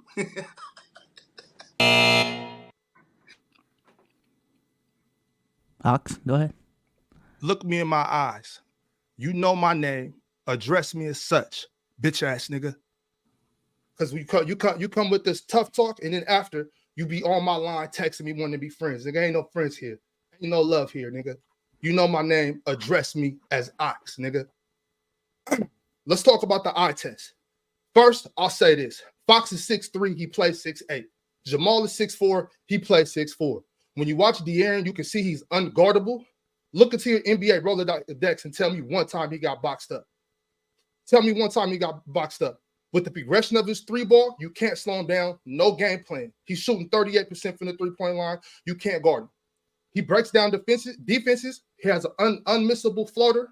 You know what I'm saying? He does all of this. His takeover ability, especially in crunch time, has made him the only player to ever win the clutch player award.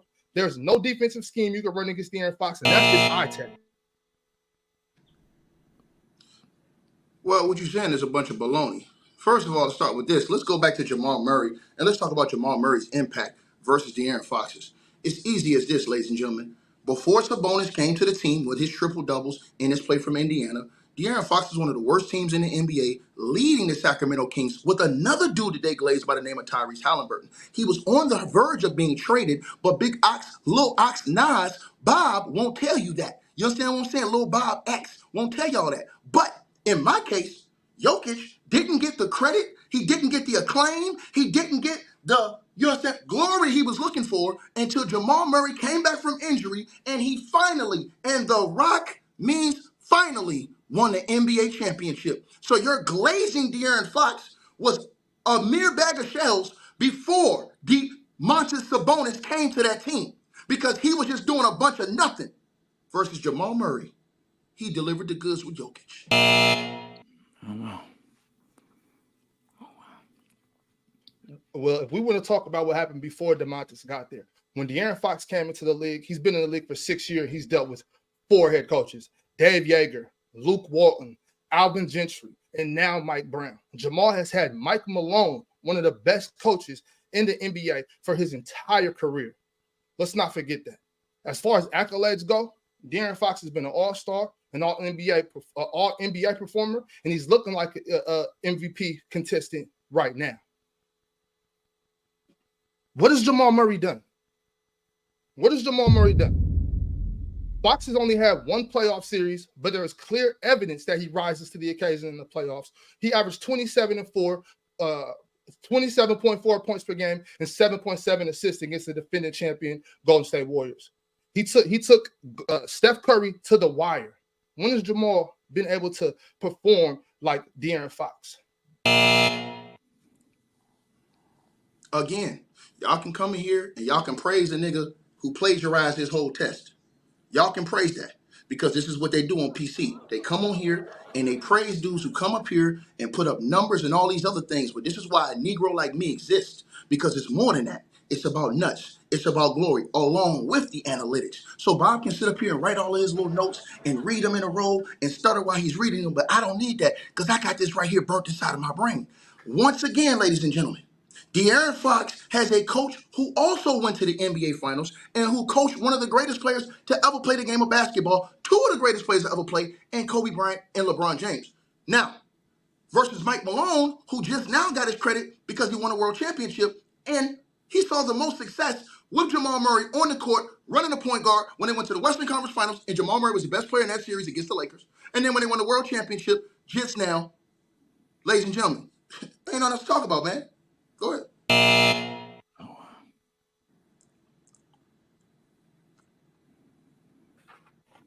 All right, this is the 4-minute round. Y'all can go back and forth. It's the freestyle round, so Like I y'all said, go at it. If he want to talk numbers, you can just talk all kind of stats right now for De'Aaron Fox, right? But even when De'Aaron Fox was putting up 20, before Sabonis came over to the team, what was the Kings doing? They was the worst team in the league. Versus Jamal Murray, him and Jokic came up from the gutter. Him and Jokic came up from being nobodies in the league, and they came up together. That's the reason why he didn't have to have 4 coaches, because his ass wasn't so sorry that every damn coach got fired, and they traded a whole half a team just to make this dude better. Is that what happened? Is that what happened? Is that what happened, Ticket? That's exactly what happened, because that's So why you why? got So 4 when different coaches in one time. the Kings organization was in shambles since 2006. Why? When we had Mike Malone, not because of our players, because of our front office. We had Mike Malone, and he got sent up out of there. And when he got kicked out of there, what happened? DeMarcus Cousins, Boogie Cousins was done with the whole shit. That's why he got traded to New Orleans, because he was through with Sacramento. That's a lie. Because of things He got like that. traded after George Karl get left out. You're a liar. George Karl came over. He got into it with George Karl left out. So stop reading notes. That's another lie. That's not even on notes. But what are you talking about? He was disgruntled. He was disgruntled. He was disgruntled when Mike Malone got fired. When Mike Malone got fired, he was disgruntled. He was disgruntled because Mike Malone got fired. You don't know what you're talking about. Keep lying. So let me ask you something. What did De'Aaron Fox do? What did De'Aaron Fox do before he got who you call a top 7 MVP performer and DeMontis Sabonis? What was he doing? Out. That's what he did. What was he doing? The fuck out. What was he doing? Because out. I know one thing: Jamal Murray and Jokic came up together. They came up together. It's just that Jamal Murray got hurt in between. In fact, let me say this to you: if we're not lying, he was balling. That's what he was doing. Stop lying. He was balling. De'Aaron Fox was balling for 5 straight seasons, 5.5 straight seasons.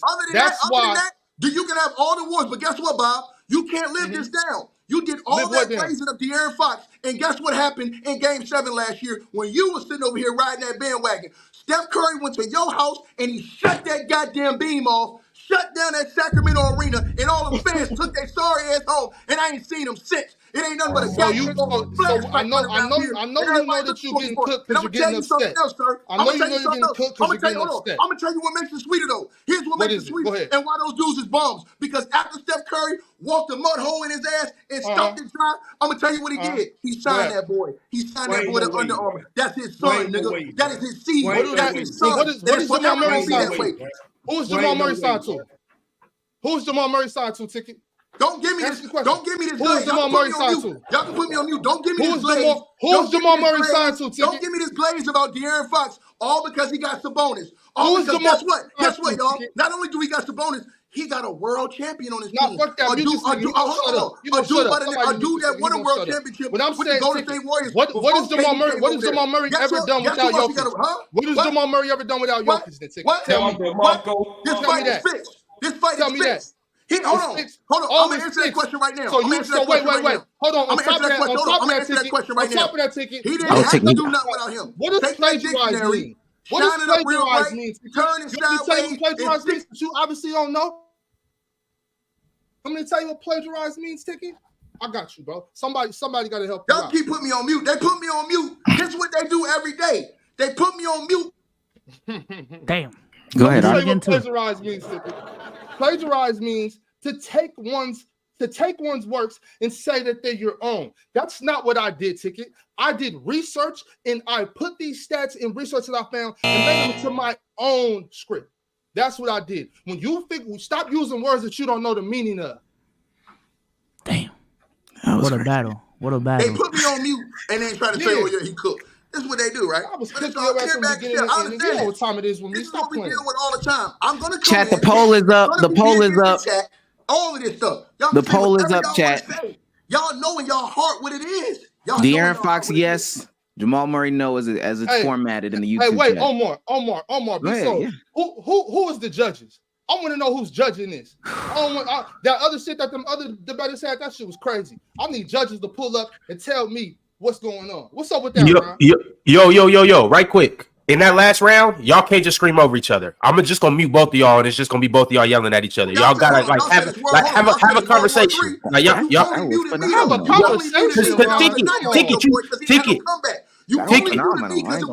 Ticket. You talked for a minute, for 3 minutes out of the 4 minutes. Y'all gotta go back and forth. But I'm getting up out of here. I'm just letting you know I'm hard on that mute button for that last round. Ron, it ain't my fault if that bum ain't got no argument. Y'all can't put me on mute because I'm cooking his ass. Y'all put me on mute because there's no mercy rule. And once again, y'all see what happens yes, every is single day. De'Aaron Fox, When no is Jamal Murray. Touch them up, spark them, leave them stiff like the cleaners. They want to put me on mute and try to censor this talk right. You can't censor a damn word, Ticket say. Because you know why? I'm the best damn thing that's going out here, and I don't need no damn dictionary. I don't need no damn notes, nigga. Ox, I like how your stuff was formatted. I ain't gonna lie. I like how you formatted. Hold on. Oh, Meezy, you would like it if you don't know basketball. Oh wow, that's crazy. No, you know why, Omar? Because you're a professional. That's why. You're a professional. You got some sense. That's why. Well, hey. Came prepared. You gotta respect it. Like I said, they gonna keep muting me because once again, when I was annihilating that boy, he ain't had no comeback. You know why? Because he when can't did you think on the annihilate fly. me? He can't think on the fly. He can only use them notes. That's why I'm better than him. I'm better than Lowe. I'm better than Marz. I'm better than old ass cataract wearing Chilltown, aka Grilltown. Fluent somewhere living in Vida Loca. Shaq, you sitting in the back laughing at the whole damn thing. I'ma see your ass with gloves, sucker. And who else the hell is left? And that cockeyed little boy that run around here calling himself not so gifted. I'ma dump a mud hole on his ass too and walk it dry. Mustard? What about Mustard? Hey, what's up with the poll? Who you talking about? He didn't say Domo though. Oh wow. I don't got no beef with Domo today. He took out the daily trash. That's who won the third round? What is going on? That's crazy. Chat. The polls are in YouTube right now. Got as it currently sits. They probably cheated me. That boy had no comebacks. When it ain't no notes, they Chat is flying right now. Chat is Man, flying. I got it up. Yo, dude spent 2 hours. They gotta put me on mute. That's what they gotta do. All you can do is yell. got No substance to what you gotta say, bro. There's no substance to what you're saying. All you're doing is yelling. Chat, who won poll is up right now. All right, this is the final poll. This is the definitive poll. All right, this is for the whole debate. Lil Marz, this is what happens when you Bob. When the teacher said raise your hand if you know the answer, and Bob never raised his hand because he never knew the answer, and then that one day the teacher said, "Hey Bob, come to the front of the class and answer the question," and the Negro came to the front of the class and doing all that. Oh, them jokes ain't gonna help you, nigga. He couldn't Them sit back jokes there ain't gonna and teach save test you, like bro. he You always cooked, did. nigga. You That cooked. boy cheated his whole life, and There's nothing they can do, bro. There's nothing you could do. There's nothing you could do. You don't even know that ain't actual professional debates. You're supposed and y'all can come here. Y'all can come here. Y'all can get on our level. Hey, let me say this. Let me say this to both of y'all. We have about 1,000 votes, 957, and I promise you won't believe the outcome. I promise you won't. You will not believe the outcome. 957. Listen. So There are listen, and I want y'all to 957 votes. A 50-50 split. Straight 50-50. Am I watching that right? And from the judges, I do got the votes on the back end, but let's look at the fan voting right now, because, yeah, straight 50-50. I see it right now, too. Straight down the middle. Yeah, that's a big sample size, too. It's clear cut who won sample size. Hold on. Do y'all two think it was 50-50? Do y'all two really think it was 50-50 in your heart? Because y'all made the vote again, right? How many times did y'all put the vote up there? Somebody just hit me and told me y'all put 2 votes up there. How many times y'all put the vote up there? What would you say? Bezos, what would you say? Just put a stamp on it. Y'all know what time it is. Put a name on the bullet, Bezos. Y'all Bezos. put 2 votes up there. Y'all sad. This is what y'all do. When y'all can't beat me, they had to jump me because they couldn't beat me one-on-one, nigga. It don't matter what the chat say, because both the judges are rocking with me because they know. Stop it, bro. I'm gonna do it 2 more times. The results. On your best day. The results are in. Fan voting, straight 50-50, but I do got the judges on the back end, man. I'm a professional with this shit. Let me go judge by judge, man. Judge number 1 got Ox 4-1. I don't got the names. I just got the numbers. Judge number 1 got Ox 4-1. 5-0. Should have been 5-0. I'm disappointed. I'm upset about that. Judge number 2 got Ox 4-1. Oh wow. Judge number 3 got Ticket. I don't know the numbers. It just says Ticket. And then judge number 4. Who the judges, Ron? And judge number 4 got Ox. So who the Ox. judges, Ron? Hey, y'all know what this is, right? Ox Y'all, 1-3-1. hey, you getting trouble. Y'all can don't run. Go up. Y'all can put me on mute. Y'all can do whatever. Y'all can make 2 votes in the chat because y'all didn't like that I kicked his ass on the first one. Y'all can do whatever y'all want to do. Hold on, Ticket. Hold on. I see all the cans y'all try to run. Y'all know I'm the main event, but y'all try to put me before the real guys. Y'all try to put in the main event because y'all want to build them up to my level. Y'all niggas know I'm the K.I. Listen. 1,100 fan votes, 50-50 split. We got Ox winning that first round. I'm excited for this next round. You know what I'm gonna say, Bezos. Nah, this is crazy. That was the first topic. I ain't gonna lie. There's 2 more, chat. God. All right, topic number 2, man. Topic number 2. Which team will win a NBA championship this year? The Lakers or the Suns? Go ahead. Who want to start? Take it. Go ahead and start because Ox started last time. First of all, now you want to unmute me that you cheated my ass, right? Because this is what y'all do every single day. But y'all can try to boost that little boy ego up. Do whatever you want to do. Everybody know in their heart, I kicked his ass. These people vote against because they don't like me. This little Negro sit up here with notes all day long. But guess what? He can't take notes for KD, sorry ass, putting together yet another super team, right? that can't even get on the court. So how the hell is they gonna have a better chance at winning than the Lakers when these three bums ain't even played one time and won't play together one time before the end of this year? So that right there ends the whole argument. I don't need no mathematics. I don't need no notes. I don't need no plagiarism. KD has constantly built super teams that have backfired in his face. He took teams that were ready to win championships or go to the finals and put a goddamn torpedo to those teams. And this is the reason why right now you don't see Bradley Beal back his neck and his back. The other boy, what the hell going on with him? Man, them boys is done. Ox. Ticket. I'm happy you said that. I'm happy you said how you expect them to be better than the Lakers when their team is in the symbol. You know, Devin Booker's played 7 games. Bradley Beal's played 3 games. Kevin Durant's the only one that's played 15 games. Anthony Davis has played 15 of their 16.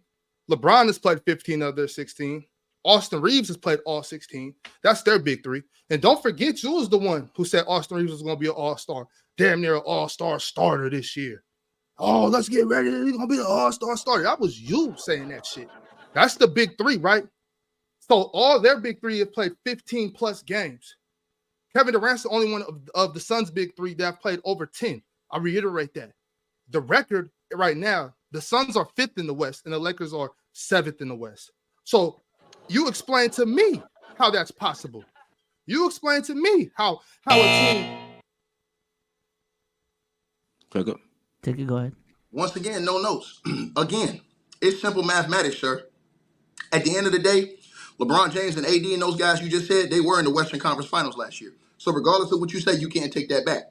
Secondly, Kevin Durant had a guy, and Chris Paul and Devin Booker, that already went to the NBA Finals. What did he do? He go to that team, take a torpedo to that team, and now they have to give his ass a participation award to say, oh man, he's throwing up great stats for this age because his sorry ass won't win and they know it.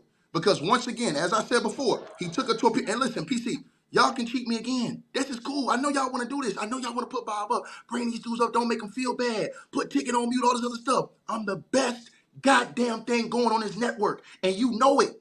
Y'all can't get away from this shit. But once again, Kevin Durant is simple mathematics. Bradley Beal and Devin Booker won't play enough games to win a championship. End of story. He's on fire. See, y'all could be mad at me for coming prepared. That's not my fault. I'm not a damn fool.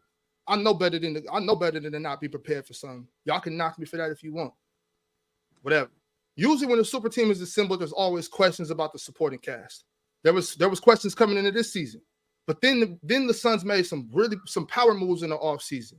And then they traded DeAndre Ayton. They shored up their bench. When you got dirty work guys like Nasir Little, Jordan Goodwin, Drew Eubanks, Chemezi Metu, Keita Bates-Diop, those guys, did I say Drew? Yeah, I said Drew Eubanks, yes. Those guys bring a force off the bench.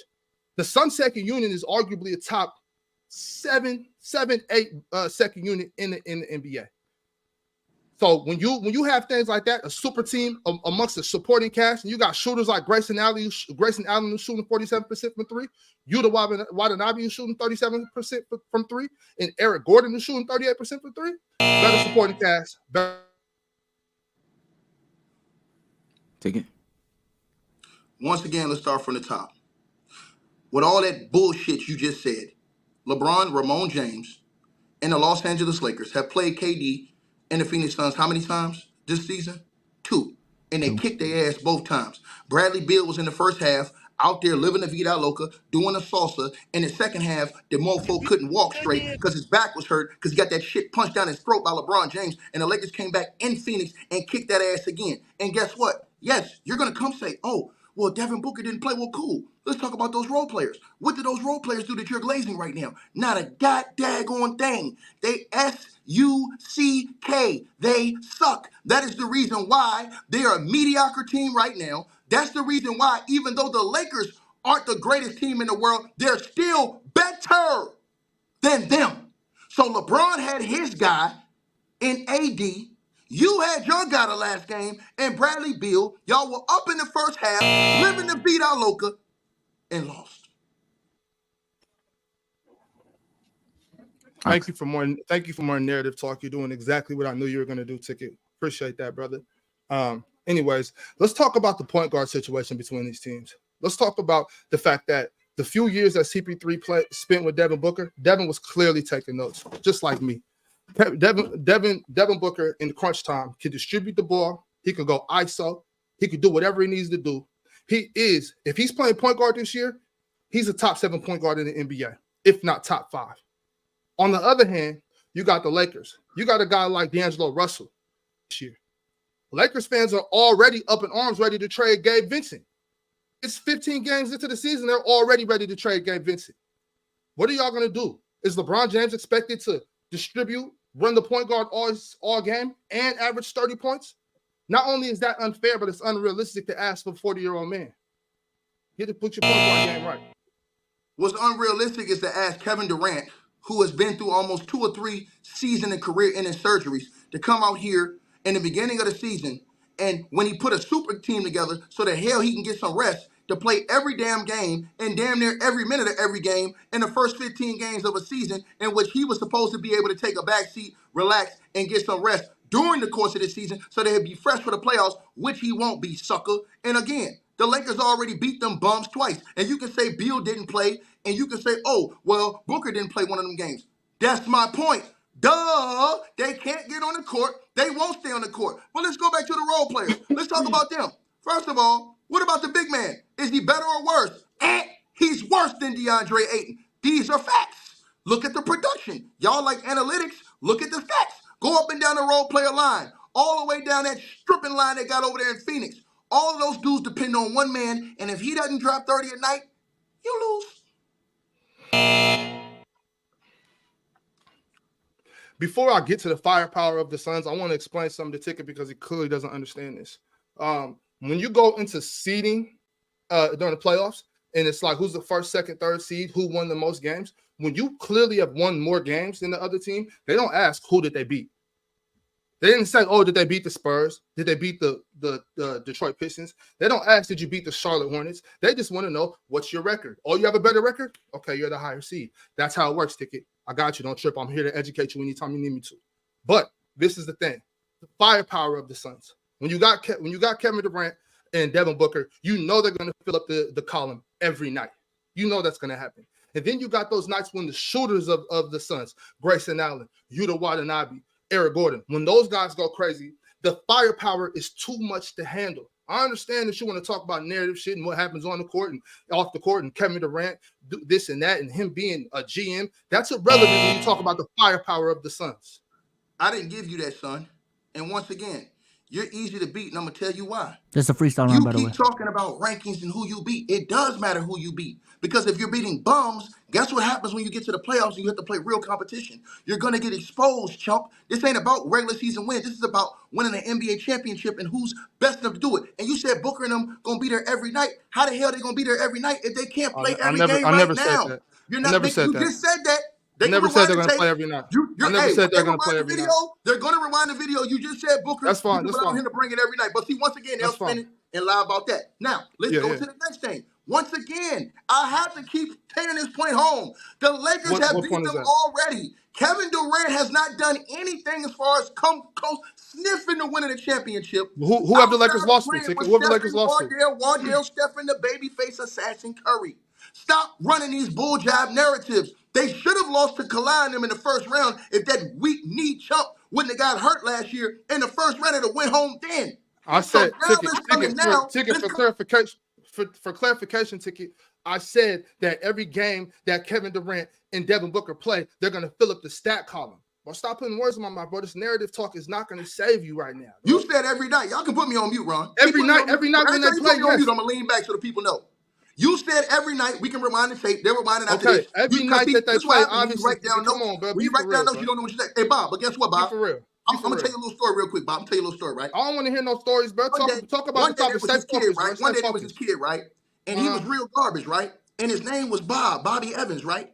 And every day his coach kept telling him, Bob, you're good, man. You're the greatest, man. And everybody kept voting for this kid, saying that this kid was the greatest thing out here going. And then when he got on the court against the big dogs, right? The only way they can keep his goddamn ego from breaking is by lying and telling him. All right, let's just go ahead and vote. I don't need to say nothing else. I already all watched this those clown numbers up. out the window, sucker. Pack your shit. All those numbers out the window.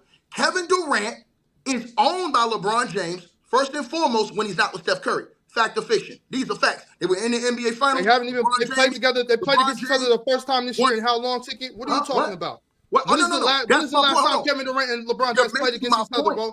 It's been so long. Why are you talking about 2016? You're making my point. If you're not playing games, how you gonna be? How you gonna talking about shit that happened a decade ago? If we're not playing games, how you gonna win a championship? Next time, you know what? Next time you need to take some notes so you can stay focused. Not on the court. How they gonna have chemistry to win a championship? Last time I checked, LeBron and AD have played 80% of the games so far this season. Kevin Durant, Devin Booker, and Bradley Beal have played 0% of the games together this season. To my next How point, in the world can you say that you have a better chance you gonna let me answer the question? Let me tell you. This is why. This is what's gonna happen in simple mathematics. These guys have barely played. Devin Booker's played 7, Bradley Beal has played 3, and they already have a better record than the Lakers. So inevitably, when somebody tweaks an ankle, somebody hurts a wrist. I'm not talking. Keep me on mute, PC. Keep me on mute. Y'all put me on mute. Keep me on mute. Help that boy. Mute yourself. When inevitably, see, he quitting. He throwing a fit because he know he getting cooked. He know he getting cooked. He does this every day on the crazy panel. picture. It's supposed to be a free fall take this ass whooping like a man. Be a man and take this ass whooping like a man. So ain't nobody quit. Nobody going nowhere. 30 seconds left. Get y'all shit off. Let me finish my point. So inevitably, when somebody on the Lakers tweaks an ankle, something, nothing major, but that's basketball. People get hurt. When LeBron James and Anthony Davis miss those games, then what's going to happen? Because these guys already missed these games. And they're already better. When LeBron James missed, AD and the Lakers went on a run last year. When AD missed, LeBron James and the Lakers went on a run last year. They're going to rely on D'Angelo Russell. Man, put the poll up. Pull up. Here we go. That was crazy. Vsauce, put a bullet on it. I'm tired of spanking this nigga, man. I'm gonna be honest. I probably got Ticket because I genuinely agree with his points. Like I don't think the Suns are all that. I think the Lakers are genuinely a better team. First. Okay. No, I ain't gonna lie. I like these because these generate a lot of chat interaction, a lot of votes. If we get another split down the line, I might just have to walk out. That's crazy. Another split down the line from the chat. I think this one is not a split down the line. What they want to do on here on PC, they want to try to do me like they want to do Deion Sanders. They want to try to stop me from wearing my chains, from smoking my cigar, from wearing my shades, from wearing my hat. That's what they want me to do. They want me to be corporate. They want to try to break me. Take that shit back right now. I'm pulling up on Let's Keep It a Buck. I'm pulling up on Let's Keep It a Buck. You better take that shit back right now, nigga. We know. You wasn't supposed to remember that. In your soul, you know you lost. In your soul, you know you lost. No, not another 929. If we get 1,000 votes again and we split down the middle, I don't know what to do. I don't know. In your soul, you know you lost. Yeah, I'm period. Hey, guess what, y'all? Hey, guess what? And my boy got the screenshot. I won on the chat. Fuck what your boy got. You got your ass whooped. That's what happened. Okay. He can't save you. Okay, Bobby Evans. He can't save you. Okay, Christopher Moore. Okay. Hey, guess what? Guess what, Bob? Well, fuck if you know my name. Nigga, I guarantee you I won't miss no layup. I don't got nothing to hide from nobody. I guarantee you I won't miss no layup on tape. Yeah, I'm thorough. Now, how about? We had 1,000 votes. It's still 20 seconds that's left. what he was gonna do. Try to make it personal because he's getting his ass spanked.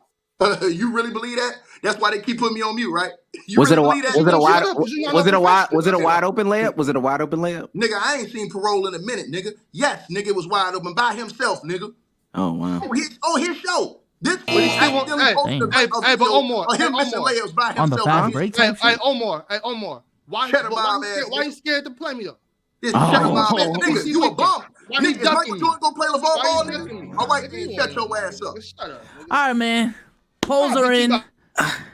Per chat. Ticket 155 to 45. All right. Oh my God. Ticket 155 to 45. I got the judges in the back right now. I expect that. I'm gonna go judge by judge again, man. Judge 1 got ticket 3-2. There you go. Judge 2 got ticket 4-1. 4-1. Wow. Judge 3 got Ox. Judge 4 got Ox as well. Let's move on to the next one. It's a tie. Wait, it's a tie?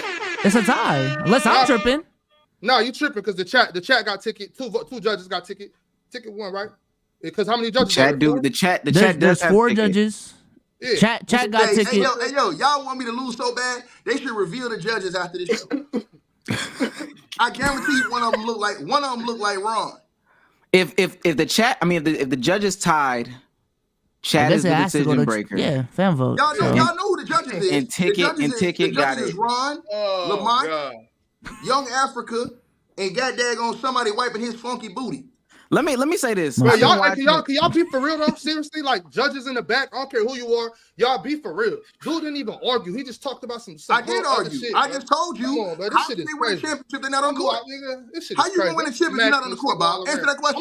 I'm making this boy Isn't that touch what happened every to the wall in strippers the last crib. year? Didn't I'm the making this strippers boy lose touch because their every players wall couldn't in get the on the court and crib. couldn't be healthy?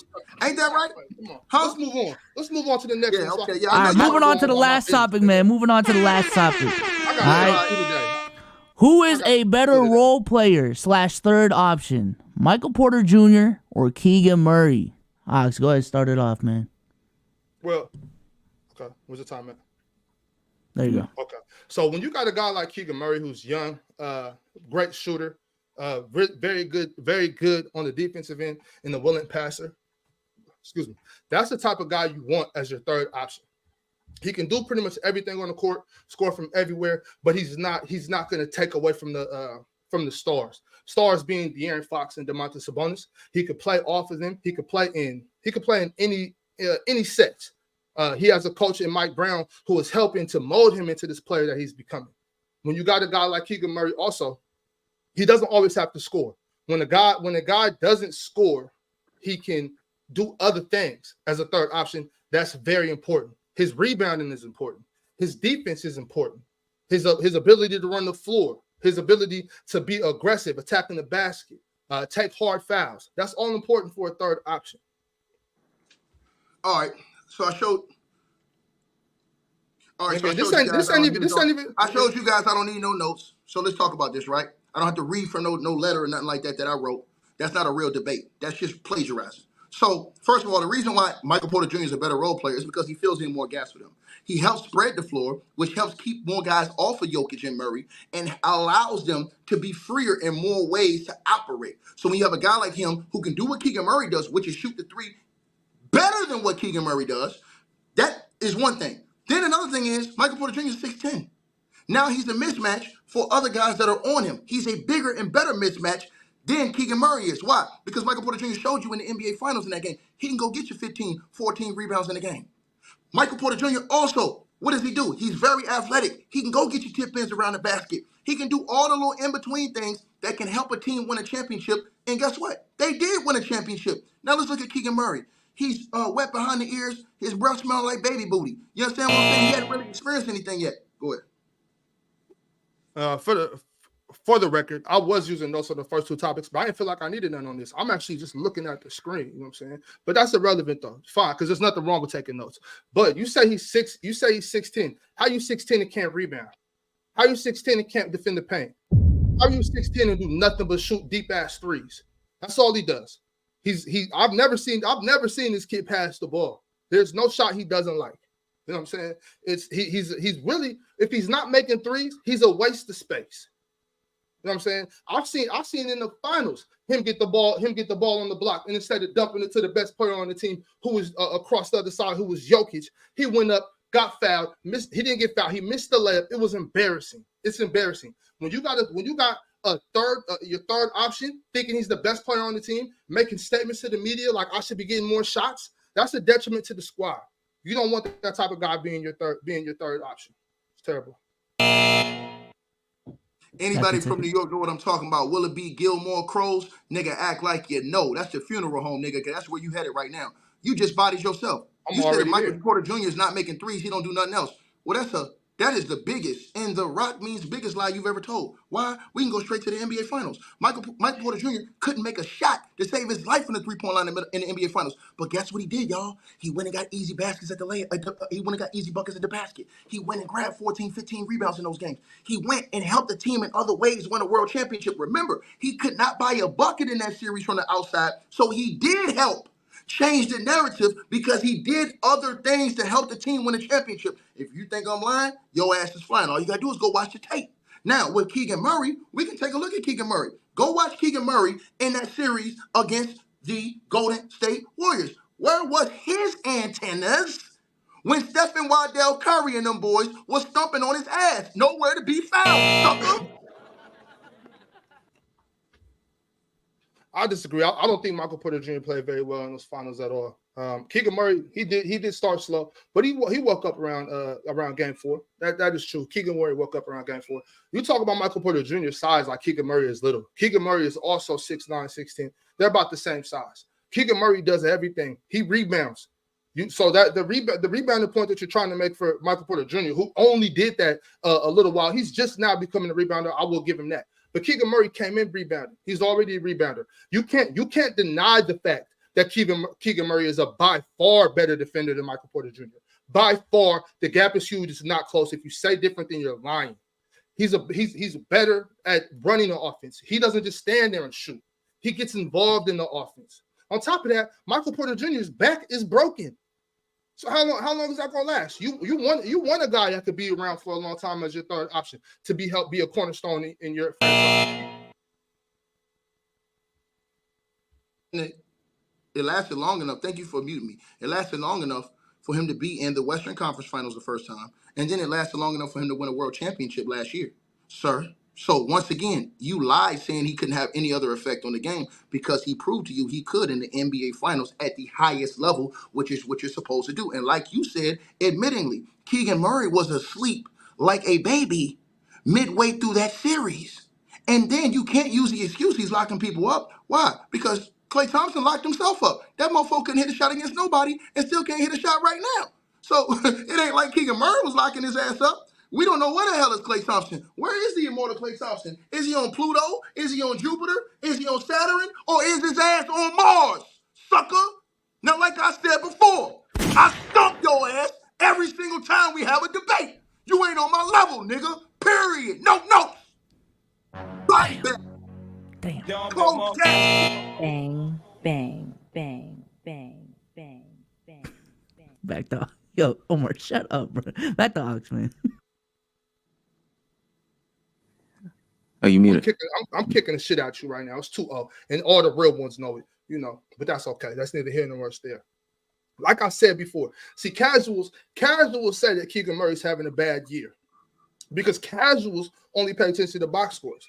Casuals don't watch the game and then wake up the next morning and check out the box score. And then they surmise their takes, if you want to call it that, based on what they've seen in the box scores. If you watch the game, you will see what I told you in the first round of this debate.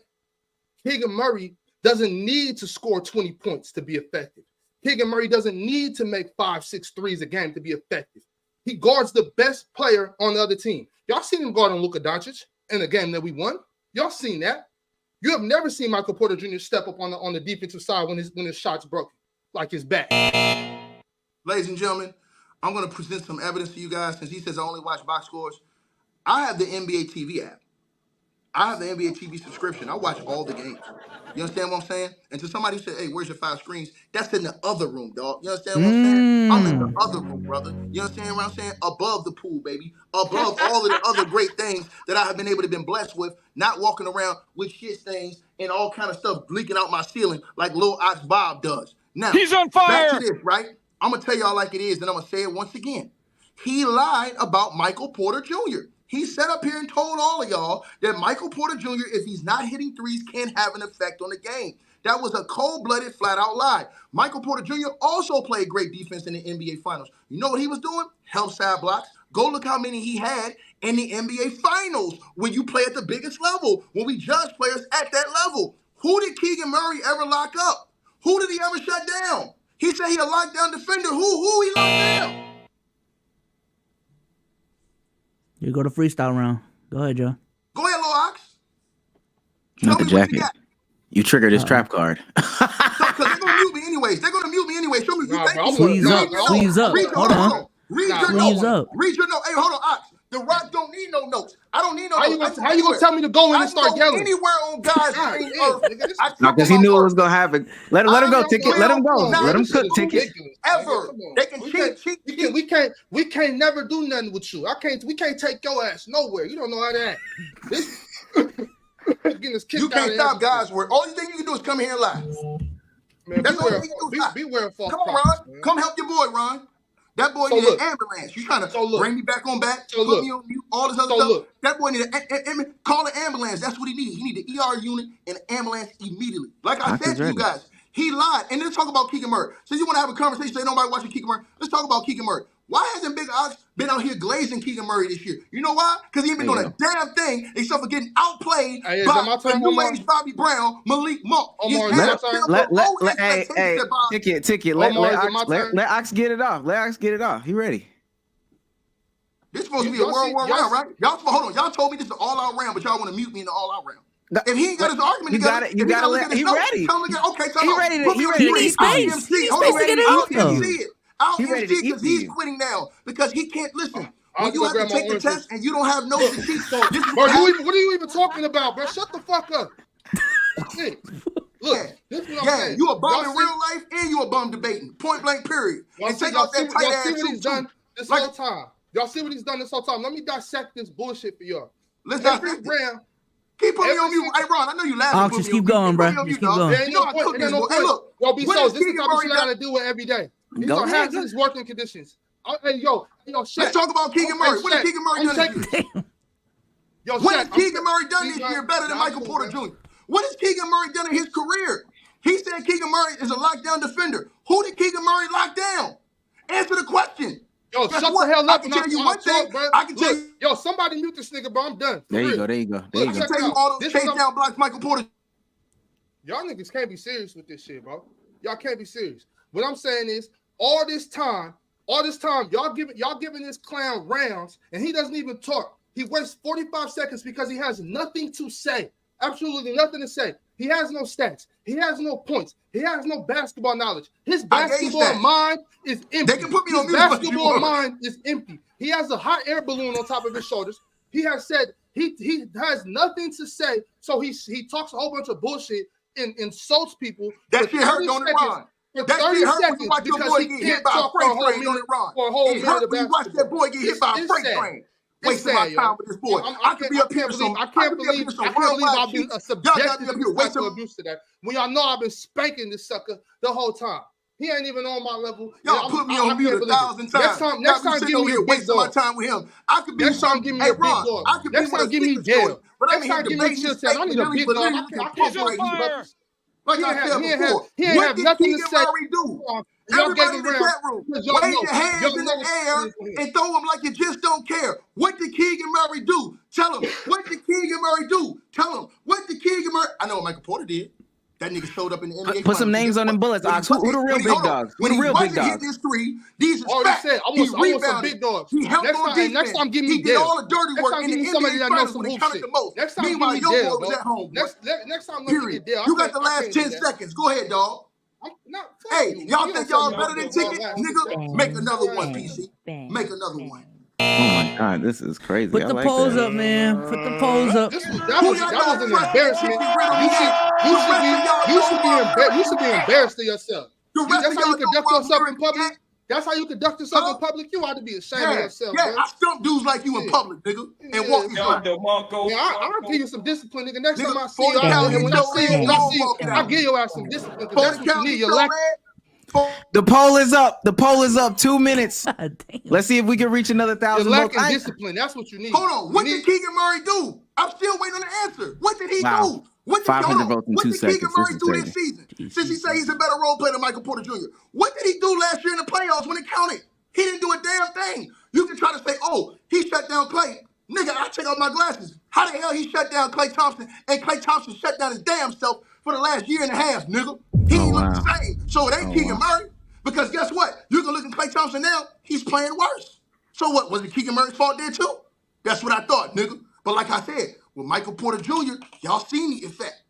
When he wasn't hitting threes, he did. Look, everybody watch the NBA Finals, and this is what you call a massacre. This is what 50 Cent made his album about, the massacre. Clickety clank, clickety. The money goes into my piggy. I get at you. My knife cuts your skin. Hey, stop comparing yourself to real niggas, bro. You a clown, bro. Stop Straight like that. Hey, guess what? Hey, Bob. Guess what, Bob? I'm a clown. Hey, Bob, this is the last thing I'm gonna say to you. Don't say shit to me, bro. You can had on your channel the other day. That pretty young thing that you had on your channel the other day. Tell her I said the ticket, wanna holler. You understand what? And the big one. You understand what I'm saying? You tell her I said when she come with me, you understand what I'm saying? She ain't never gonna think about you again. Believe it. I ain't hear what you said, bro. I ain't had you heard exactly what I said, boy. And you know them, hey Bob, and you know the money's real. Yeah, you know my money's real too. That's why I pulled that on you. You think you're the only one that move around. Woo! 1,000 votes in a minute, baby. This you better hope them judges keep on you in the back. Pesos, yen, euros. You better hope them judges cheat. I'm international, nigga. You better hope them judges cheat for you, nigga. Damn, it's 50-50 again, bro. Don't spoil it. Hey, look. You know what's funny? I've been around the world while your ass is still low. Period. The poll. It's been 2 minutes, ladies and gentlemen. I got visas in other countries, nigga. We got 1,100 votes, ladies and gentlemen. I got visas in other countries. For the hypest battle, ladies and gentlemen. The most interaction we've seen all day, ladies and gentlemen. And Shaq.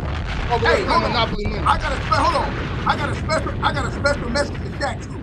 Shaq, you running around here looking like a dusty ass. Hey, you better watch what you say about my brother too. You disrespecting, you gonna pull up on you, boy. You sitting behind them screens. You bring your ass up here too, Shaq. And guess what? I'll give you a double feature right now. I'll cook your sorry ass 3 the hard way too. So you the special judge. Bring your ass up here to the front, sir. Read what the judges in the back got. The poll is gonna blow. Put them judges up. The poll is gonna blow people's minds. Pause. Of course. Let's start with the judges, man. Judge 1, you got Ox. Man. Judge 2 has Ticket. Oh wow. Judge 3 got Ticket. Oh wow. And to build up some suspense, let's go ahead and go to the poll real quick.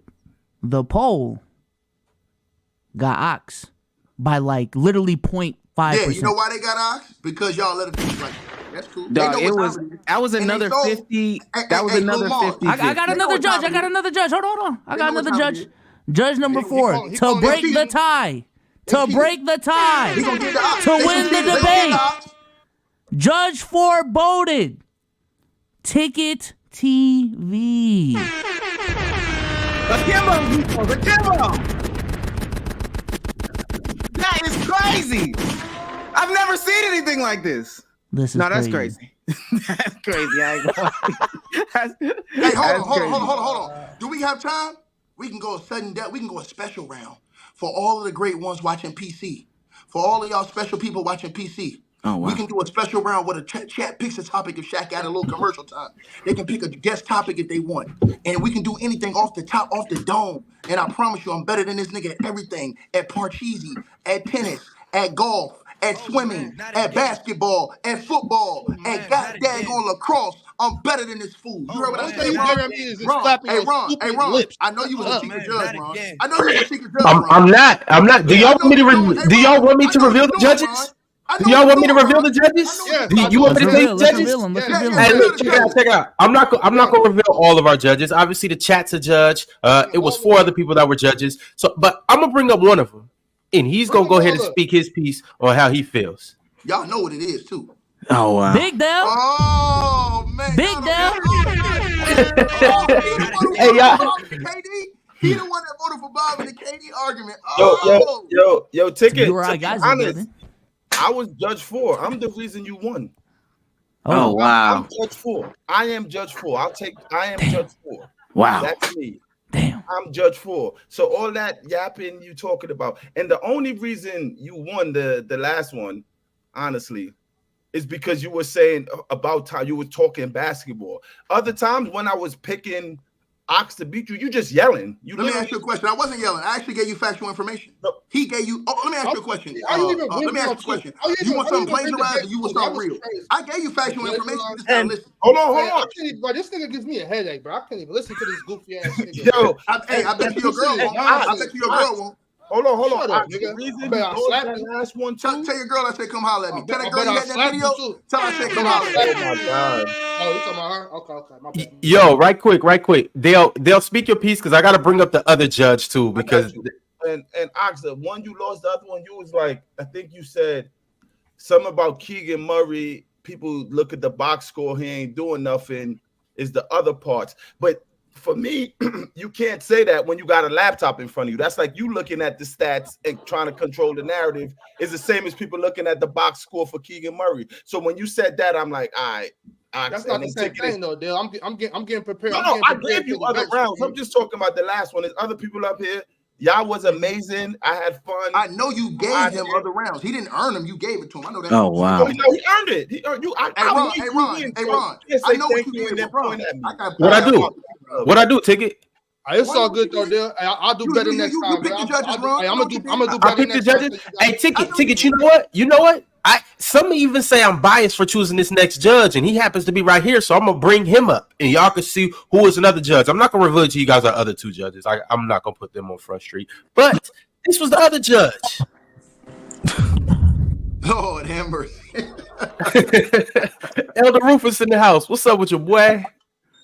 Hey, salute. I think I was actually judge 4. Wasn't I, Ron? I think I was judge 4.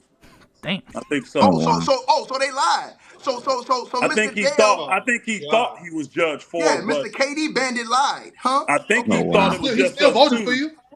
But I think it was just. I think I was judge 4. It sounded like that. If it wasn't, we had the same exact votes. Then let's put it that way. Why did you vote the way you voted? Why did you vote the way you voted? Well, again, Ticket, that last round was a landslide. We all kind of felt that. The only reason I even gave Ox something in that round was because Ticket didn't really let him talk at the end. So, but I wanted Ox to do more countering. Like the guys in here could tell you, I was sending stuff. Like Ticket would say something, and there were great counters Ox could have came with to debunk what Ticket was saying. He never came with them, though. That wasn't the structure, though, Elder. Elder, the structure was supposed to be rebuttal round. Rebuttal round was supposed to be the We've been listening to you. We've been listening, y'all. Y'all ain't been listening to me. Y'all been listening to this nigga scream. Brother, that's debate structure. When you hey, Ox, when you debate, that's you part PC. of. You PC niggas is scared of Ticket, bro. That's Hey, Bob. He talking about round 1, 2, 3, and 4. I don't care what that's what he talking about. Okay, what he talking about? Yeah. I smacked this nigga the whole first 2 debates, and y'all know it. Y'all robbed me the whole first 2 debates. What is that?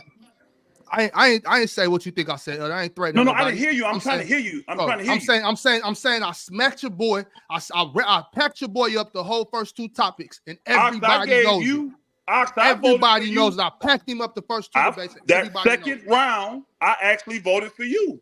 Because it was 3 levels. At the first level, I had Ticket. I actually voted for you the second level. I thought you did a good job in that round with the Phoenix thing. And Ticket, all he kept doing was telling us the same thing, that the guys are going to be unhealthy. He had some jokes and stuff in there, but he just kept talking about how they're going to be unhealthy. Isn't that what it boils down to, though? You actually broke it down, so I gave you that round. This last round, it really was a landslide to me. It was a landslide. Hold on 1 second. I lost that third one. Y'all going to let me finish, man? Don't all the numbers go out the window when you talk about health? We can talk about all the world numbers that Kawhi put up in the playoffs, but it don't matter if he ain't on the court. Right quick, Elder. Say your final points because we got to move on to the next segment. We're only 15 games in, and they do have a better record than the Lakers, even being unhealthy. So you can just assume if they can get healthy, they'll be better. I liked Ox in that round. This last round, Ticket really just demolished him. And Ox, you said a lot of stuff that just wasn't true. You said a bunch. We were in there talking like, whoa, he ain't 6'10". You said Keegan Murray 6'9", 6'10". He's 6'8" on the best day of his life. It was just little stuff like that. You did a lot of that in that last round, and all of us was like, man, it's a landslide. So y'all did good, though, man. It was entertaining. Y'all did what y'all supposed to do. It was good. Hold on. Ain't no not letting y'all opponents. So I'm in the conversation right now. He had a round. I had a round. He had a round. I had a round. I was told, respectfully, that the last round was World War III. So I wasn't told I'm supposed to sit here and just let him get off. No. Keegan Murray is 100% Hey, squeeze 6'9". first, ask questions last. Just to let y'all It ain't know. my. Hey, Ron, y'all should have explained that to me before the debate. Y'all supposed to go back and forth. And when that 4 minutes come up, y'all supposed to go back and forth. You dominated literally the whole 4 minutes, Ticket. Because I'm you dominant. Talked 3 minutes and 30 seconds. I'm just saying you're supposed to go back and forth. Duncan, how y'all gonna laugh at some shit like that? I was tired. That was funny though. He don't have no comeback.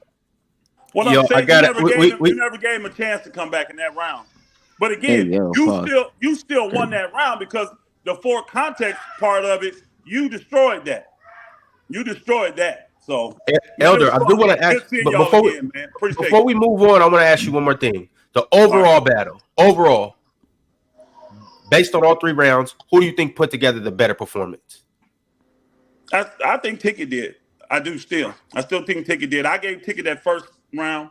I gave Ox the second round because I thought he was well more put together than Ticket, and he put better arguments up. That last round wasn't close to me. It really wasn't. It wasn't close because you can't say things that aren't true, and it's not backing up your argument when you're telling lies. And he's telling a lot of things. So Ox was up here lying. Well, he wasn't. You go back and listen. There was about 3 or 4 or 5 little things in there. He kept saying, well, Keegan did this and this and that. And I'm like, no, that's not true. That's not true. Then he said, oh, boy, can't do this. And I'm like, man, his defense stepped up. And if all this stuff come to your mind and you start thinking about these games, I'm like, that boy got a lot of rebounds in them games to help them win. That boy played great D and got some key blocks at the end. So he did step it up. Michael Porter Jr., I'm not a fan of neither one of the dudes, but he did step it up and help them win a championship. So you can't come and tell me that it's value. Now, remember, I put in there, I was like, why is he not talking about, when you're talking about who's a better value, you should have been talking about the money that these guys make. Because no boy's making max salary for the 3rd slot, and the other dude is on a rookie scale. That's important to build your team. That is very, very important. He never went that route, though. And it was many things. I kept putting them in here that could have been said to counter what Ticket was saying. I just wasn't getting them from Bob. I wasn't getting them. Elder, I want to ask you this. And to chat as well, because y'all are voting too. How much are y'all taking into account the take that you agree with? Are y'all just voting based off of like who won the debate, based off of like debating, or do y'all take into account the take at all that you agree with? Well, the way I do it, I look at what your take is. What I take out is if I agree with it or not. That's the irrelevant part. You can be making a take as long as it's factual. I look at how you present that take. Now, if you're lying, I can't regard your take because you're not telling the truth. I can't just give you extra points for presentation. I take out if I agree or not because I forgot it wasn't in this. I think it was in the one before. I totally disagree with the argument of the brother. Like, I don't believe this part of the argument. Like, this player, I don't believe he's better than this other player. But he did a better job of giving the facts on this argument, so I voted for him. Even though I believe that the other guy, the guy he was arguing against, I believe that player's better. But his arguments were factual and they were put together better, so I voted for him. And that's how you're supposed to do it in a debate. It ain't a matter if I believe what you. If I believe this player, like especially if it's player against player, I may think Chris Paul is better than the other player. But what if he presents his facts better? And that's what happened. And that's how you should go about it. That's fair. That's all fair. All right, Elder. Appreciate you for coming up. Before we move on to the next segment, for those who just tapped in or wasn't here before this battle, I just got to tell you guys, yes, it's Black Friday today. We love Black Friday. This is an amazing event. But I got to keep y'all on y'all toes because we got something coming up in December. Christmas time. Hey, it's the giving season, so we're going to give y'all something. Deck the halls. We got Ticket versus Chill. Fresh off a win, Ticket is coming in to December into this next card victorious. So you know he's going to have his chest poked out as always. And we don't know what Chill's going to be, if he's going to be on a losing streak or a winning streak. But we will see in this next battle. But you do see December 23rd, we got Ticket versus Chill. We also have none other than Open Gym. They're enemies now, Dub and Marz. We'll get to see a lot of back and forth between those two and Open Gym coming up. Fellas, thoughts, recaps on the last battle? Notes don't matter to me. I just want to put that out there. Notes aren't a knock to anybody. It's a debate show. It's good to be prepared. I think anybody in the comment section that's saying, this person is losing because they have notes. Anybody, y'all pull up with papers, laptops, don't matter to me. It don't matter. Yeah. I agree. I didn't really have too much of a problem with Ox bringing up notes, but I do think delivery matters. And going into that debate, that's what I thought Ticket was going to kill it with, was the delivery of his argument, the delivery of his takes. And I think ultimately that's why he won. Also, I just agreed with LA being better than Phoenix. I just flat out agreed with that. And then whatchamacallit, MPJ being a better role player than Keegan Murray. But hey, it's exactly what I expected, man. They saying script don't matter. None of that. Having something written does not matter. That does not matter to me. That does not matter. Sorry. All right, y'all. Well, we're going to go on a quick break. We'll be back in a second. Y'all stay tuned.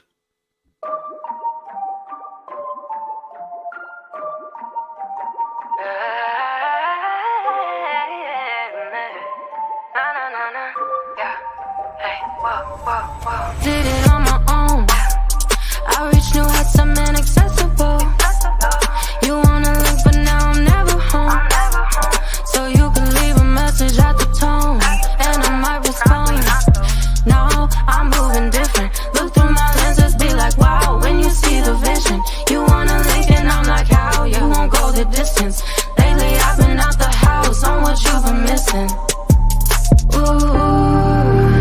Zooming, baby, I've been on the move. Eating good and staying on my groove. Thankful for the family and my crew. Cause they're too, yeah. I am addicted to change. Shawty like last, so reeling me in. I'm back in the game. I got goals all on my chain, but I'm asking shawty how you don't know my real name. 2020 vision, I got time to make some real change. Eyes open, see my bank account, I make it count. Close company, baby, bleed this day around. I'm patient now. I am tip top, I think she bout to hate me now. My heart vacant now. Old friends trying to take me down. I never really know why. I've been dreaming, yeah, my eyes closed. 50, I'm so tight.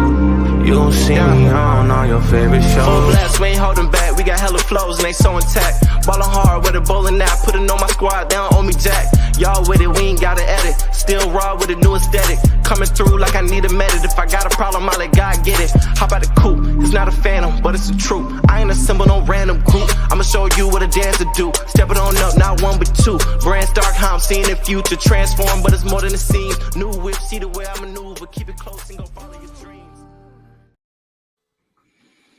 Vsauce. Oh man, not again. You muted. I know you're excited. Listen, man. God, we're back. We're back from intermission, man. W tunes, by the way, man. Y'all having fun in chat, man? Put a one in chat, man, if y'all having fun tonight, man. For today.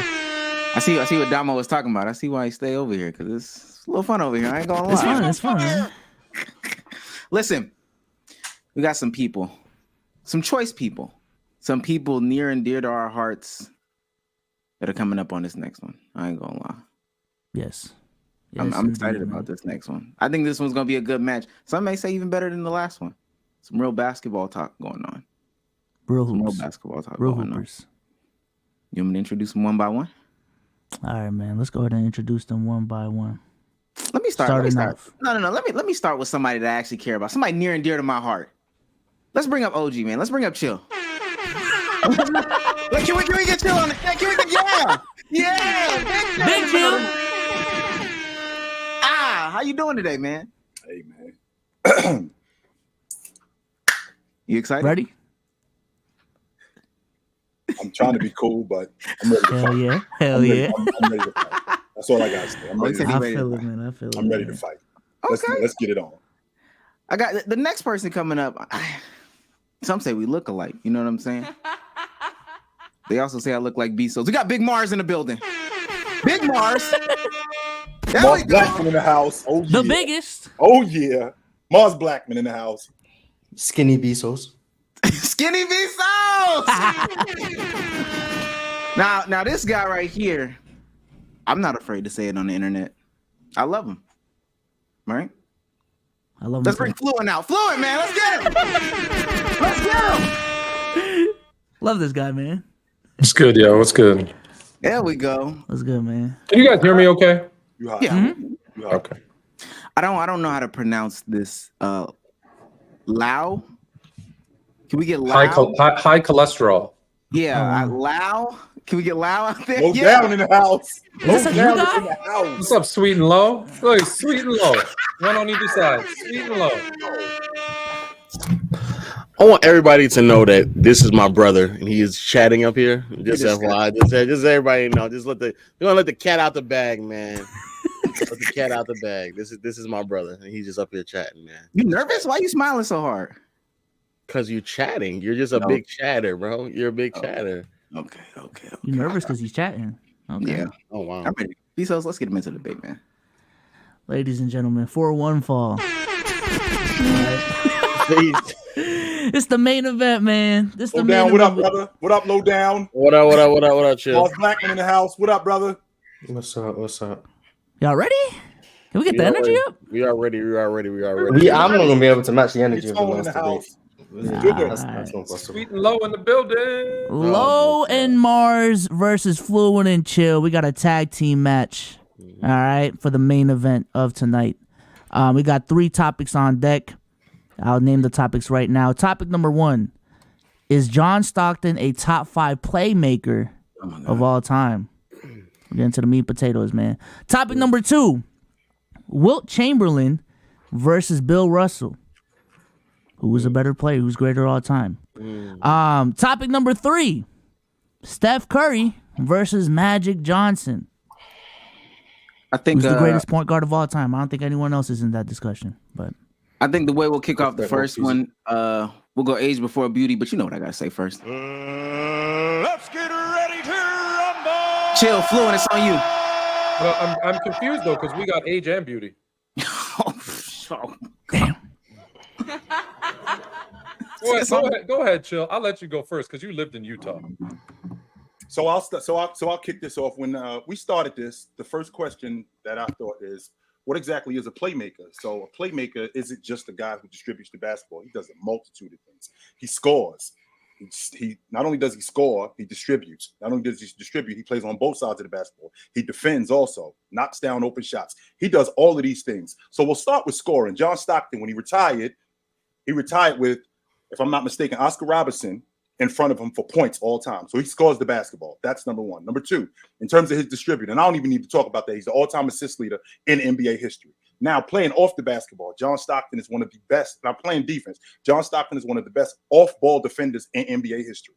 With him being that creates steals, that creates up-tempo play. And then when you talk about, when you put all of that stuff together, I asked the question to myself, why isn't John Stockton an all-time? Why isn't he a top 5 playmaker all time? And I can't come up with an answer for that.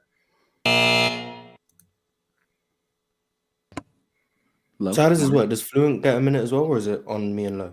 I think we should cross. You want to go ahead and go, Marz? Yeah, sure, I'll go. I think Chill is right. The question that we should be asking is, what is a playmaker? I think playmaking is being able to create for your teammates, whether that be with your ability to score, drawing defenders, or your ability to pass and find gaps in defenses. I think everyone here would agree John Stockton is a great playmaker, but when we're asking the question of top 5, it's about the people who stand out above the rest. I think when we talk about most people who understand Magic Johnson, Steve Nash, whether that be Jason Kidd, LeBron James, even Michael Jordan, a lot of players who can pass, but where they separate themselves from John Stockton is the pressure they put on defenses with the attention they drew scoring the basketball. That's where John Stockton tends to lag behind. He doesn't really put pressure on defenses in that way because many people, it's well documented that John Stockton wasn't an aggressive scorer, especially in the half court. Coming off pick and rolls, he was tentative when it came to shooting. He didn't really get downhill as much as you like, and that's where he doesn't live up to the billing of all these all-time great playmakers. Back to Fluent and Chill. So it's interesting. It's interesting when we say playmaker, these guys all talked about it, is giving your team an opportunity to score. Well, John Stockton, more than anybody else in the history of basketball, gave his team an opportunity to score. Over 15,800 assists. The next closest person is like 3,000 below him. Steals, the next 3,200. The next closest is 600 below him. So he takes the ball on defense, creates an opportunity for his offense. On the offensive side of the ball, it's well documented. We're talking passers. There isn't many, if any, more skilled passers than John Stockton. So good that he made all the difficult passes look easy. On top of that, you say he doesn't score. Well, at his best, he was 17 points and 15 rebounds. So he could score, keeping in mind he was in a very, very slow-paced offense, which we'll get to, but I only got 3 more seconds. Legend. Yeah, when it comes to playmaking, I think we all are here, and I think this is where probably the biggest disagreement is going to be. Playmaking, as Fluent tried to elaborate on, but I think failed miserably, is really giving your team the opportunity to score. But what type of advantages are you creating? When someone is standing at the top of the key, handling the ball, and the play is being initiated from everyone else, such as creating advantages with screens, creating advantage with post presence, creating advantage in other ways, and Stockton just standing at the top of the key, that is not creating advantages for anyone. That is not something that is considered to be playmaking. That is just somebody who is allowing the team to develop a set, a play, and then he's taking advantage of it because he gets the proper passes, and that's fine and dandy.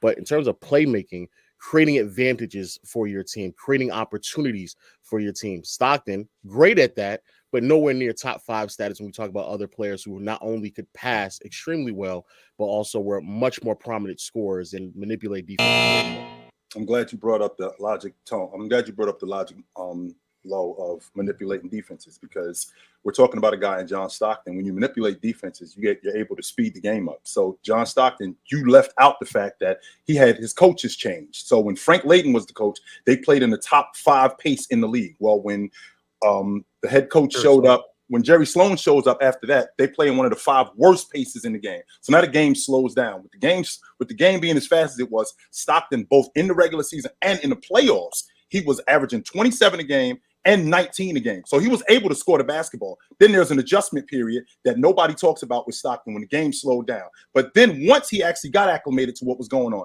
being able to knock down open shots, putting pressure on defenses. I believe John Stockton shot over 35, close to 40% in the mid-range. At that time, that's a big deal when you're playing in a big man era, where you're getting defenses to sink in, when you're getting defenses to attract you to other guys. Now you're able to create for other guys, which is what I think the biggest disagreement is clearly on John Stockton's scoring prowess. That's clearly where we seem to be disagreeing. If we want to talk about early on with John Stockton, I think most of his scoring came in transition. That's why he put the most pressure on defenses. He actually looked to score more in transition than pass. He often missed quite a few passes because he was looking to score. That was probably a weakness of his, if you want to get technical. And then in the half court, he was more conservative. He didn't really take as many risks as some of the all-time great playmakers like a Magic Johnson, because sometimes he couldn't see over the defense and other times he wanted to let the play develop. There's many plays where you'll see someone will come off a down screen, he'll hit them, they'll make a 3. There's other plays where nothing develops and he ends up creating nothing and ends up falling back on a Karl Malone isolation with 4 seconds on the shot clock because John Stockton isn't putting any pressure on defenses. That's what holds him back in these conversations versus guys like LeBron James, who every possession almost you feel like you're going to get a great shot and he's going to create something for his teammates. John Stockton didn't live up to that standard, and that's the standard we have to hold him to, which is a top 5 standard. His playmaking alone is top 5 just based on his assists. I'm sorry, is it 5 minutes? Oh, This is the freestyle round, by the way. No, this is freestyle round. I can go back and forth. So the thing is, his scoring, you guys knock it and say like he was this horrible scorer when I've already said 15, 17 points a game, a better shooter than the best playmaker ever in Magic Johnson. And when we talk about making it easier for his other teammates, watch him play. You guys love to watch play. All we've talked about is stats. Go watch him play. There's very few players who can off the dribble, one-handed pass, fired into the post from the top of the key and hit a guy right in the hands for an easy layup or dunk. Go watch that. He does that time and time and time again. Makes it so easy for everybody else.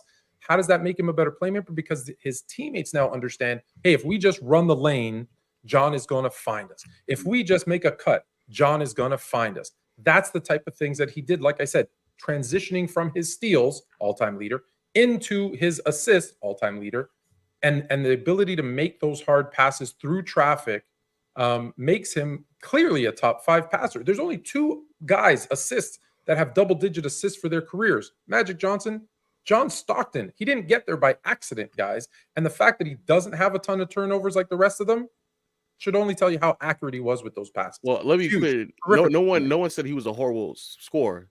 The argument that we're making is that his inability to score at the same level and put pressure on the defense is not generating the same quality looks as everyone else. So let's everybody be clear. It's not, because it's not on the same. You think he has the same ability to put pressure on teams from a scoring aspect as LeBron Absolutely, James? he does.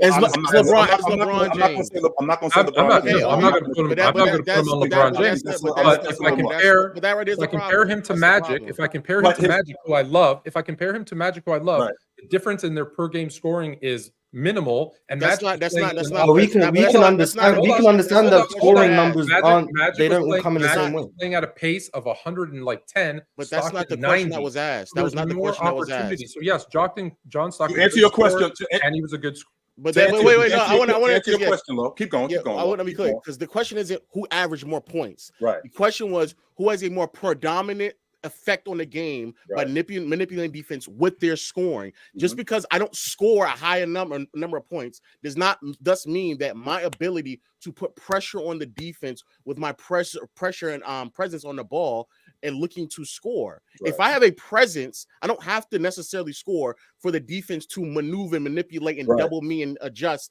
to my presence on the floor. Absolutely. John Stockton, he did that with his passing. I want to be clear. No one's saying he didn't do it with his passing, but the problem is that we're talking about scoring. That's what we're talking about. Passing and scoring. We're talking about scoring. With both. And I'm glad you brought that up. And I'm glad you brought up Nash. Nash didn't do that either. And I'm glad you brought that up, Lo. I'm glad you brought that up, Lo, because we're talking about in the big man era, where the offense ran through the big fella, a lot of standing around. There was a lot of action off the basketball, but John Stockton was able to knock down mid-range jump shots. He was able to knock down long balls, which does put pressure on the defense tremendously. That's why Karl Malone was able to get one-on-one coverage. That's why Jeff Malone was able to get open shots. Why? Because John Stockton was able to put pressure. That wasn't his role as a scorer once the offense changed when they got a new coach in Jerry Sloan, because he was a scorer previous to that, and he had shown that not only in the regular season but in the playoffs. They respected his scoring. He might have not scored on the level. And again, you're comparing him to LeBron James. I think that's an outlier. But when you compare him to the other four that you're trying to put ahead of him, he was scoring. Oscar Robertson also. He had the ability. Not all points come in the same way. If someone scores, absolutely, but you're trying to make a 17 points a game based on the debate. fact defenses aren't paying attention to. You're trying to make a playmaker debate into a scoring debate, and you're completely ignoring the fact that his passing made up for, even if he wasn't as great of a scorer as any of those guys. His passing and playmaking ability makes up for that 100-fold. No, because even let's say he's the second best part. I don't want to argue about who's the best passer. Let's say the second best passer of this group of guys, Magic 1, Stockton 2.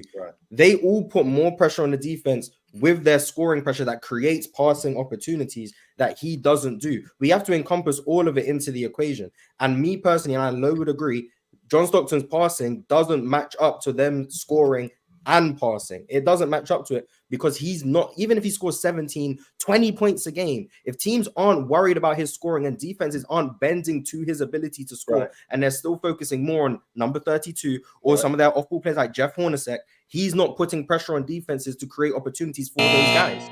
Well, here's the one, really quickly, guys. Here's the one thing that you left out, Marz. Marz, just so you know, John Stockton. We had a we got a Oh damn! All right, I would have liked to hear. I would like to hear as well, but we're not allowed. It's against the rules. Polls will be in the chat. I'm on the back end as well, waiting for the whatchamacallit, the judges' votes. While we're waiting though, I do want to ask Fluent and Chill, since y'all are defending John Stockton in this regard, who are like y'all top 5 playmakers that include John Stockton? James, Jordan, Magic, big guys. Chamberlain. I think Chamberlain is in that conversation as a playmaker. Let's see.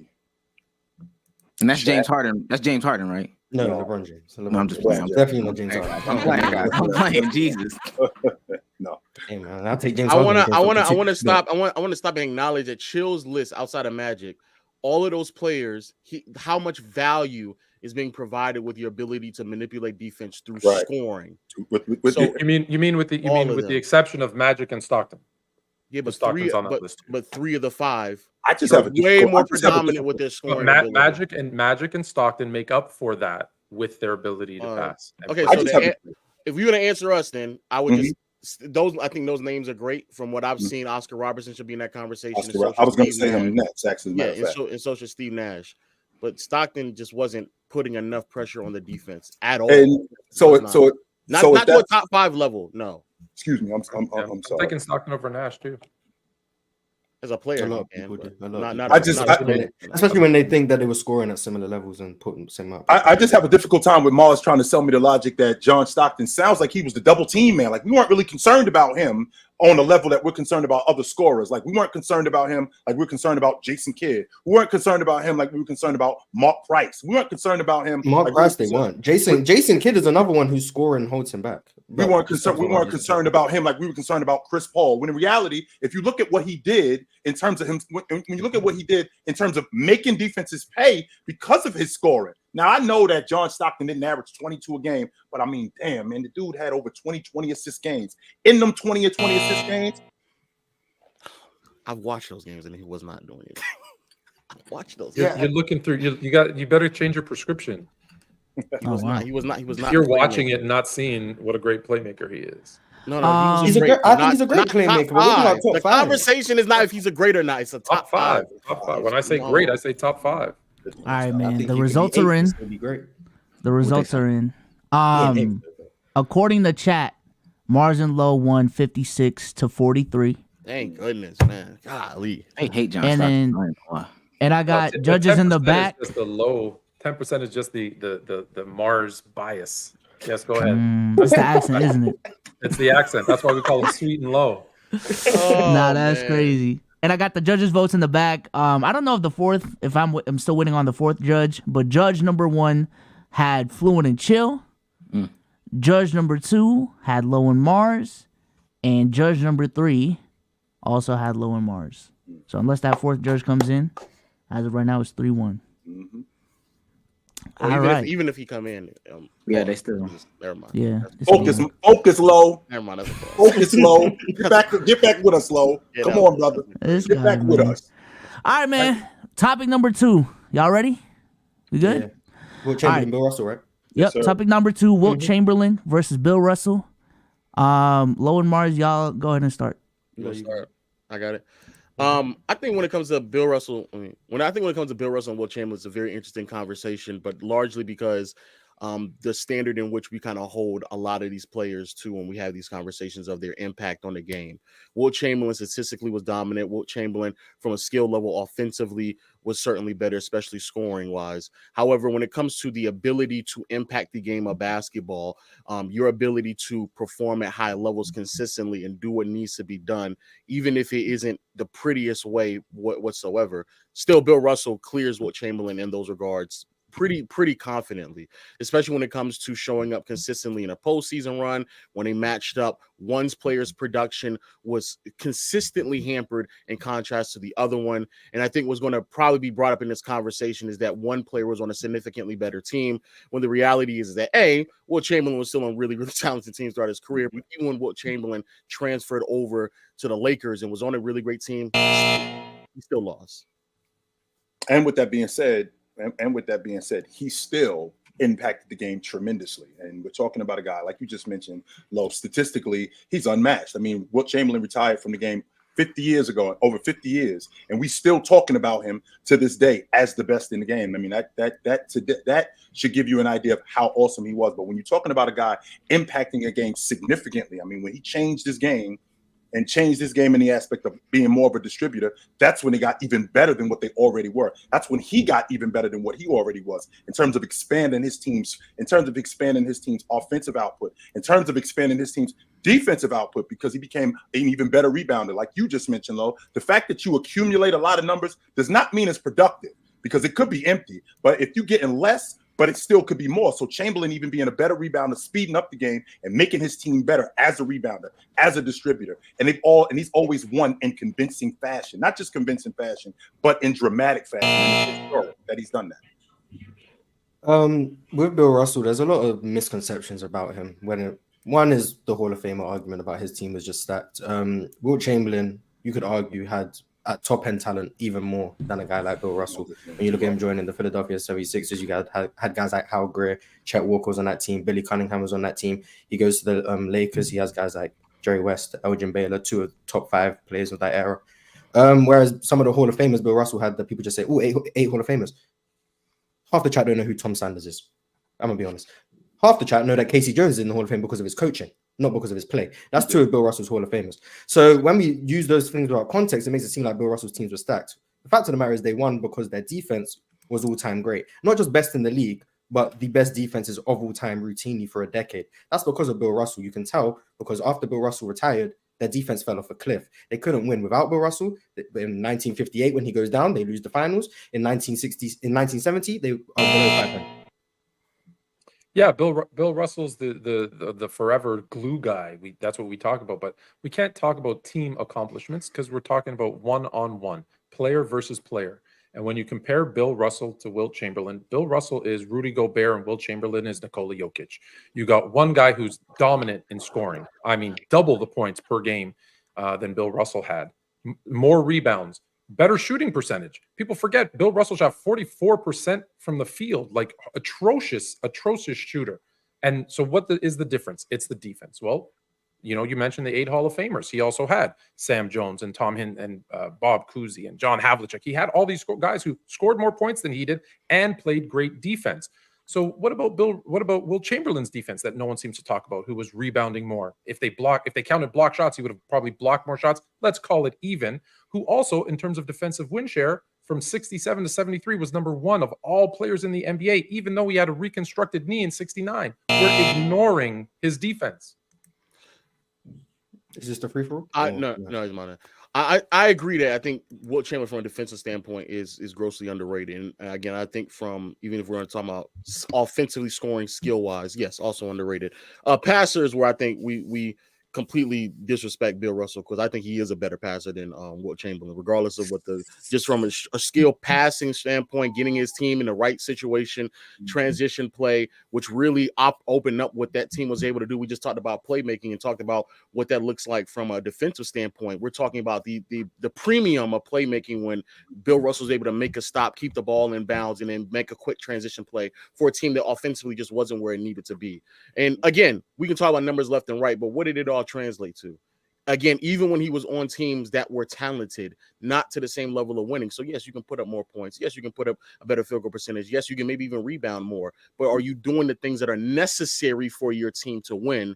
And that's what's most important. I'm glad you brought that. Yeah, absolutely. He's definitely doing. Oh, sorry. Go ahead. I'm glad you brought up. Are you doing the things that's necessary for your team to win? Well, again, like I mentioned, Wilt Chamberlain started passing the basketball. The year he leads the league in assists, the next year he's passing the ball at an elite level. They win the NBA championship. So it's obvious that translates and that impacts them into winning. All the other stuff that we're talking about, I mean, we're talking about a guy who the league changed all of their rules to hamper Wilt, only except Wilt still thrived despite all of these rule changes. All of this stuff that went on when it was going on, Wilt still thrived. When you're talking about Wilt getting on that Los Angeles Lakers team, when he got on that Los Angeles Lakers team with Jerry West, when Elgin Baylor retired, they won the NBA championship.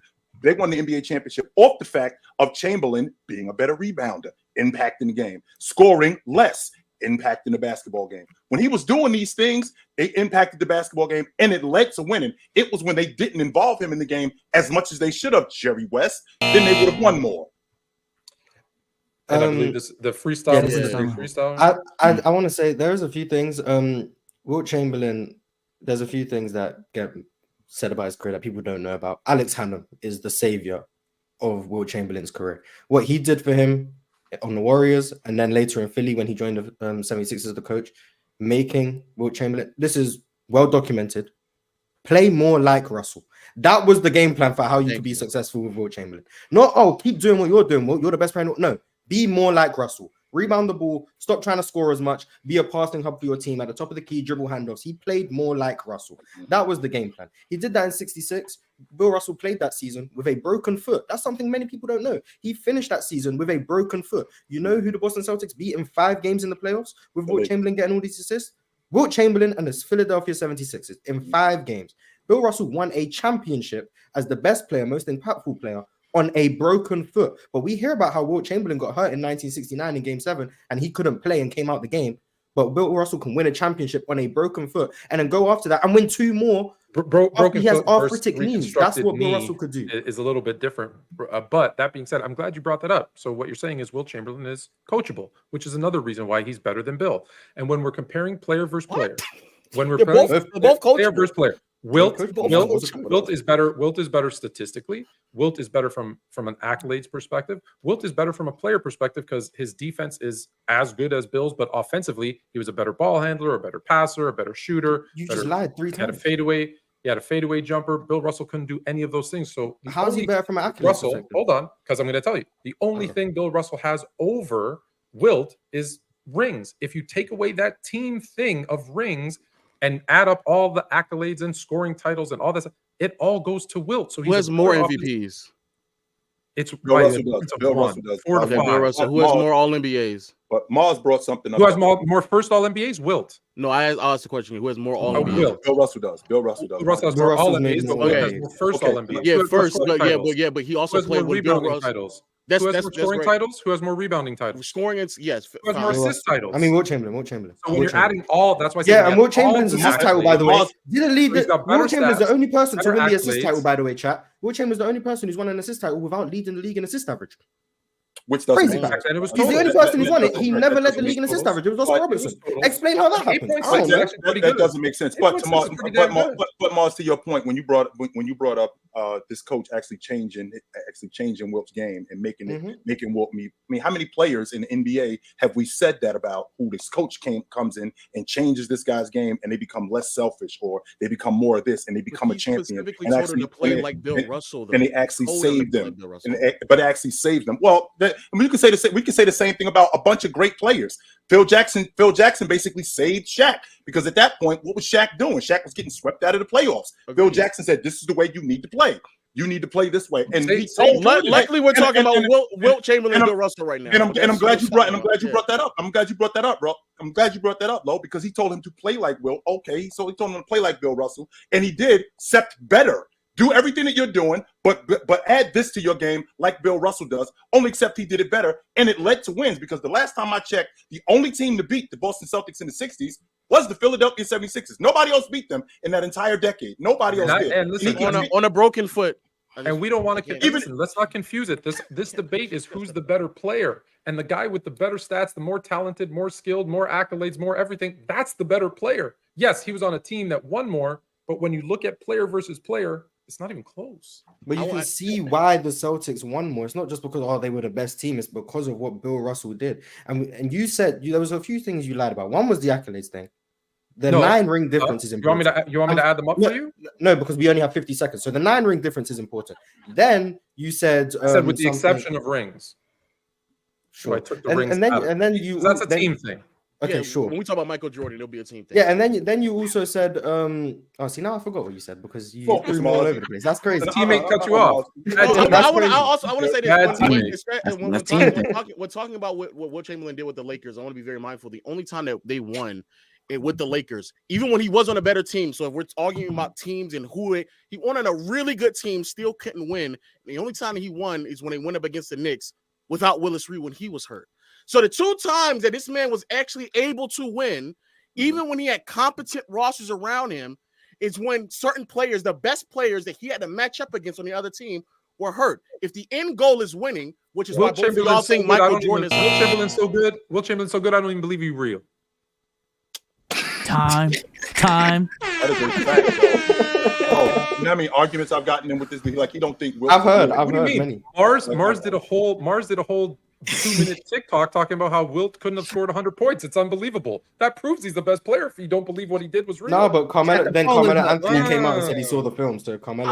I wouldn't believe somebody won 9 championships like Bill Russell did, though, either. We Chad, didn't the have poll was actual photo of it. But again, Dude took the East Ulster team to the finals, of course. Anybody's doing that today. The East All-Star team. They couldn't win 5 games before him and couldn't win 5 playoff games after Anyone's him. doing that. Oh, yeah, okay, he's a glue guy. That's cool. Glue guy. That's one hell of a glue guy. Some That's Boston. one hell of a glue Yes, guy. sir. Rudy Gobert, a glue guy. One hell of a glue guy. Bill That's one hell Russell, of a glue guy. Bruce Brown. They're really the same person for real, really. I'll give Rudy Gobert. Glue guys. Also, they missed the playoffs. Who you picking? Rudy Gobert or Nikola Jokic? Who you picking? Oh wow. No, Marz, who y'all picking? That's the comparison. Hey, Well, as a Rudy Gobert European isn't man, as I'm good happy with both of offensively them, as Bill man. Russell, so that's not actually the comparison. Yeah, and the other lie you said was that they were equal on defense, but I said they're close. I said they're close on defense. You said equal, but is it ridiculous, Marz? Is it ridiculous considering? I put it this way: if their considering defense is this, hold on, but their defense is this, and the offense is this. I'm taking the guy that's and the impact is this, and the That's what impact, is. even if the defensive gap is that small, which is not, the impact in I that would tiny love gap to have is seen- larger than that gap of offense. Put Bill Russell. Put Bill Russell on Wilt's team. They ain't winning. The thing that you leave out, What? That's a. You don't think Bill Russell will win with Jerry West and Elgin Baylor and Gail Goodrich? And I think that is a lie. At That's that time in their career, and I think well, those was I meant the Warriors. With the Warriors, I was about to say, yeah, that's. I was about to say, the Lakers. I was about to say, Fluent. You don't even believe that. You don't even believe that, Fluent. We'll talk about my Lakers. Yeah, you don't believe that. But like that's what I'm saying. If he gets drafted where he should have been to the Hawks, you never hear about Bill Russell. All right, man. Polls are in. That's crazy. Polls are in. Still waiting for Ron. Okay, never mind. I got him. According to chat, according to the poll, Low and Marz won 57% to 42. Oh God. Up 2-0 in terms of my topic. 10% accent tax. And then in terms of the judges, judge number 1 got Marz and Low as well. Judge number 2 got Fluent and Chill. Okay. Judge number 3 got Fluent and Chill. Oh wow, 2-2. Judge number 4 got Fluent and Chill. There you go. That chat bias. When these judges get revealed, there better not be no old head judge that harps on winning when making these arguments. Harps on winning. That would be the one that voted for you. I know. I say the other ones, I better not hear not one single one tell me that I know for a fact if any of them actually believe that MJ. You got Oxen's vote. That's what you got. Low and Marz, if we were doing a draft today and you had to pick between Bill and Wilt, first pick. Who would Be you go honest now that it's over. What, in today's game? Yeah. It really doesn't matter. Just in general. Just in general. I mean, I'm actually picking Bill, bro. I'll take Bill Russell. Lying. We didn't even get to how horrible of a teammate Wilt Chamberlain was either. They also retracted from what they were trying So you don't to know do. anything about the rest of your team. You would still pick Bill Russell. No, before up until like his. Now, if we're playing 2K. He was horrible. You're starting a franchise. Yes. Definitely And Wilt. you're starting a franchise with their skill and talent. You're picking Bill Russell over Wilt. And a You draft see to how start a you're- team. you see how you're taking away everything else Oh, that that's comes how you're with it? drafting. No, I'm not drafting solely off of That was the skill and question. talent. If you're drafting, Not off of skill, not solely off of skill and talent. There's other factors that come into. What do you draft off of? The intangible. Intangibles, as you like Oh, to the ones also that you guys say don't highlight. matter. No, the You guys do whole we videos didn't- about how that stuff. I remember you saying he got that dog in him, and you're laughing about that not being a real thing. And now you're trying to use that. Well, I never said dog.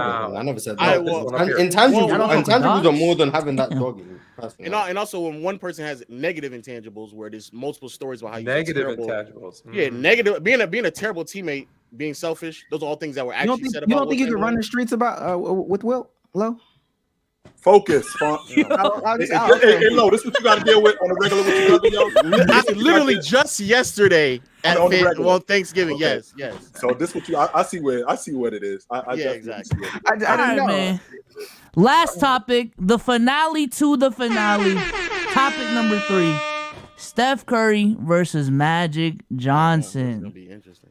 Fluent and Chill. Go ahead and start it off. I went first the first time. So. You know, I love Steph Curry. I'm going to start by praising him because I have, in all my years of watching basketball, all 75 years of them, I've never seen a greater shooter than Steph Curry. However, that alone doesn't make you a better player. Yes, he changed the game to a certain extent. Yet, like I said, I'm not even going to argue he's the greatest shooter of all time. But when we look at the entirety of the game, which includes defense and rebounding and passing and playmaking, and the scoring from other parts of like posting up, etc., leadership, it's Magic in all of those categories, with the exception of shooting and just shooting threes. Let's be clear, because inside the two, it's still Magic. He could post up. He had a baby hook. From the free throw line, it's like 90 to 88%, so it's close. It's really just three-point shooting, which he does phenomenally better than anybody else. But if I need a rebound, if I need a pass, if I need a steal, if I need a little bit of defense, just from his size alone, it's Magic who's not going to get picked on as much as free. So Go ahead, Marz. I'm gonna ignore the shooting from two. I'm gonna argument ignore that still one. I'm just gonna let that one slide. The chat knows that's stupid.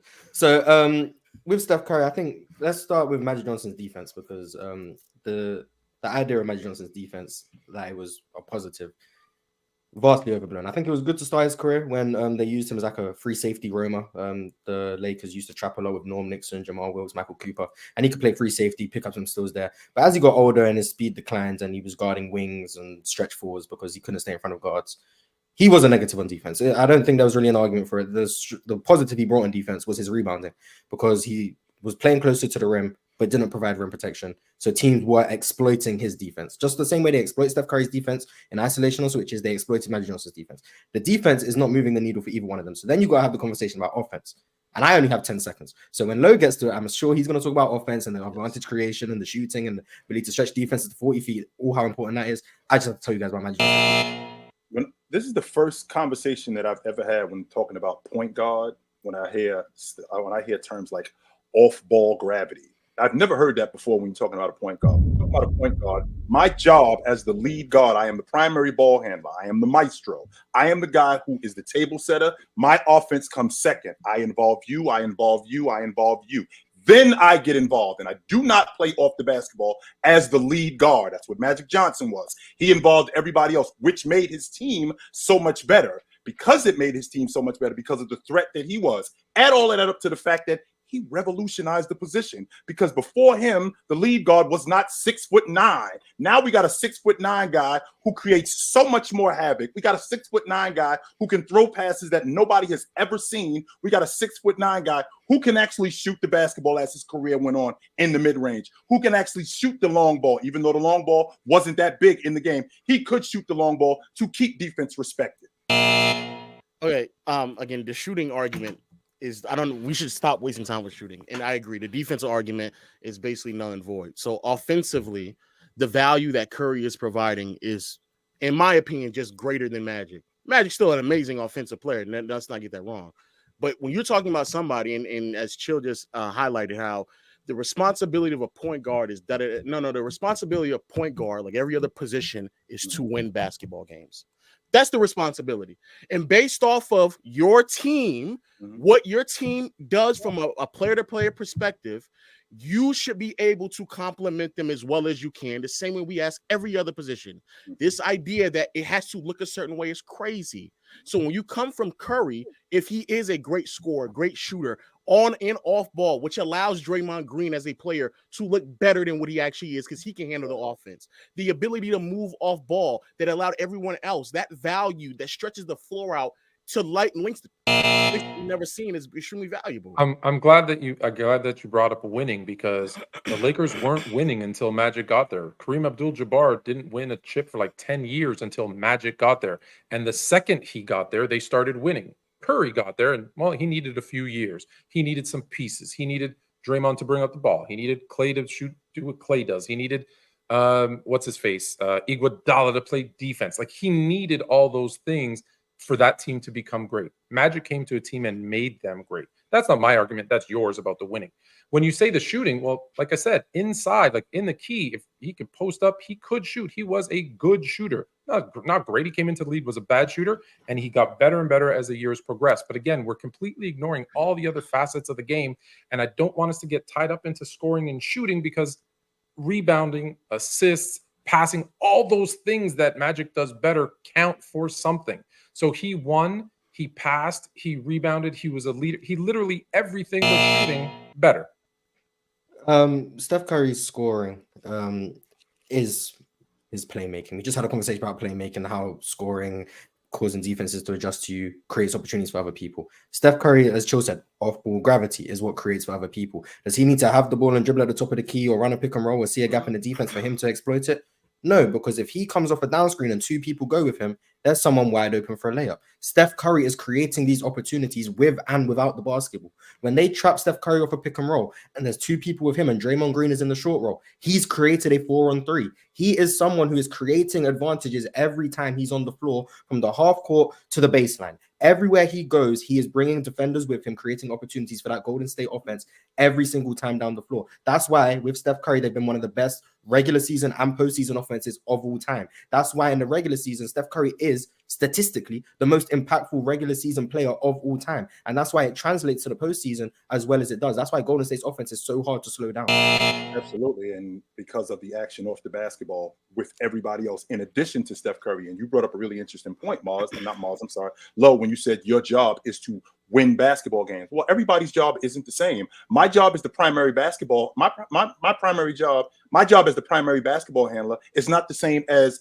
Horace Grant's job as the rebounder and the defender. No, my job is a little bit different because I got to set the table. I got to make sure that I take care of the basketball. I got to put us in a position to score. Your job is to get me the basketball so I can get you in position to score. When I think about Magic Johnson and how he did that for their offense in terms of speeding up that offense, even when they got in the half court, when he's dumping the ball down into Jabbar, when he's getting guys like James Worthy involved in the game, and they're coming off of them, they're doubling, and he's playing two-man with guys like James Worthy. When he's doubling, when he's playing two-man with guys like Jabbar, where the defense has to respect him shooting the basketball, I think that's huge in terms of off-ball gravity. But as a legit point guard, we're talking about something completely different where Magic revolutionized the game.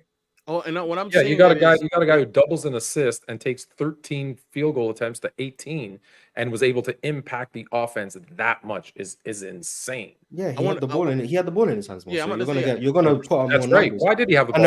There's a reason he had the ball in his hands a lot, because when he had a coach like Paul Westhead who tried to get him off the ball more, he got him fired because he said, "I'm going to ask out of this team if you don't let me play with the ball in my hands." Because he knows he wouldn't be as he got that dog in him. Yeah, and he knows he wouldn't be as effective without the ball. Whereas we know Steph Curry with the ball, without the ball, he's bringing just as much impact. Because we've seen Steph Curry as a primary ball handler. This idea that when Steve Kerr came in, he just put Steph Curry off the ball is not true. Draymond Green did not become this point forward until 2016. 2015, Steph Curry was handling the ball because David Lee was still in the starting lineup. He was doing those things, and the Warriors were still the best offense in the NBA. Steph Curry can play that traditional point guard role, handling the ball, because he's still creating those advances. Not as good as Magic. Whether or not it's as good as Magic, but when the offense is the best in the NBA, when the offense is the best in the NBA, I'm pretty sure they're going to be damn fine, especially when off the ball he's so you agree significantly quadrupling, so he doesn't need to have the ball in his hands and be as good as that's Magic. what you just said. He brings twice as much value without. That's what you just said. He can't play as good as Magic. You're saying yes, he can't. You're saying the point guard role. Okay, you're identifying these things. Again, once more, it's about complimenting your teammates. So yes, Chill, you're right. If you have a teammate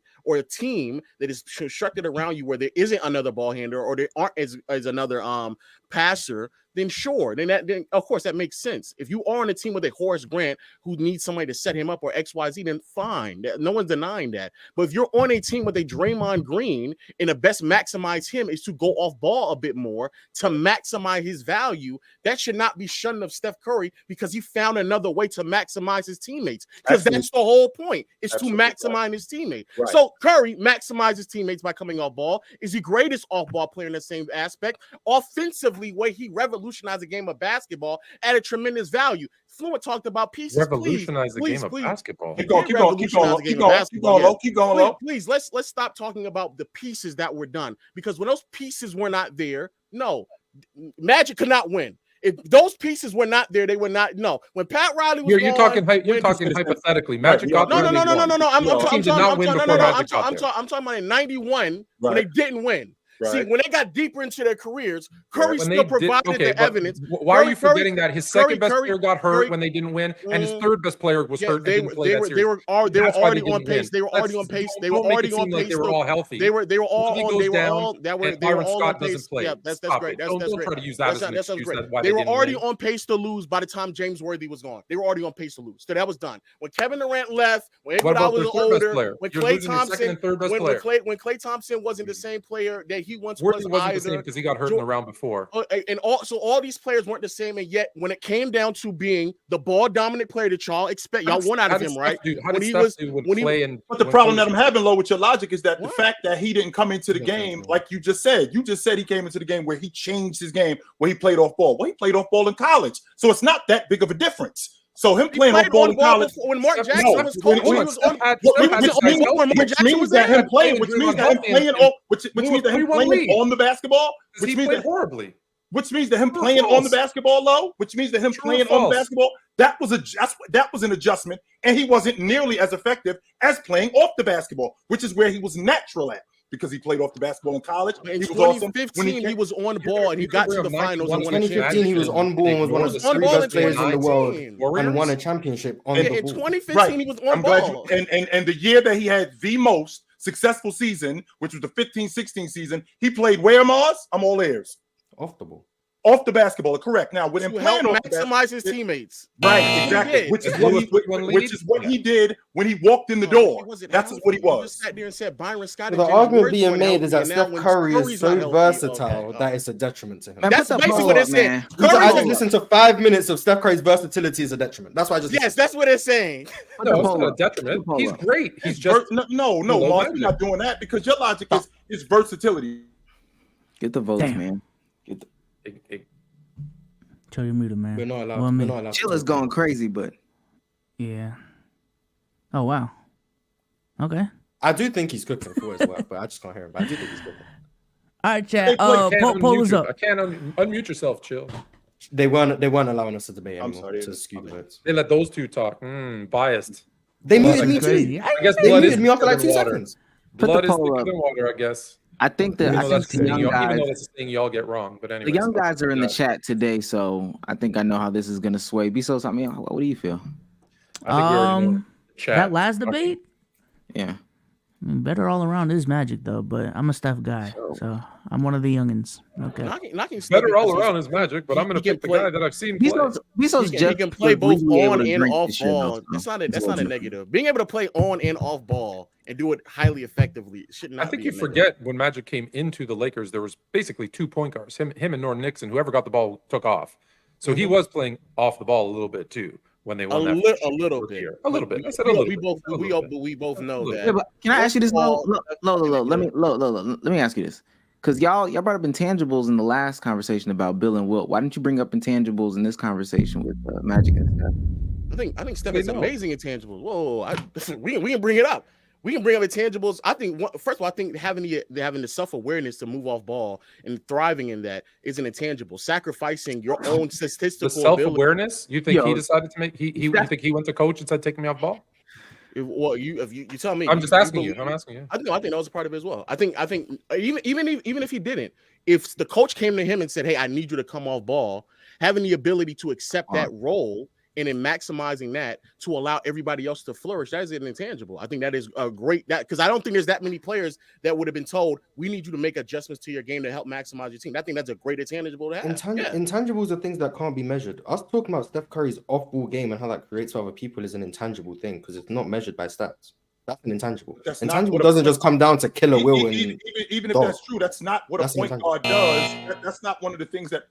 Well, the question isn't who's a better point guard; it's who's a better player. That's the question. Yeah, who's better all around? Who's a better all-round player? Is that the intangible that you? That's the only intangible y'all had every to other part of the game. off ball. No, I'm just saying that is an intangible thing. Steph's an amazing leader.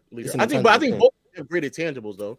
The reason why I was harping on intangibles about the other argument is because there's a clear discrepancy. Who's better with the intangibles though? Just put a bullet on a name. It's hard there because you can't measure these things. But when there's one player who has legit negative intangibles like Wilt Chamberlain in contrast to extremely you just could not put a name on. Put it this way: when you know the majority of people in this world, like 75+%, will tell you the greatest point guard of all time is Magic, and Curry is too. That tells you who the better player is. That's it. All right, man. Polls are in. Polls are I in. know many times where the majority's been wrong. Yeah, it's been plenty times the majority's been wrong. The finale, man. The guys are winner of the the dictatorships. final battle, man. Listen, Except the chat voting. according to the chat, Marz and Low won 60 low. to 40%. Shout out to the chat, man. The chat knows, Yeah. man. They're real ball numbers in the chat, man. The chat's a bunch of dummies who vote for Marz. Get out of here. Oh my gosh. They couldn't dribble. What do you they mean? couldn't- Lowe's they on my couldn't team, dribble- They couldn't dribble. They couldn't dribble saliva down their cheek. Get out. Oh, wow. damn. Oh, my God. damn. Judge, according Yeah, to that the was- judges, judge number 1, extremely close, but Marz and Low. That's according to judge number 1. Judge number 2, Fluent Whatever, and Chill, funny nose Curry. landslide. Get out of here. Fluent and Chill landslide. Interesting. Fluent and Chill, landslide. Landslide. There you go. Judge number 3, Marz and Low. Oh, that's it. We won. You're Judge gonna number cook me in 4, basketball? Hold on. Someone said they Fluent could and cook Chill. me in basketball. You guys wait. won You guys 3-2. wait. On Monday. We won. Yeah, we we're won. all gonna watch the panel on Monday. You'll see how much. Hey, basketball Judge I 2, can play. Judge 2. Let me know how it was a landslide. Yeah, we didn't know what the We had two ties from backstage, and then the 60-40 in chat. Chat, can you put a 1 in the chat if you started watching basketball when Derrick Rose got drafted? Oh my God. 100%. 100% that's going on, fam. All of these people in the chat, you can cook me in basketball. 100% Come to the panel on Monday. Yes. Find out the big announcement. That's absolutely going on. Come to the panel on Monday. I'm just curious to hear how it was a landslide. Yeah, I want to hear how it was a landslide. Because even if you think Magic is better than Curry, which I guess, but I don't think that is. Like, I don't think the gap between those two. All right, runny nose Curry, you're in the blender already. Get out of here.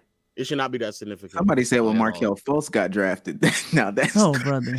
And Marz, you and I have had this conversation in the past. I feel like you could be a better player than somebody, but that other person can be a better fist than you.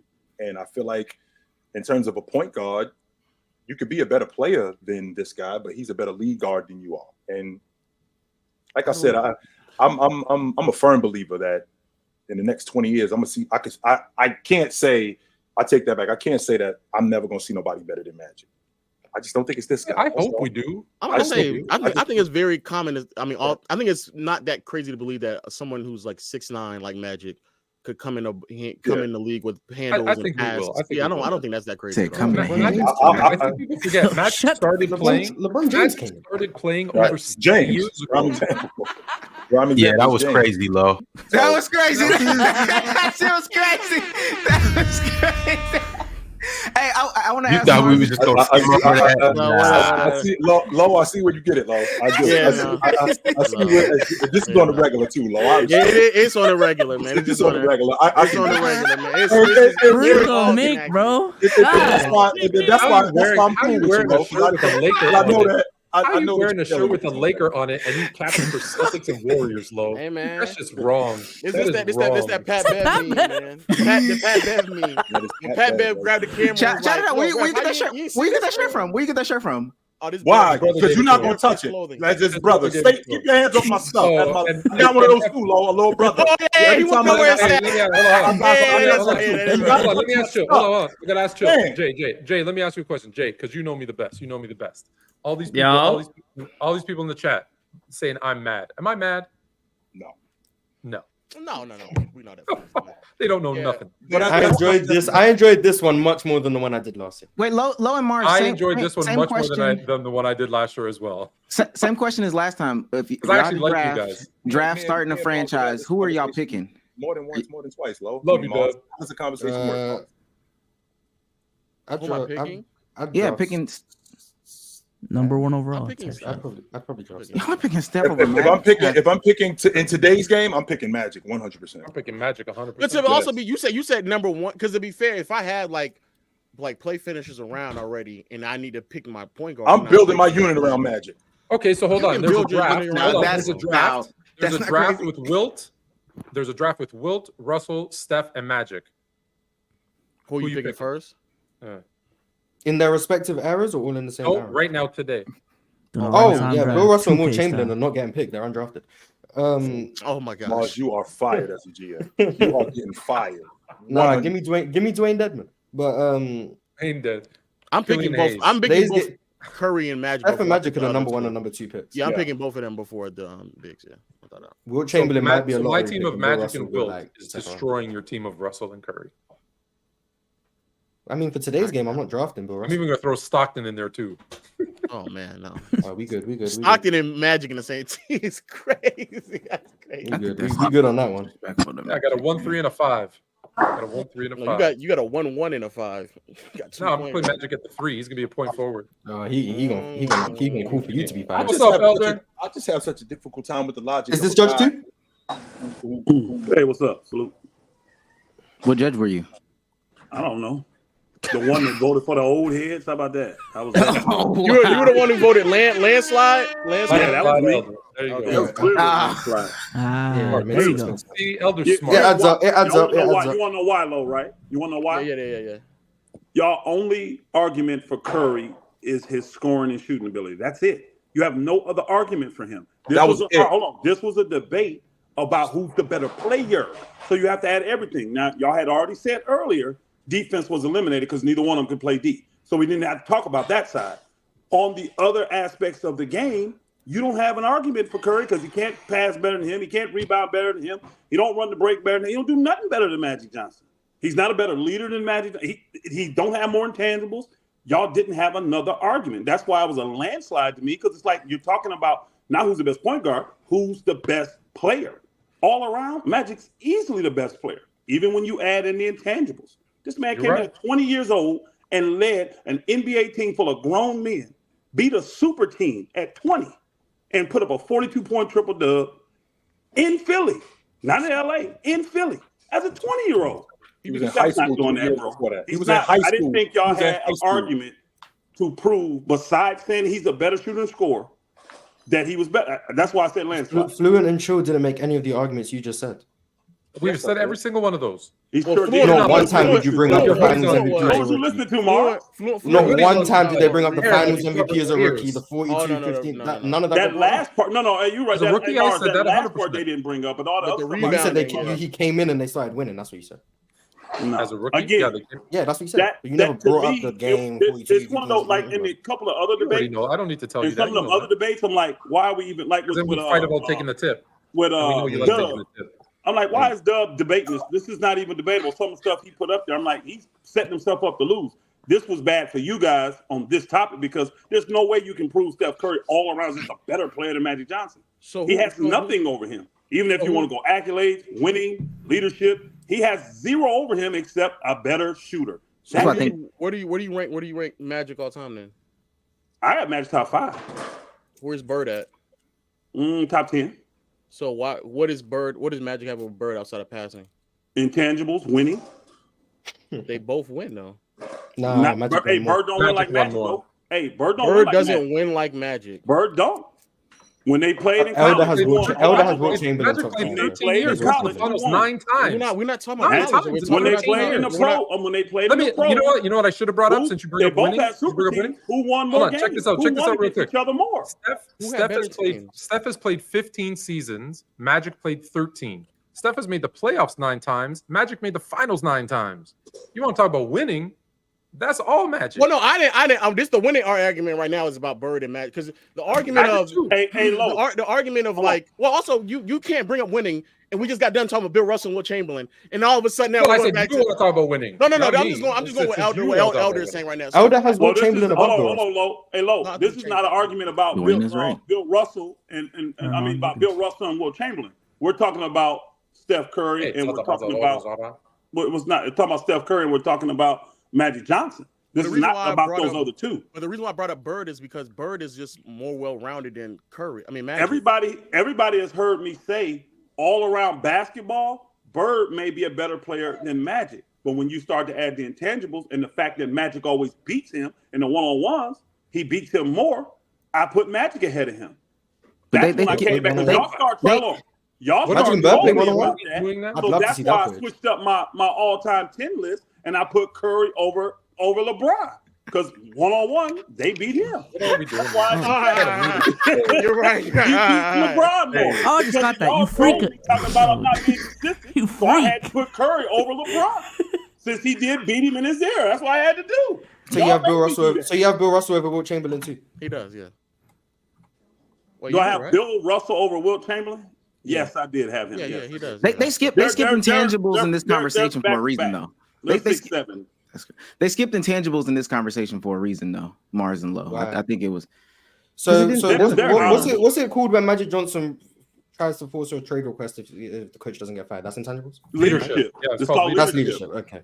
That's so when he won. Hey, Marz, look at the result of what he did. When he got rid of the coach and he got rid of the other point guard, look what it resulted to. Oh, so because it worked out, it makes it. Marz, this is nonsense. What you're talking about? Because you're making it sound like it was just Magic. They all felt that way. Magic was the only one who said something. That's the leader. He had the leader does. So that's everybody else felt that way. It wasn't like Magic was the only one that said, "I don't want to." But if someone tries to get a coach fired today, all of a sudden, okay. Here's the difference, though. Here's the difference, Marz. If all of them feel that way, there's the difference. If all of them feel that way, like the Lakers, Norm Nixon, Jamal Wilkes, all of them felt that way. Magic was the only one who said something, though. That's called leadership. I'm going to the only one stop bringing up other players. Stop bringing up other players because that's Magic from day one, and Steph from day one was what? The argument wasn't who came in the league. No, I just wanted to know about Steph from day one. That's why I thought y'all was lying when y'all said the whole I would draft Steph first. Because if you really sit there and say from college, I would have drafted Steph first over Magic Johnson. There's no way. That's crazy to me. Oh, I thought it meant knowing what we know now. Straight cap. I thought it meant knowing what we know now. We're talking about them as prospects. Yeah, Magic Johnson was a highly touted prospect. Yeah, but if we, I'm about to say, yeah, if we know if I know that I'm only going to get like what 12 years of Magic, like I'm going to get less than 1,000 games played from Magic. If I know that, why am I picking him? No, but if you're drafting Magic now, even in that short time, you get more production. You'll actually have Magic for 17 years because he's not going to stop. I would also have to make sure I draft Kareem Abdul-Jabbar. You still get more. You still got more from Magic than you did from Curry. So I'm drafting Kareem next year. Wait. Hold on. My question is, are you suggesting that Magic Johnson didn't take a lesser team to the finals in '91? No, I ain't doing. You don't need Kareem and who all those other guys, because he took an Eldon Campbell, like you said, Byron Scott, James Worthy team to the finals. Terry Teagle. That wasn't Kareem. So Marz, my question to you, Marz, is: are you looking 12 years of Magic Johnson or 12 years of Steph Curry? I have Magic over Steph all time. All right, let's end it right there. Okay. Magic has more in 12 than Curry does in whole career. Let's end it right there. This was a great one, ladies and gentlemen. We won though, so it doesn't matter. Yeah, we won. Fantastic. Yeah, we won. Yeah, we did win. We won. Hey, it was fun. Salute, y'all. Absolutely. I think the whole day was fun. I ain't gonna lie. Marz, chill. And hold on. Nah, that second debate I don't give a crap about Jordan. Well, the street's about to go. I think me and Omar just gotta go right now. So I'm just letting them know I had fun today, man. I did have a lot of fun today. Also, you're not getting 12 years out of Magic, just FYI. Okay. That's a lot. But you did get 12. You're actually not. You're right. In today's, you're getting 17 out of Magic. Why aren't you getting 12 years out of him, low down? What's the problem? He didn't play 12 years. He did actually play. He played 13 seasons. Well, I mean, are you? So he's still gonna get hurt in '81, and then he's gonna play. He's gonna come back and play again after contracting HIV. And condoms are readily available nowadays. He won't even get HIV. He won't even take HIV because he'll be taking that pill that they have to stop. The prep. Okay. Oh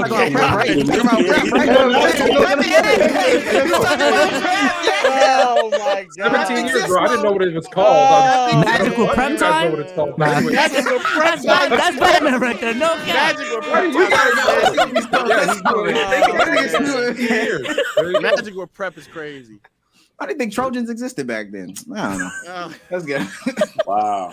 All right, Chad. Appreciate y'all for having us on, man. On some real stuff though, and Elder will tell you this, yo. We ain't know nothing about that stuff, man. Back then, all we knew is if you get it, you're gonna die. That's it. That was what everybody thought. That's what everybody thought. That's why everybody was crying. Everybody thought we ain't know nothing else about it. If you get it, you're gonna die. That's it. Get it and you die. Yeah. That's why I still don't think he has it. Okay, we gotta go. Be so. Let's go. All right, peace out, y'all. Peace. Later, fellas. Later. Are we out? Low down. Oh, well. Not yet. Wait, hold on. The show don't stop. What you mean? I got a meeting to get to, but there's some. Did you tell the guys about the huge news on the panel? There's a big thing happening on Monday. Still live. Is something big happening on Monday? Oh man, what's going down on Monday? Fluent, you coming back? I'm gonna prove to all of y'all. I'm coming back, but not to the panel. I'm gonna prove to all of y'all who the real Hooper is. You watch on Monday. You got a hold of some tape from your old days. You'll see. Ron knows. It might be in black and white, but we'll still have it. Oh no. I'm gonna save it because y'all think you could have played in the 50s. You would have got cooked. We're gonna see who can play today. Find out on Monday. We got receipts for y'all. Hey, do y'all want to hear from one of the judges on what they had to say about you guys' battle? Okay. I heard from Judge 2. That's what I really cared about. But yeah, let's go. This is Judge 2. Oh, so Elder wasn't Judge 2? Or he was? No, Elder was Judge 3. Oh, okay. Well, yeah. Who was Judge 1 then? Judge 1 was somebody who doesn't want to come up either. I won't reveal the sources. I wasn't a judge. I didn't judge. These judges ducking the fade. That's crazy. Who are the judges? These judges hiding behind that. Voted with that voting bias, with that winning bias. Who was the judges then? Who were the judges? I'm so confused. One judge said, he said, reveal it. but don't be nasty. I don't care, laughing my ass off. He said, I feel like both sides are extremely versed in all topics that were made. Some points were made that were questionable, but both sides in different topics like Fluent and Chill arguing defense for playmaking, or Low saying that a point guard's job is to quote unquote win and not to handle the rock. Everyone was getting to the facts, but it was extremely entertaining. All right. Get into the They facts. saying somebody said that was J Rob in the chat. That's So not just J Rob. I hate to be this guy, but I got to bounce. Can you recap maybe who won all the battles today? Because I was in and out right between trying to watch as much as I could. All right, so quick. Oh, you wanna go, Marz? No, this is your You're the host, man. Yeah, this is your All right, right from the top, but I do want to hear how you guys felt about these battles. So we'll just pause. I'll run through everything. Chill, Fluent. I know you got to leave, and then we'll kind of talk about everything. But from the top, Domo ended up beating Lamont. FYF Sports Debates. Domo took the cake on that. Salute to Domo, but salute to Lamont as well. Dub versus Africa. That was bad. I didn't see it. Like I'll say it was a sweep. You can guess who swept too, but it was a sweep. Did he serve Dub? It was a sweep. It was bad. Dub lost. Dub swept. No, Dub lost. No. Yeah. Back-to-back years. Stop. Please stop. Actually, no, it was 2-1. I think he lost 2-1. I don't believe that. Dub's solid. I don't believe that. I think he lost 2-1, but he did lose. Yeah. Marz, if you get swept and then you win one game next year in the playoffs, it's still bad. Yeah, hey, man, that boy Africa got a mean belt. I'm talking about a mean belt. All right, Gifted and Mustard. They went next. And Gifted packed up Mustard. This is Gifted's second time beating Mustard too. So shout out to Gifted. Well, he got to face. You know what? I watched some of that while I was eating lunch. Mustard did better than people gave him credit for. He needed to face Real Comp though. Gifted need to face Real Comp though. That's just be honest with ourselves. Gifted is Real Comp like who right now? I mean, not me, because when he faced me, he lost. So somebody else. All right, and then the fourth battle, we got Ox versus Ticket. I'm not going to speak too much on that because we got one of the cats that was actually here. Like, Ox, you want to talk about that? I think my theory was accurate. Did Ox get Ticket tattooed on his face? Is that what happened? Oh, that's crazy. God, that's crazy. That's crazy. I can't see it. It's blurry. No, never. Oh, my bad. No, I lost that one though. I wanted that one. I wanted that one bad. But it happens, man. I'm sure that was a good one though, because you both good, so I'm sure that was good. It was 2-1. It was decent. 2-1 to Ticket. It was, yeah. All right. Oh man, I got to bounce, y'all. But Monday, major announcement, NBA announcement coming on Monday. All right. Peace. Fluent. Out. Good job, fellas. Good job for sure. Yeah. Fellas, sitting here watching the Celtics get smoked. So by who? By Orlando. Jonathan Isaac got hurt. The big bad Celtics? Jonathan Isaac's not there? No way. The big bad Celtics. Y'all already said it though. Orlando got this. Orlando. I'm about to say Orlando got not only his Boston number. I think they just way better than. I think this the fourth time in 5 tries that they. But look, it's the big bad Celtics. No, they match it really well with them. Yeah, that's a bad matchup. Bad for them. Well, they match up with that starting lineup. It's a bad matchup for them. Well, the Drew Holiday edition should have changed some things. Well, I don't know if Drew was playing tonight, actually. No, he didn't. Okay, well, the Drew Holiday would normally change something. But no, they just match up really well with them. Between Franz, Paolo, what's Wendell's? Well, I don't think Wendell's playing either of those. I don't know. No, Wendell's out. Apparently Isaac came back in the game, so the thing about that though, Lo, I'm sure Lo, you can feel me on this. Kind of like I explained in round 2 of my debate, it doesn't matter if the Celtics can't beat Orlando if they don't see him in the playoffs. That is true. It doesn't matter who you lose to. This year they might though. They might. They up the standings now. Yeah, I don't think they will see him, but you know. Yeah, but you are right though. If you don't see him, who cares? I mean, if we a bad matchup, I don't really care. The Bulls were a bad matchup with the Rockets. Oh my goodness. Right. Rock is cooking. Marz, I came back up here because I heard your little slick comment. Marz, let me say something to you, dog. Right? Shout out to Bob, man. You know what I'm saying? Bob is a soldier, bro. And I respect Bob. Real talk. You know what I'm saying? I love going back. Marz, you gonna cut this shit out though, dog. Listen, bro. You have to bring a little bit of entertainment with the younger audience now, because if not, they get dumbed down and do the shit they did to Chill and they did to Fluent. When Chill and Fluent come in here and hit with all kind of facts, you understand what I'm saying? The younger crowd is going to relate with you and Low and these younger guys more. So you have to bring the little entertainment aspect and dumb it down a little bit to keep them on a wave. Some of them will say, "Oh, you don't know basketball." You're not talking about, nigga. Ain't half of them dudes ever been on a basketball court. Don't know what they talking about. Don't know what they're looking at. They don't understand certain aspects of the game. Let me give you one example. When Bob said something about the Lakers, when we had a debate about the Lakers and the Suns, my whole point to Bob was this: I didn't need stats. I didn't need anything because Chilltown. What was Kawhi Leonard doing right before he got hurt in the playoffs? He's putting up all world numbers, right? Correct. But what hurt them from winning? He got hurt. Thank you. So my whole point is to Bob was, and it's literally that simple. If those guys can't stay on the court, how the hell are they gonna win if they can't stay on the court?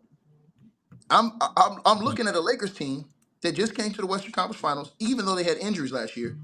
When LeBron James was out, AD carried the team, and they still won games. And so and they still was in the Western Conference Finals. Brought back most of the same team. You understand what I'm saying? The chemistry will get there in a little while. But when you look at the Suns, the question was, who was the better team? Who was the team you would pick better to win a championship? I said the Lakers because if you look at the Suns, they ain't got help. I didn't even have to go into none wrong, but I'm just saying. Who won y'all tag team though? I didn't even. I missed the final judge.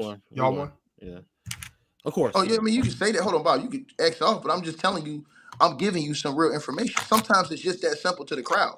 It ain't. You don't have to go into the stats because the stats is irrelevant if you ain't on the court. Yo, I want to ask. I'm not mad at the chat. I'm not mad at the chat at all. Ticket. I understand where you're coming from. I'm not mad at the chat. I expect that. I expect that from the chat. Low is a beast debate, but if you don't show up, no, I washed you up in round 2. Man, get out of here, bro. I don't look. I don't agree with that. I don't agree with that.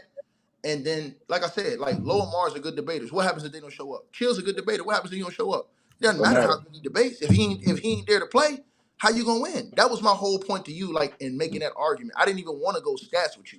A lot of people wanted to go stats, like you went to the bench and stuff like that, and you made good arguments. But my whole argument to you is like we can just look at that with the Clippers. We looked at the Clippers roster and said, man, they got Kawhi, PG. Kawhi came in playing the all-world level in the playoffs. As soon as he got hurt, X their chances out of winning. So my point is that, and you said, oh, well, the Lakers have had more guys. That was my point.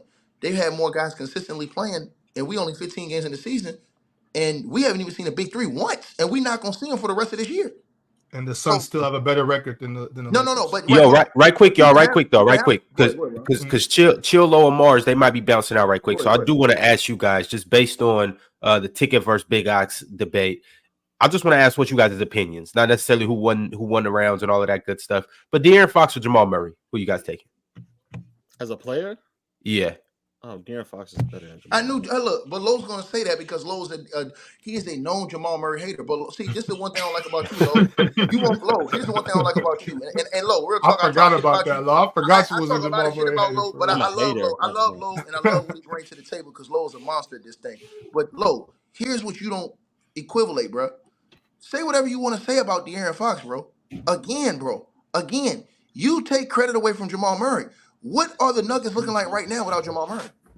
They're 4-4 in their last 8 games without Murray. Jokic getting ejected. All of these crazy things happening. They're a 500 team right now without Jamal Murray the last 8 games. What happened to us this year when De'Aaron was out?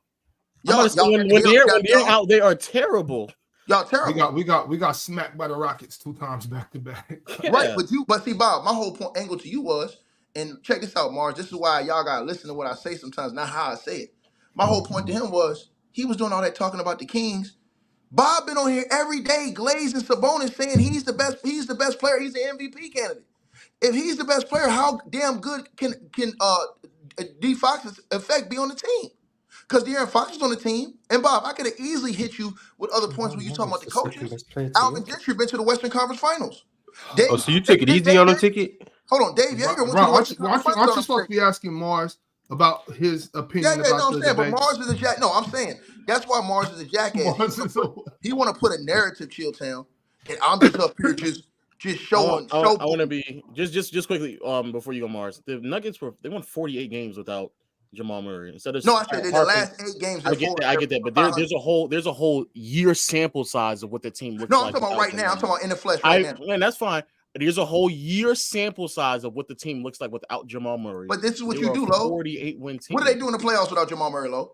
Go Second home round. first, second round. Right. Second round, First, second round, they go. What do they do with Jamal Murray? Western Conference Finals, NBA championship. You done, dog. Casket. Close casket. I'm not comparing a first option to a second option, especially when the first But hold option on, but you plays at saying the that, hold level on, but you of saying that, but De'Aaron the Fox. first, hold on. You saying that, but the first option can't function without the second option. That's just like Shaq without Kobe. The first Shaq is a option monster. can't. The He's first a beast. option. The first option that won 2 MVPs cannot function. And went without home the and second went option. home early and went home early. So both two years. so 2 MVPs is not functioning. He was hold on. He Nah, was a they six lost seed. in the Hold on. playoffs, He was Lo. a six Like, seed. He was a duh. 6 seed. What you took. I'll ask you When Russ the won his question MVP. again. I'll ask you the question again. 2 MVPs is not functioning. He was a 6 seed I'll when he ask won you the the question MVP. again. I'll ask you the He was question a again. 6. Oh I'm my telling you why. I'll ask you the He was a question 6 seed when y'all hold on. Y'all give Uh-huh. him credit for being a 6 seed and winning the MVP. Mhm. But your same candy ass sit up here, D'Lo Brown, and you won't give that same credit to Russell Westbrook when he won the MVP. Russell Westbrook is an MVP. So 2-time MVP is not functioning. Is that what you're saying? Lo, you want smoke right now, nigga? That's what it sounds like. It's going Lo, on. all Have a you president have against to LeBron. do is people. Hey, Lo, All you have to do is if just you answer really the want question. smoke, nigga, I get these All people you have to do bonus. is just answer the question. 2-time MVP is not functioning. Is that what you're saying? Because Chilltown already cooked you. They cheated for it, y'all. Hey, bro. I want to know. I want to know, bro. I want to know what judge, bro. I want to know what judge voted ticket 4-1 in round 2, and I want to know right now, Ron. I need you to tell me what judge did that. We only saw 2 of the judges, Bob. Yeah, but it was 4. Hold on. Do you want me to scroll in the archives? Yeah, I know. Chill. Who's better, De'Aaron Fox or Jamal Murray? Tell the truth, Chill. Before you about to go. Better player? Yeah. Who better player? Oh, you're a hater, man. You're a hater. You're a hater. You're a hater, man. You're a hater. Hey, Chill. That's a lie, man. Come on, Chill. D Fox don't got D Fox is a monster, but he don't got the whole bag Jamal Murray got. Jamal Murray can pull up off the 3. He can pull up off the mid range. He can post up. De'Aaron Fox is a post player as Jamal Murray can play in the post. Jamal Murray can get to the basket just as well, finish around the basket. No, he cannot. Yes, he can. Yes, he can. You don't believe that, Mars. You know he doesn't get. But he's better than Magic Johnson, so I have to believe that. You are the biggest Jamal Murray hater I know on planet Earth, nigga. You sad. You are sad, bro. You will do anything to tear Jamal Murray's career. I want people to know De'Aaron Fox finished like 80% at the rim last year. Jamal Murray is not finishing that. You're sad, bro. You're sad, bro. You're sad. Here you go with the stats again, man. You're sad, bro. Hold up. You plagiarizing, Lo. Stop plagiarizing. Hey, I gotta ask these guys the next 2 topics. So the next topic we got: who has a better chance of winning the championship? I just want to ask you guys, who do you think personally? We got the Suns and the Lakers. Lo, I'm gonna ask you first. The Lakers. Thank you, Lo. I don't think neither one of them is gonna win. But no, he said who has a better chance though. It's the Lakers, I think. It's the Lakers, yeah. Yeah, and Lo, what's the reason why you say that? And I still won that round. It's health. I don't know. Thank you. That was my whole point. But everybody get mad at me when I say exactly what y'all kings. I don't understand why this even a question. Like I said, Chicken, I don't even understand why this is a question. If you dudes ain't on the floor, what difference does it make? What difference do it make if you ain't got a better record right now? Even if that's true, they still lost. They still lost to the Lakers. Not once, twice. Proof is in the pudding. So chill. You got the Lakers too? It's one game. It's one game though. Yeah, but hold on, but Lo. It's okay if you got the Lakers. I feel that, but the point is, I still won the debate. Bob, here's what debunks your point about the wins. You also got, and this is what you don't take into equation. Hold on. Here's what you didn't take into equation. Let's hear Marz take strength of schedule into equation. The Suns is beating up on bombs. All right, chill. Hold on, chill. I got one more question. Right quick. Marz, can I get your answer? Lakers or Suns? The Lakers. Sure. Thank you. 3 for tickets. You said Suns before, but whatever. Yeah, I don't want to keep hearing. All right. Marz don't believe that. He believe what he just said. Let us show the question. He has to go. And last but not least, we got Michael Porter Jr. Chill, I'm going to ask you first. Michael Porter Jr. and Keegan Murray. But the question is not who's better. It's who's more important to their team all around. Forget about your alliance to Ox, nigga. Tell the truth. MPJ. Thank you. Marz? Goodbye, Joe. Goodbye. Hey, I resent that. Chilltown ain't never been biased. He said, "Lo, this man lied." Keep it real, man. Bob, Bob, this is where you lost. You lied on Michael Porter Jr. I lost because PC is scared of Ticket TV. That's why I lost.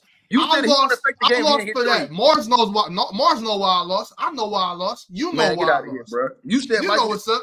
You knew you were getting packed up. You were crying the whole debate. Oh, you're cheating fast. You're cheating fast because you know I was smoking you. Man, and so you was dog. doing that, bro. All you right. knew when you pulled up to that there was I know no what you way and Ron the did. powers that be. Bro, You know there was no way that the powers that be were going to allow you to lose two What? Black I know Fridays what you back and to Ron back, do. I know what you and especially Ron to me. did. Stop Hey, don't it, worry. bro. I got proof Stop about it. what You you knew and there Ron was no way in hell I that got the proof powers on that what be you were and going to Ron allow did. that to happen. I got proof about what you and Ron did. Bro, you know I got don't give a snitches everywhere fuck. that tell me everything.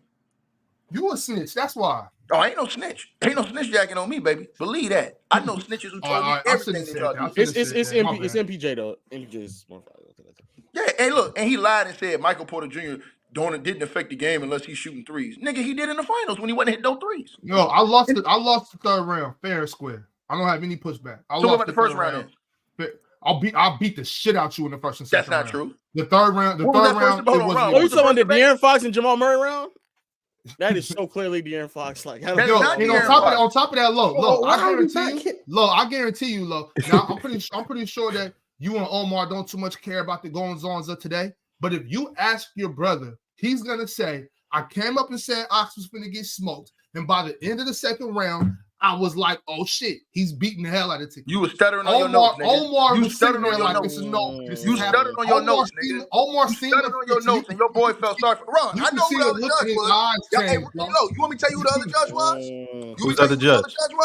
Who's the other judge? J. Rob, nigga. Oh, he's a worse judge. Why is he I judging? know everything. Hey, hold on, nigga. I know everything. I got J. Rob should not be judging at all. Why is J. I Rob got judging? snitches everywhere, nigga. I know everything, nigga. Ticket, who told you that?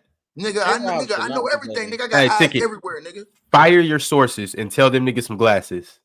You thought Dale and other Rufus was gonna vote for me? I didn't say that, nigga. Nigga, hold on. I didn't think Dale was gonna vote for me. I don't like what Dale be talking about on here. Dale be on here getting on his knees for KD every day. The hell with that nigga. Dale, without it, I had to. I don't know who Dale would have picked over De'Aaron Fox and Jamal Murray. Man, that's tough. Sadly, I actually don't know. It should be De'Aaron Fox. Elder Rufus said I said that Keegan was 6'9" and he's 6'8", so I lied. Then Elder Rufus said that what was the other one? No, it was Dale. Then Dale said that I said people are box score watchers, but I'm using my notes, so that's not like. Come on, I want to talk about something Lo said though. Lo, you and Marz some two lying bastards. Y'all sit up here and degrade greats like Appreciate you, Elder Rufus. all the time, bro. And I heard that shit y'all tried to run. Oh, he ain't this, he ain't that. He just stood there and let the play develop, man. Hey, bro, you are sad, bro. The shit you be preaching to these young folks, man. You know good and damn well he didn't just come past half court, watch the play, pass the ball, and watch the play develop. That's sad, bro. Matter of fact, a lot of times he's pushed the break when it was him and Malone in the break. Well, obviously, I'm not talking about them pushing the break. We give him credit on transition. We're talking about half court offense. That's what we're talking about. And most of the time, no, he was just standing at the top of the key, allowing the play to develop. That was what he did most of the time. We're not obviously not talking about transition. Lo and Marz, before we wrap up, do you guys want to apologize to the younger audience for you guys lying to them and misleading them and being bad influences? I tell people all the time, if y'all think that I'm lying about Stockton, I challenge every single last person to go. I'll watch the games with you.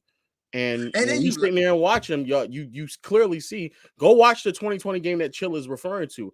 Out of those 20 assists, like 2 or 3 of them, outside of like transition play, like 2 or 3 of them are the only ones where he's actually penetrating the lane and collapsing defenses and finding open players. Most of them, he's just standing at the top of the key, bro.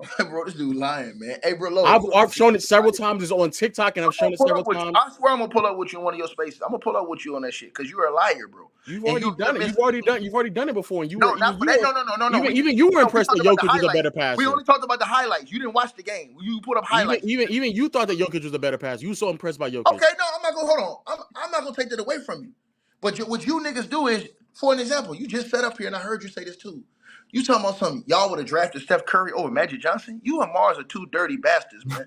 Like I said, bro. Wait, how many years? I said I thought the question was knowing what I know now. Then when I heard it was based on the names coming in, I said I would. And you know what though, Ticket? And you know what though, Ticket? This the 2v2 that we need. Yeah, Ticket versus Lo and Marz. Yeah. That's what we ready. Hey, hold on, Marz. Stay right there, Marz. Stay right there. The big heads versus the stat heads? Hold on. You saying what you know now, Marz? What you know now? You would still have drafted Steph Curry over Magic Johnson? If this is how their careers would unfold.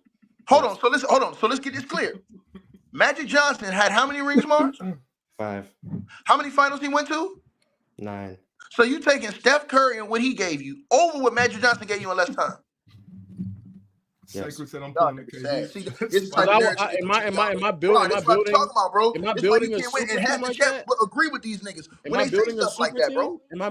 bro. Can I build a super team with Kareem Abdul-Jabbar, James What was he doing Worthy, before Magic got Norm drafted? Nixon? What was he doing in LA? I'll ask the question again. Do I have the ability to build a team just as talented for Magic to translate to those championships and wins that you're referring to? Can I give Magic KD, nigga, in his prime? You don't have to, and Curry's already proven that he can win. No, I ain't saying no. He only won one, and then y'all all thought. Hold on, He won two without KD. Wait. He won two without KD. Wait, because I'm about to cook your ass. He won one, and niggas like you was running around here in the past on YouTube because I heard your videos saying that you thought that if LeBron's team was healthy, Curry wouldn't even have won that first championship. Right or wrong? Okay. Okay, so that defeats your point right there. You just said that you thought for a reason of a disadvantage in the finals, that's the only reason why Curry won that first championship. Then he went and got KD after he lost, who was regarded as one of the top 2 or 3 players in the world. So if you gave that to Magic, nigga, what are we saying? I don't think that Magic would have won the finals against the. I'm gonna say I think we give Magic championships when teammates were hurt. I mean, opposing teams were hurt as well because Isaiah Thomas was hurt, and I don't think they would have won that championship. So you don't hold on, but you don't think Magic would have did the same thing or not more with KD that Curry did? I would say what I said again. If the same way you just sat there and tried to denigrate or take away a ring from Curry, you can do the same thing from Magic because Magic won a championship when Isaiah Thomas was hurt, and I don't think that they would have won that if Isaiah Thomas was okay. But I'm still asking you this question though. Do you think that Irvin Magic Johnson, with his skill set, which you think is lower than Curry's, do you think that he still would have had the outcome winning wise with KD? Yes.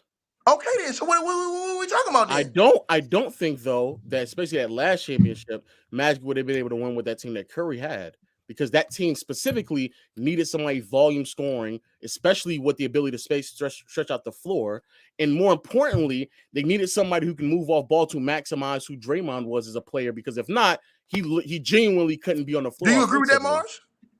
Do you think that? Hold on. Do you think Irvin Magic Johnson could maximize who Draymond was? I just want to say I agree think with with Magic Johnson wins 12 championships with the Warriors. Can we move on, please? I've already been. Marz, will you just acknowledge the low cooking ticket right now? No, ticket's looking low. Ticket's undefeated. Ticket never loses. That's why he beat Ox. That's why he beat me last year, but it was cheating and rigged. Please, are we done? Keep crying, boy. See your bitch ass with gloves. Yo, we're gonna go ahead and get up out of here because clearly it's getting hostile. Marz is fed up. Ticket ready to fight. Ox's heart broke. 3-0. Why do you keep acting like you're undefeated? Nah, you ain't beat me, nigga. They gave you a hand victory, nigga, because they wanted to build you up, boy. We're gonna see y'all on Christmas. Hold on, Monday on the panel. I swear to God on my mama, if you want a rematch, nigga, with no biasness, nigga, and Ron pick outside judges. Hey, Ron, and you leave the chat out this, and I let Ron pick all the outside judges. Don't even tell me who the judges is. Ron pick outside judges is not from PC. I promise your ass, nigga. I'm not gonna pick nothing. I'm gonna let Low pick the judges. Guarantee you that shit, boy. Hey, y'all gotta. I think if I pick a Marz without doubt is gonna win. Hold them accountable. Y'all gotta be scared of taking no more. Marz ain't no scared. No, ain't no scared. Yeah, don't let him bully y'all. This nigga think he condescending, nigga. When he get cooked, nigga, he don't know how to accept that shit, nigga. I spanked his ass and he got lucky because they wanted to give him a handout over here. Period. I swept. I got a lucky sweep. You did. Go back and watch the debate and see what everybody. Have you lost yet, Marz? I lost to Gifted. Yeah, he lost to that cockeyed bandit Gifted. So what you think? That's crazy. I beat Gifted. I don't know how you. I lost to Gifted on a debate about analytics ruining basketball. I remember that. Yeah, the debate was basically just gun control, but basketball version. That's what it really was. I remember. It wasn't a basketball debate. In a basketball debate, I haven't. Hey, Marz, you gonna call Dub? Check on Dub? No. Yeah, man. What happened to your boy Dub? Man, come on, Dub. Man. Everyone knew Dub was gonna lose. The whole world knew Dub was gonna lose. Dub, you picked them topics, bro. I was like, Dub picked topics that he was going to lose. I don't know. Bro, this I told Dub don't do that. He picked CP3 against D Wade, bro. You're not winning that, bro. Dub. I could have won that. I was now I gotta hear Africa. Africa got to run around here running his mouth for another year now. He slept on Africa. That's what it is. He was sleep on Man, Africa gets swept if he listen. You know I don't like that little punk ass Marz, but if he went against guys like him, Lowell, y'all, the big guy, man, he'll lose, man, easy, man. All he do is a bunch of Yeah, screaming. Ticket and Marz. Why don't y'all like each other? Like y'all. I like Marz, but I just think he an asshole sometimes. You just said I don't like that little punk ass Marz, and then Yeah, that's Marz how was it just is. texting me the other day talking Every about how. other day. Well, never mind. Every other day is depending on how I feel about the little nigga. You know what I'm saying? One day I think today he you cool. hate him. Yeah, one day I think he cool, one day I think he an asshole. You know what I'm saying? Hey, do y'all know? Hey, Marz, do y'all know that Ticket be talking like this about us while listening to gospel music? Listening to That's a lie. gospel Hey, music bro, Bob, don't say that and loud. cussing Bob, us do not out. put that loud there, bro. Do not put that loud. Cussing us out, bro. Don't do that loud, though. But nah, How you know Ticket listens to gospel music? Hey, because for the past week he been sending voice messages through cussing me out on Telegram, and true, I heard bro. the gospel Listen, music playing the other day. hey, look, he think gospel music is salsa Spanish music. But let me say this, right? I want to say this to Marz. I tell you how I really feel about this nigga Marz. My honest opinion about this nigga is this. I think he's bright. I think he's hungry. I think he's a jerk and a jackass. Definitely. So I think that Marz is I think he could be like on another level with what he doing basketball wise. I don't like some of the shit Marz do because I think that Marz, and this is why I say this, I don't want to be disrespectful. I think that when you don't really play basketball, some of the things you discount. I think Lowe do that shit too, like with Jamal Murray. I think them niggas go out their way to discount shit that really count. Ox know what I'm talking about. It's certain shit that you can't, like y'all say that shit to me about Draymond. And I'll get at y'all about Draymond and say all of this shit, just different things you bring to the table that may not show up in the stat sheet that you may not get credit for. Like y'all always talk about Jokic triple doubles and stuff like this, blah, blah, blah. But I just think that it's certain players y'all do that shit with, man. Y'all be giving these players all this statistical credit. You understand what I'm saying? But then we don't do that. It's the fact that again they're intangibles, so it's hard to measure up what they actually attribute to. And more importantly, when it comes to intangibles, people are very biased towards which intangibles that they decide that they want to count versus which ones don't. So it's just intangibles. And every all-time great player has intangibles. Matter of fact, most great players, period, have intangibles. No, but I heard what Marz said about intangibles. He told Elder, he said, "Oh, well, did Magic Johnson have intangibles when he went and asked for the coach to be fired?" I heard when he said that shit. No, that's not what I said. Yo, fellas, we do got to get up out of here. But before we do, Marz, do you want to make a counter argument on what you don't like about Ticket? No, he don't want like. Nah, I'm good. I'm trying to get to this 2K. That's what I'm trying to do. For sure. For sure. I know everybody got things to do. When LeBron fired David Blatt but got Ty Lue and then they won a championship. You said what? Did he do what? Was that positive intangibles when he got David Blatt fired and then brought in Ty Lue? Because they won a championship out there. Yeah, I mean you can't knock them for that. I mean they won. So I'll just be honest. You can't if you do it, you better win. So no, not knocking, but that's great intangibles, correct? No, I'm saying right there. I mean, in that situation, you got to say. I mean, he did it and won. So you believe that those are great intangibles? Yes. I mean, look, you have to give him credit for that. Ron's trying to end the show. I'm not saying I know, but he keeps beating around the bush. I'm not saying you. I'm asking you, Ticket. Does Ticket give LeBron great intangibles for getting David Blatt fired? Man, you want to know the truth? Lue? Fuck LeBron James, man. Exactly. And that's why nobody doesn't use intangibles. That's the truth. Hold on. That's the truth though, Lo. And I say that shit from my heart, bro. And that's the reason why I don't use intangibles, because people are inconsistent with their intangibles. Well, I mean, everybody because intangibles can't be held the same way for certain people. It's the same conversation. You got fired. He fired a coach. Yeah, so if it's the same conversation, let's let Ron end the show. We can end it because Yo, Ticket. NR sent through a super chat to Ticket versus Jalen boxing match, then ball debate. But also too, Ticket. Can you send me your top like 3 gospel albums? I want to check those out, bro. Man, y'all stop playing with me, man. But praise the Lord. All right. Ticket though. I know who don't praise the Lord though. Who's that? Inside of me right there. I'd rather have Jesus than silver and gold. Hey, Ticket, we're gonna fire up a debate with y'all next time. Y'all favorite, y'all top 3 apostles of all time, and we'll do that debate. But until then, we're gonna catch y'all on Monday. All right. Appreciate y'all for joining. I need some mac and cheese. I mean,